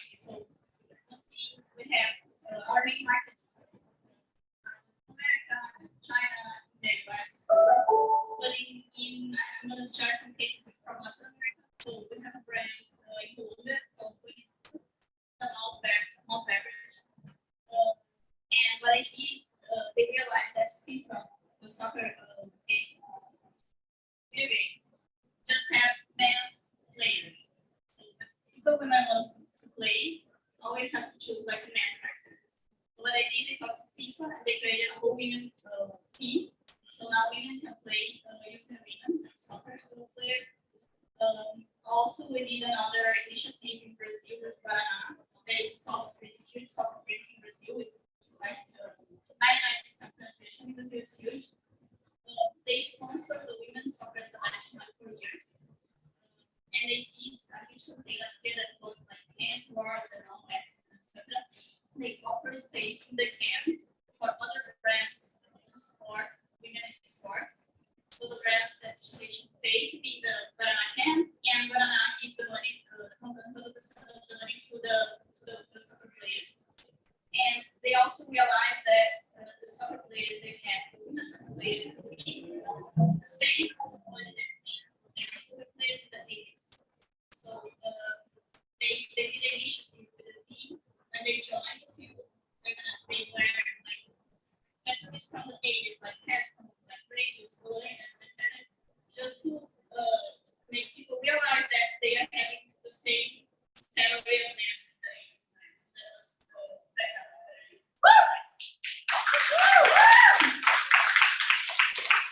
It's really amazing work, and I didn't know myself. I love to see people, and how many people did not know that Anheuser-Busch has so many non-alcoholic brands. I was definitely one. Well, I was amazed just to see the depth of it all. So one of the things that Anheuser-Busch is also spending a lot of time around in Victoria is data and data storytelling, and really collecting the global data and consumer insights to inform their products. So you want to talk about that? Okay. Just for to know, the non-alc business, it's a business of $3 billion. It's a huge business. Inside Anheuser-Busch represents 10% of the business. So it's a huge business, and some people don't know. But talking about data, we in the past few years, 3-4 years, all the brands they did a huge effort collecting data, collecting first-party data around digital products, promotions, loyalty programs, etc. And then we realized that we had a huge amount of data, but I didn't know what to do with the data and how to generate insights for us. We had two very nice initiatives that I'm going to share. One is called Own Insights. That we developed in there to a platform that great researches for consumers. So we identify using our first-party audience, the audience we want to talk with, base surveys, and then we send them through email. Their answers come back to our database. So we reach our database, and we realize that we want to get closer to our consumer demands, and that's our way to ask them questions. So we test products, we test packaging, we test campaigns, we test positionings, we test occasions. For example, we test when Michael Ultra launched in Brazil, we test the best occasion to launch the beverage there. We test Stella and also Paraná is tasty brand in Brazil. We did a huge campaign on new flavors. So we asked Brazilians which flavor they prefer combined with Paraná. There's a little fruits from Amazonia. And we have 60 different flavors from each region of Brazil, and the brand decided to launch the 16 flavors. So it was a really nice and successful campaign. And we use all the data that I have internally with the insights that I have internally. So that's how we're using this data now. And also, one thing that we realized also during the shift from B2C. So we launched some services that we can deliver, like beverage, like cold beer in 10 minutes in some close house.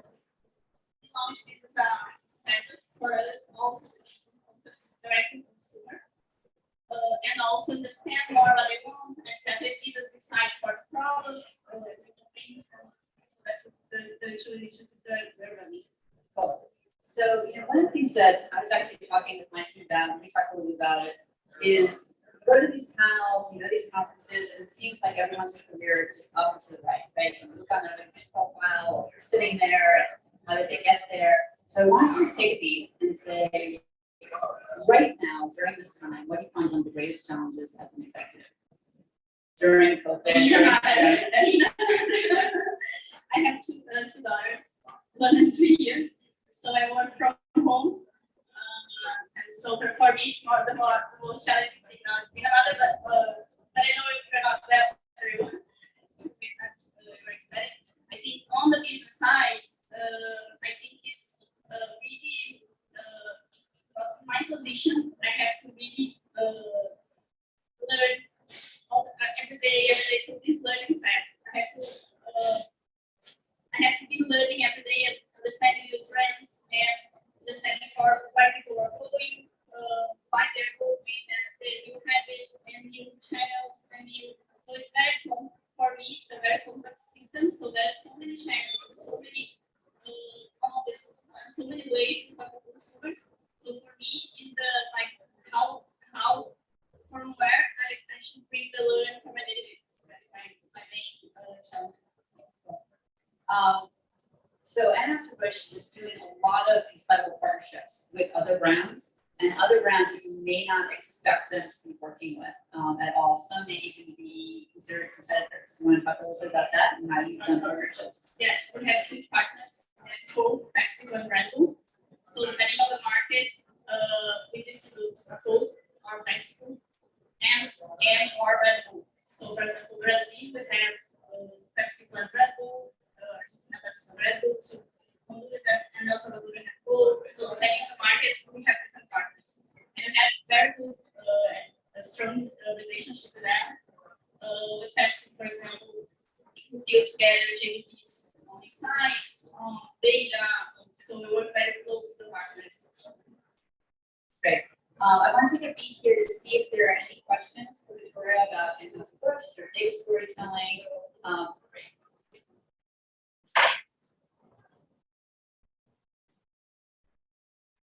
You mentioned a lot about the first party data strategy in different countries around the world.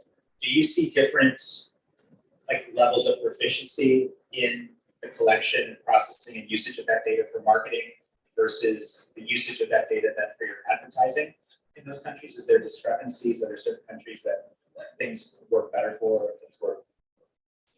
I think what makes that countries works better, that's to see the GDPR. And I would say the brand marketers, if they are well, they understand well the goods. That's the markets that are very has a better offline mindset. Makes a lot of sense. I have a question. How do you think about your global marketing strategies as opposed to marketing in America? Can you repeat this? How do you think about your the head of global? So how do you think about your global marketing strategies in comparison to how you think about marketing in America? US and our brands in the US, we have some other stronger market. Nice to have eyeball super coffee posts. So it's not.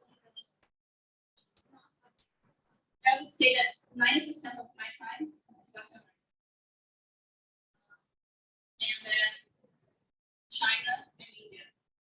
US, as we have already stronger brands that I normally my time is going to the brands that are still not very digitalized and etc. So I would say US is a more mature country for us. So then it's very nice to work with brands like that. They're very cool brands, so it's nice to do good stuff. Do you find that there are differences in marketing, what are differences in marketing to US consumers versus say Brazil? How do you find those consumers are different? I have a lot of bias in this answer because I'm Brazilian, so I understand much more Brazilian. But I think US has very aggressive communication. You can be very straight to the point. Even in Brazil is more like you have to go go more on the side, and then we're gonna talk secrets or cities. Talk about the direct to consumer initiative. You talked about your direct to consumer initiative. How does that employ your distributors? And how does that affect your grocery store vendors, office vendors as well? So we have two types of direct consumer initiatives. We have one for final consumers for to C and B2B too. So we are doing huge partnerships with our partners now to join the B2B tool they have and Snap. And all of our sales force going and have targets on the B2B to them. So and the partners are joining, they also see the advantage of using because they're much use it more and more points and discounts and etc. So all the companies keep pushing and offering discounts and for the partners to really join the B2B for us it's important.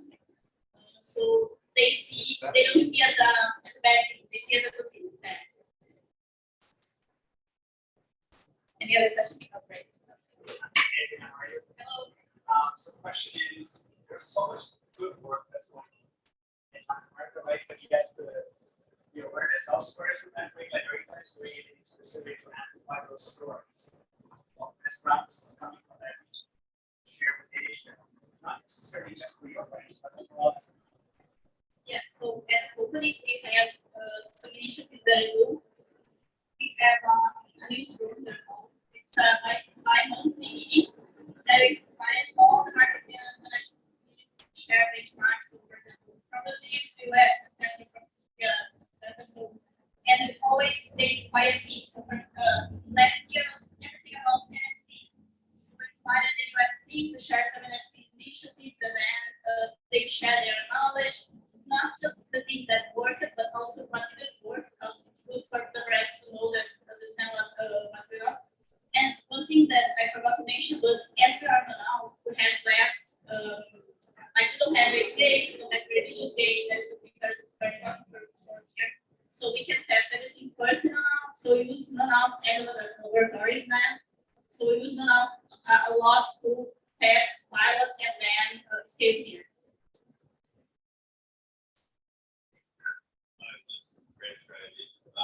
When I went to Brazil, I loved growing up. But I don't see it in the US. So my question is, how do you decide which products to actually test and really work? And what are some of the We have banana here actually. We can buy it on Amazon. It's a very small market. But I think banana is very specific because it's very Brazilian. It's very Brazilian. It's born in Brazil. It's like 100-year brands. They just did 100 years. And it's very for the Brazilian taste. We sell it here for Brazilians. Like we don't sell for. So I think we do. I'm not the product innovation area, but we do a lot of tests, tasting. The consumers and etc. And identify the trends and the possible new markets for us. But Guaraná is a brand that is scaling. So we have a plan for Guaraná.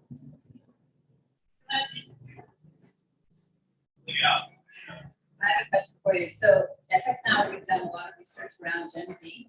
And if you were welcome to get that research if you'd like it. So interesting that demo wants to hear so much from their peers and not from celebrity influencers. Have you leveraged that? And have you leveraged sort of peer-to-peer influencers in your marketing? I'm not sure I understood your question. How do you use influencer marketing? Yeah. So we have one thing that we are in a path now is to leverage the knowledge that influencer marketing is not just for reach, because we used to just work for reach in our brand. So just to only follow that customers and etc. But sometimes like huge influencer doesn't influence our consumers. So we're now searching for new ways to approach influencer, to measure influencer.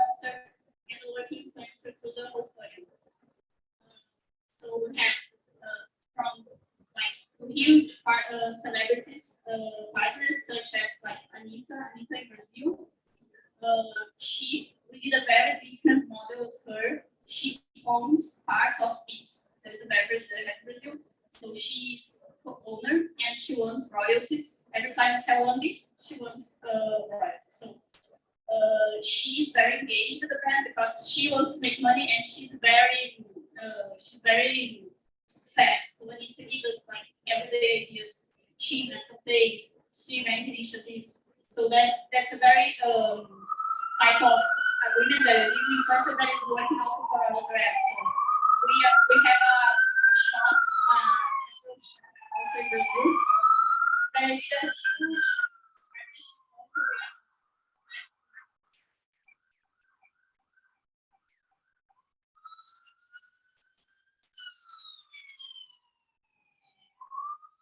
Yes, circulated on Twitter as much as the drone did the drone campaign did last night by times. So she also owns so the way of the doing partnerships with influencers. We also have a huge community of creators. So we creators that are joining the brand teams.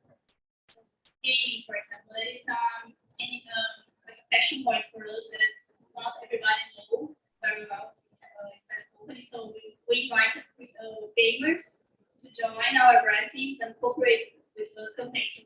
They join they do the thing, they have their own lives, but they also help us on a daily basis. So they join the delivery teams, they help us with ideas, create campaigns, and etc. So depending on the brand, we have like, depending on the size of the brand, we have more than 100 influencers and slash creators working for the brand. So we have it's a very strong pillar for us. Anything else? Question. From your previous conversation with brand invaders, you said I like to do crazy things. Now, you're trying to get your consumer base. What's your crazy thing that you're trying right now?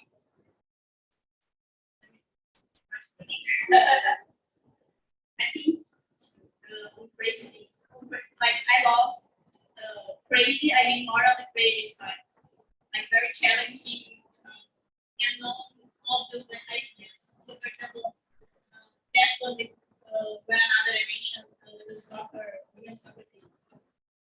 He can be an example. Colombia also have bullying campaign, anti-bullying campaign.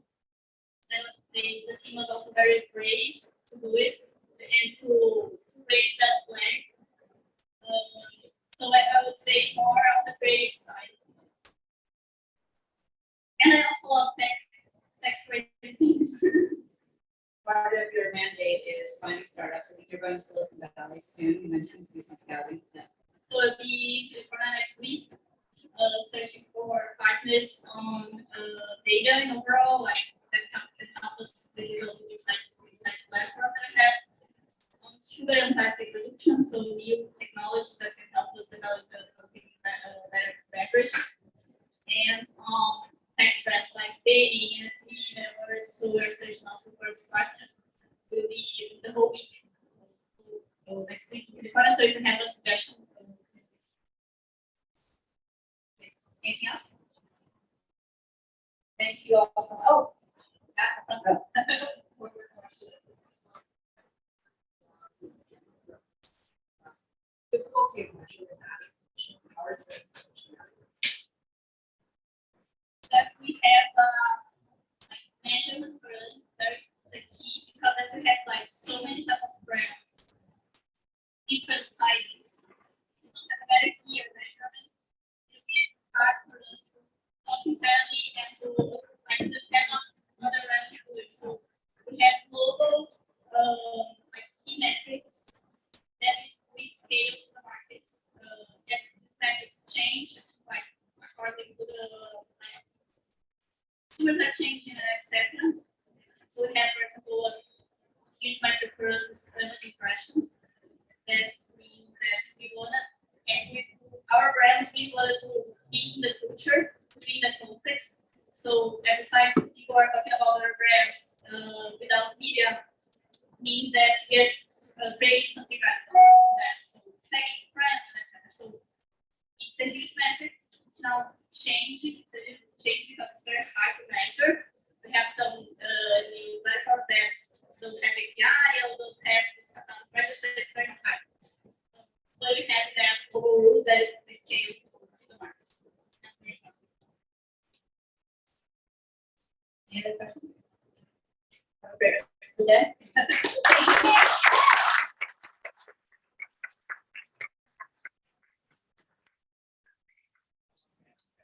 Thank you, everyone. We're waiting on our MC. He seems to be a little preoccupied at the moment, but we're still gonna keep it going. We got last but not least, our next session. Coming up is Orly Winter and Jeff Paps, who are going to have a wonderful conversation and keep everyone engaged and keep the energy up and live.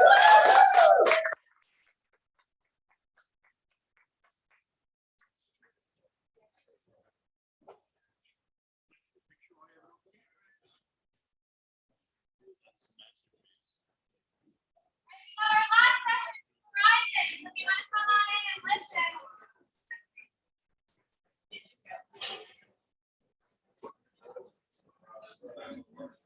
We're saving the best for last. Hi, Nick, everybody. It's so awesome to meet in person. All of us, so many people, this is our first event back in a while. So very, very appreciative of Brand Innovators being able to pull this off. Just a real quick intro. My name is Jeff Paps. I'm the commercial officer at Loaded. We're game talent management. We work with basically the biggest creators in the world. We're known for having brokered the Ninja and Shroud deal with the Mixer, RIP Mixer. But prior to Loaded, I was the chief revenue officer of Waze Plan, which I built actually I built soon.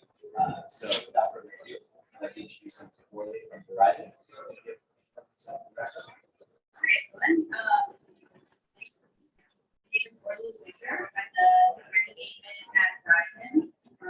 I am 2 months into the job, so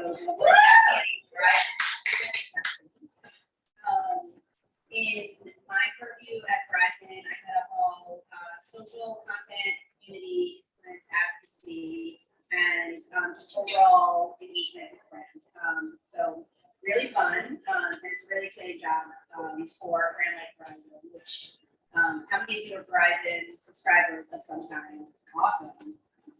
So you all touch brand and business and the product every single day, but it's often something that sort of falls into the background. And I think that there's a huge opportunity with a brand like that to do some really fun stuff.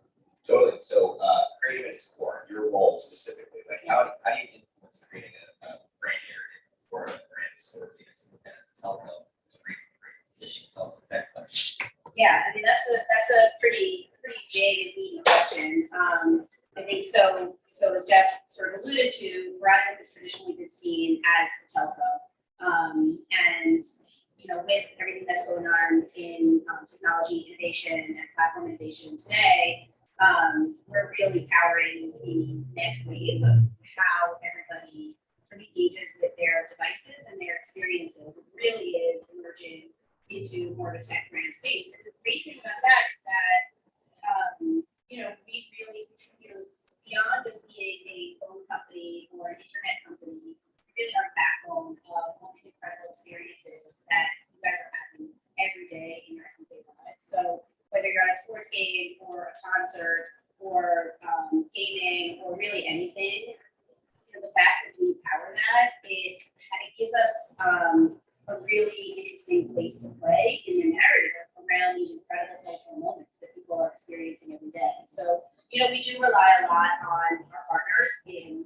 whether it's like NFL or Live Nation or some of the gaming companies. Partnerships are a huge part of how we do marketing at Verizon, because that's what you guys care about. Who cares about, the fiber driving things or the 5G waves like in the air? You care about what you get on the other end that we have. So I think it's really fun to have incredible partners that we can look at to tell that full stories. I guess it's understanding a lot of consumers have around 5G and that everybody's looking for this like magic solution, but like how do you develop creative?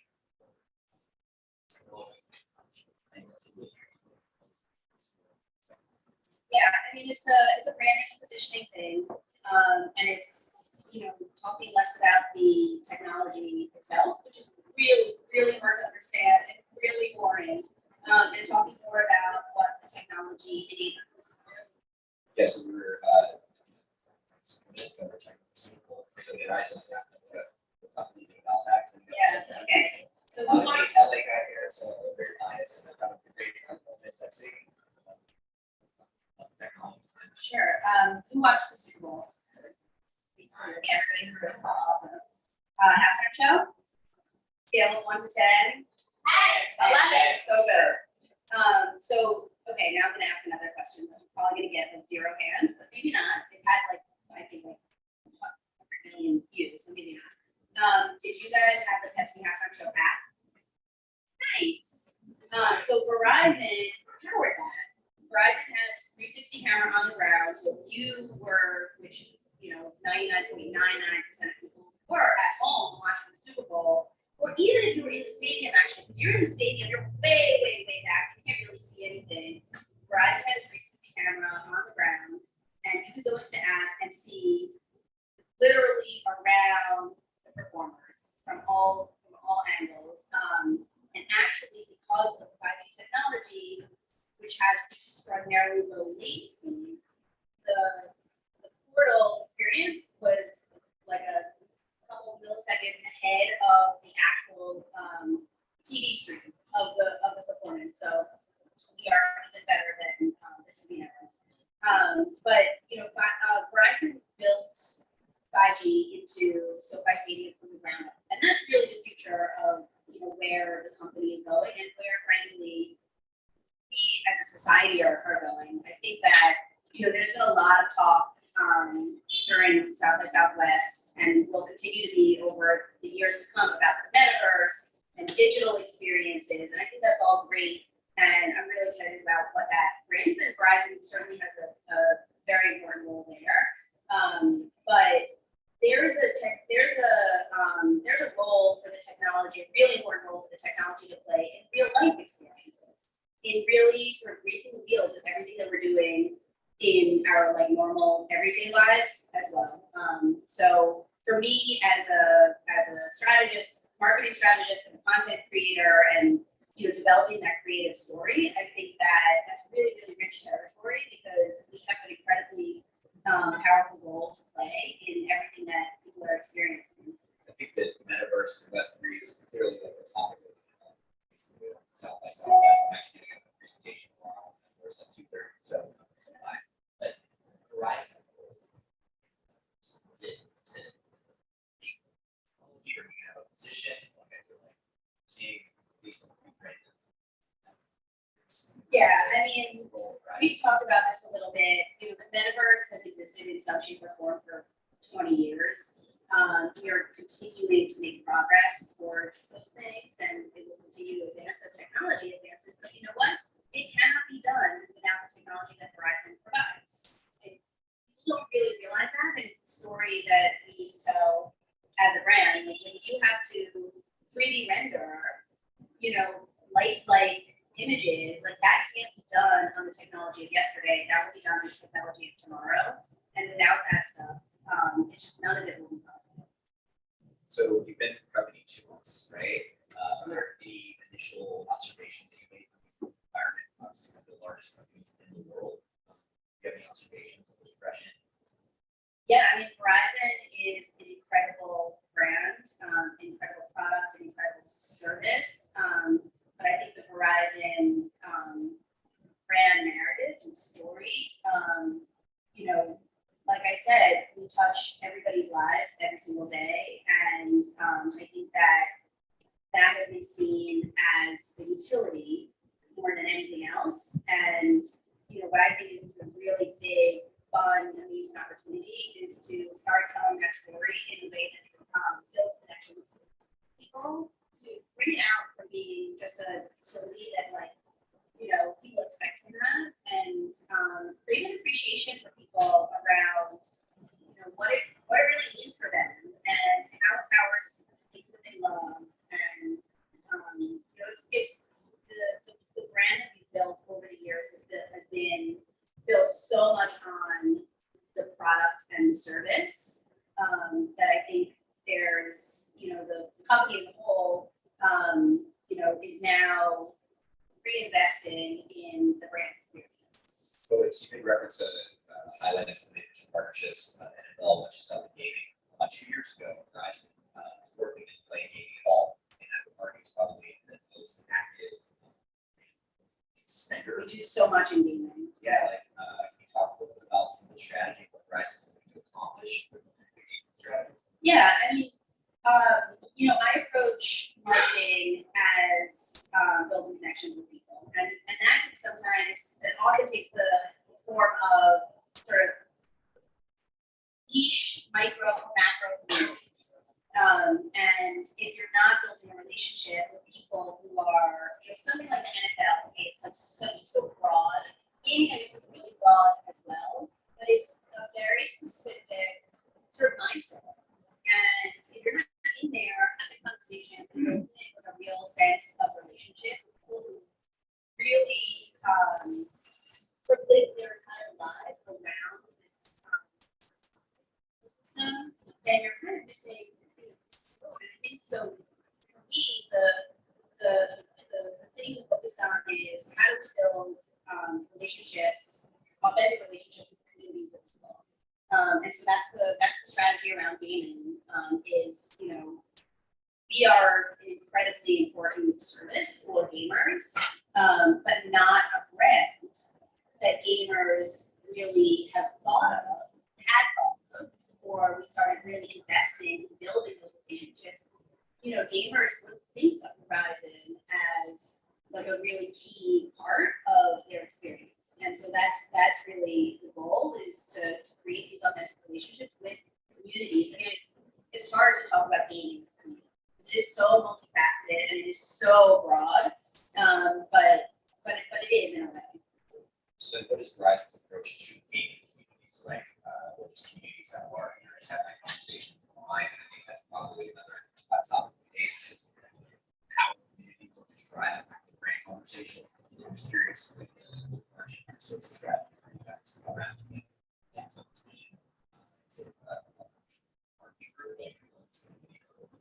Yeah, it's a function of the marketing group. And it's an interesting question because when you say like, okay, for marketing to this audience, it feels very transactional.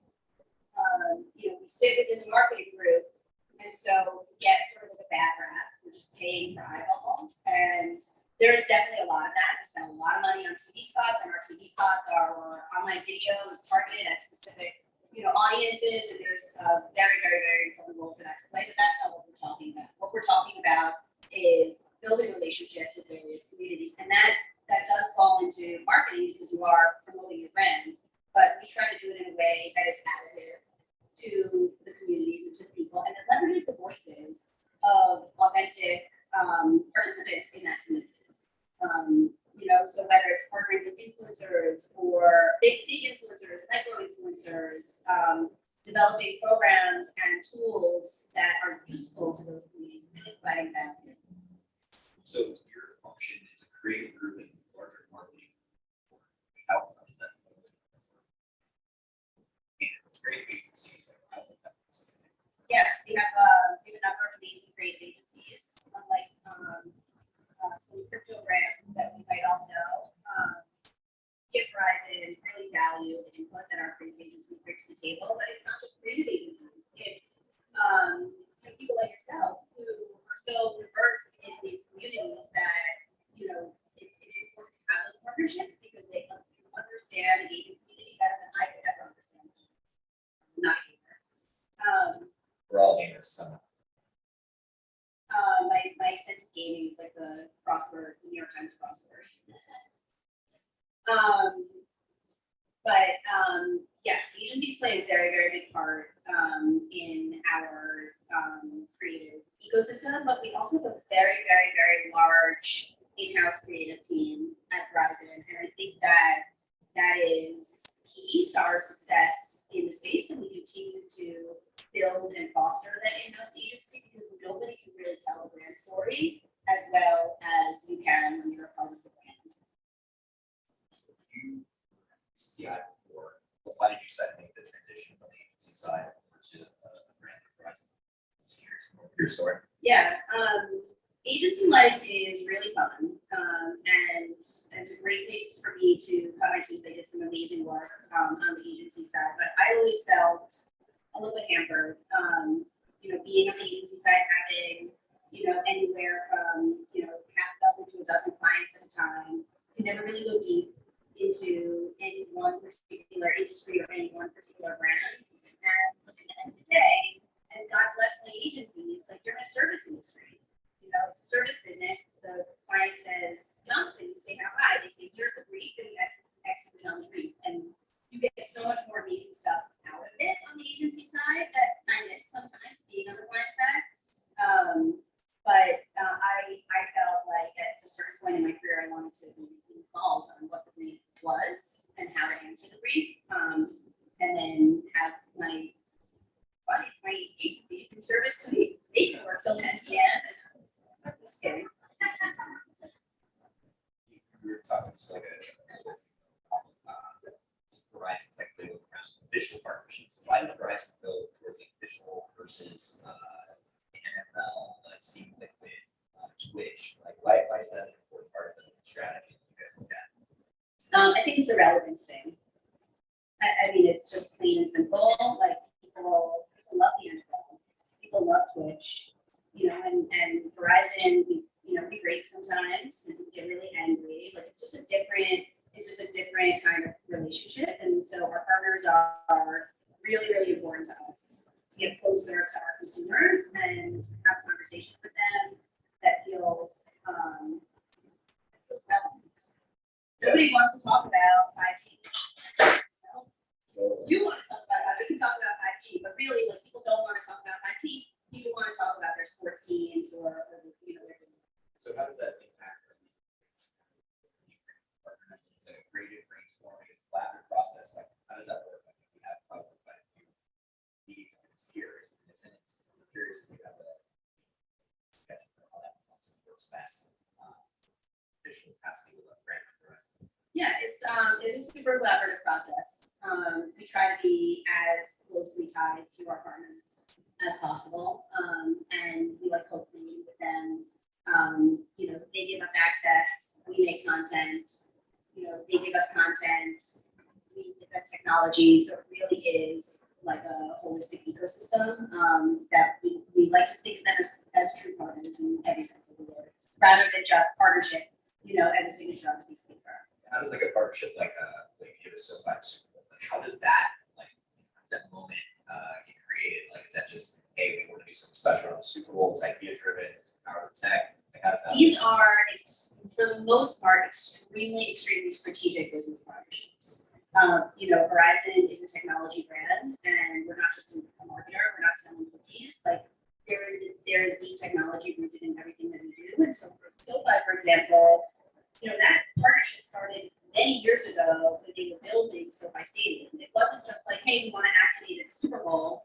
These are really in-depth partnerships. So for SoFi, we built it from the ground up. With the stadium, built 5G technology into the stadium, and there's no way a partnership as effective and successful as we had could happen if we were just coming in at the last minute saying, hey, let's just put our name all over the Super Bowl and have an activation there and make some content. Like we as a business, as a product, have been deeply enmeshed into the whole thing. Going into new categories, so what obviously we're repositioning towards more of a technology player, not just 5G, but a bunch of services. I know that's becoming a really important part of your business. What's coming next for you guys?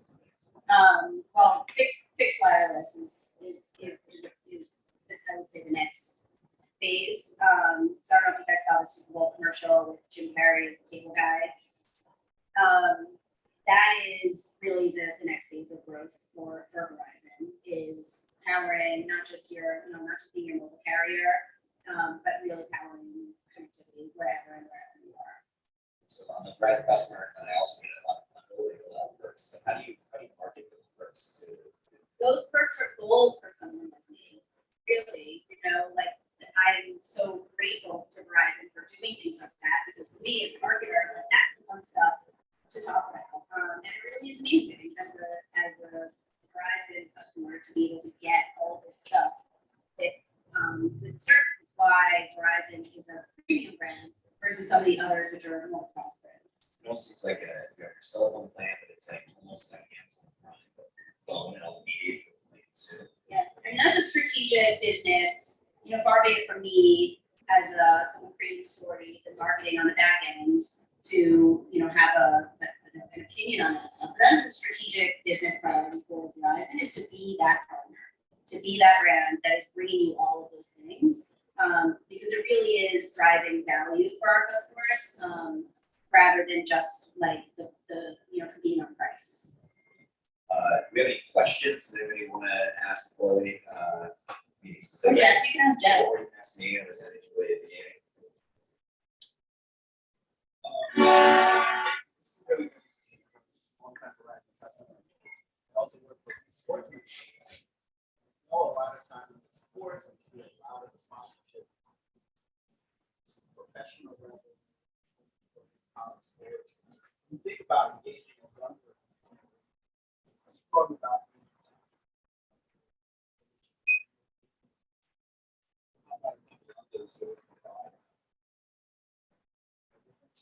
oh, you're only 2 months in. Yeah, I was gonna say, I don't wanna step on any third rails or anything. We may have youth sports partnerships that I don't know about, but I think it's an incredible point. I'm a brand marketer, and I know that brands are built from an early age, and those brands that you feel connected to as a kid just stick with you. And so I think it's a great point, and frankly, as a value that we can bring to organizations like yourself in youth sports and other in education, we have a really big education sort of priority vertical where we have invested very heavily in bridging the digital divide, providing devices and training for kids and teachers in educational environments. And so I actually wouldn't put it past us for having something like that I don't know about, because I know how important of a priority the educational side is for us, but I will definitely look into that. Yeah, about 4 years ago, this was in first up at Face Plans, gaming was really starting to come mainstream. It was the middle of like Fortnite, the wave that kind of happened, and Bernie's on the side of the day, and she's like, I'm not working with you in the capacity. This is about the future. She literally was like, I'm building equity. It's a 5-year plan. She accepted the plan. So, like, fashion, want to target your needs now. 5 years, and it's not beautiful. So it's Is AT&T considered your biggest competitor, or how do you look at competitors versus what you just talked about as being a technology brand and really just educating the consumer on experiences with your brand? Yeah, I mean, traditionally, you're right. AT&T and T-Mobile would, probably be in Sprint previously to that would probably be the sort of top couple of competitors for Verizon. I would like to say that we are leapfrogging them, and now it really is about positioning the brand as a tech brand, less than a telco brand. But they are still obviously from a business revenue standpoint, those kinds of companies are pretty big competitors on the wireless side. Following up on that, Comcast, you guys have an association with Comcast? What's that? You guys have an association with Comcast? I couldn't remember. I thought I saw that at one point. Comcast and Verizon were doing things together. Okay. You talked a lot about building communities and supporting communities, and it was always from the context of gaming or this audience or that audience. In the beginning, you mentioned you're also responsible for advocacy. Do you look at these communities through the lens of DEI and incorporate that into your activations and think about that in terms of engagement? Absolutely, 100%. And I think it's a funny thing to talk about, the idea of building community around a brand. And I think that there are not that many brands that, like, you've got like a Peloton, which is literally like communities of people coming together, and so community is integrated into, what they are as a business and as a product, and then obviously as a brand. And I think that you can very easily get to a place where it's like, really, you want to build community around Verizon? Nobody wants to be part of the Verizon community. But I think about community less as a big C community in the Peloton sense, which is, great for them, but for us, little community, those one-to-one relationships that we create with people, it's obviously first going to be based on delivering product and service excellence, but as a brand, creating that dialogue and fostering a relationship, one-to-one, one to a small group, one to many, and all of those things combined is like a concentric circle, and that's how you build brands. You build a real relationship with people, and a lot of that is advocacy. A lot of that starts with customer care. When somebody has a problem, how do you address it? It's not, it's not easy, and it takes, years and years to build true advocacy and community around a brand. Even if, I don't think we'll ever get to the point where we have like literally a Verizon community. But I think we can get to the point where people feel like they are part of the Verizon. They feel like you're co-creating the brand in a way. They feel that they really have like loyalty to not just the service, but the brand. Yeah, it's really interesting to see like Verizon bundling additional services with your Verizon program, and you can actually put concert tickets and insurance for gamers and all. Verizon I feel like is a form of that. It totally is, yeah. If you guys are, for all of you, like 80% of the people in this room who are Verizon customers, you should definitely join Verizon up and see what that looks like, in real life from a product standpoint. I have one last question. So, as someone who's 2 months into a new role, congratulations, so excited. What are you most looking forward to about your position with Verizon? I think that from a creative content standpoint, there's a real opportunity to be more consumer driven, take the insights that are coming from people who are using our product and talking about our brand, and build content that works for them. And I think that's what I'm most excited about. Pivoting the way we look at content creation from here are the priorities that we have that we want to talk about to here's what our customers are saying really matters to them. You mentioned customer care, and I think that's such an underutilized asset that organizations have today.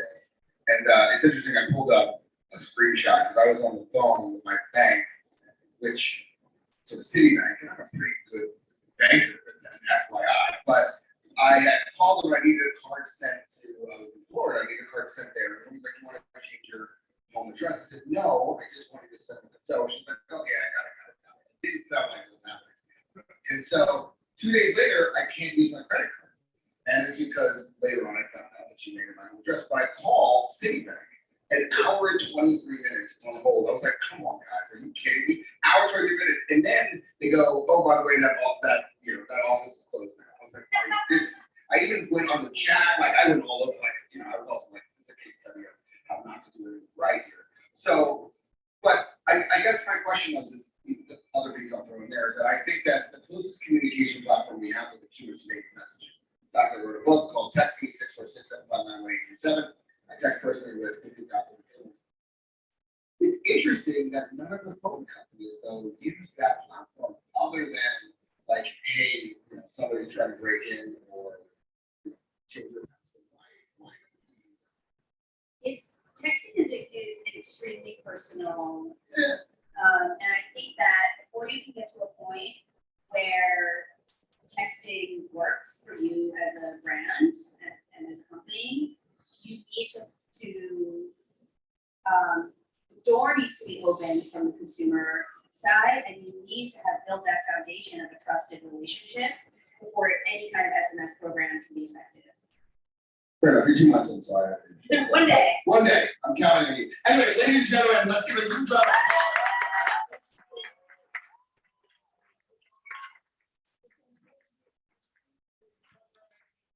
but I will be available at the bar as well as cocktails, so you get to choose what you want. But anyway, thank you guys for coming out, and again, thank you for touring Brand Innovators, it's very important. More brand marketers offer to come up and host, because when they see your face and you provide context and commentary, it's very important for the industry. So anyway, enjoy, thank you.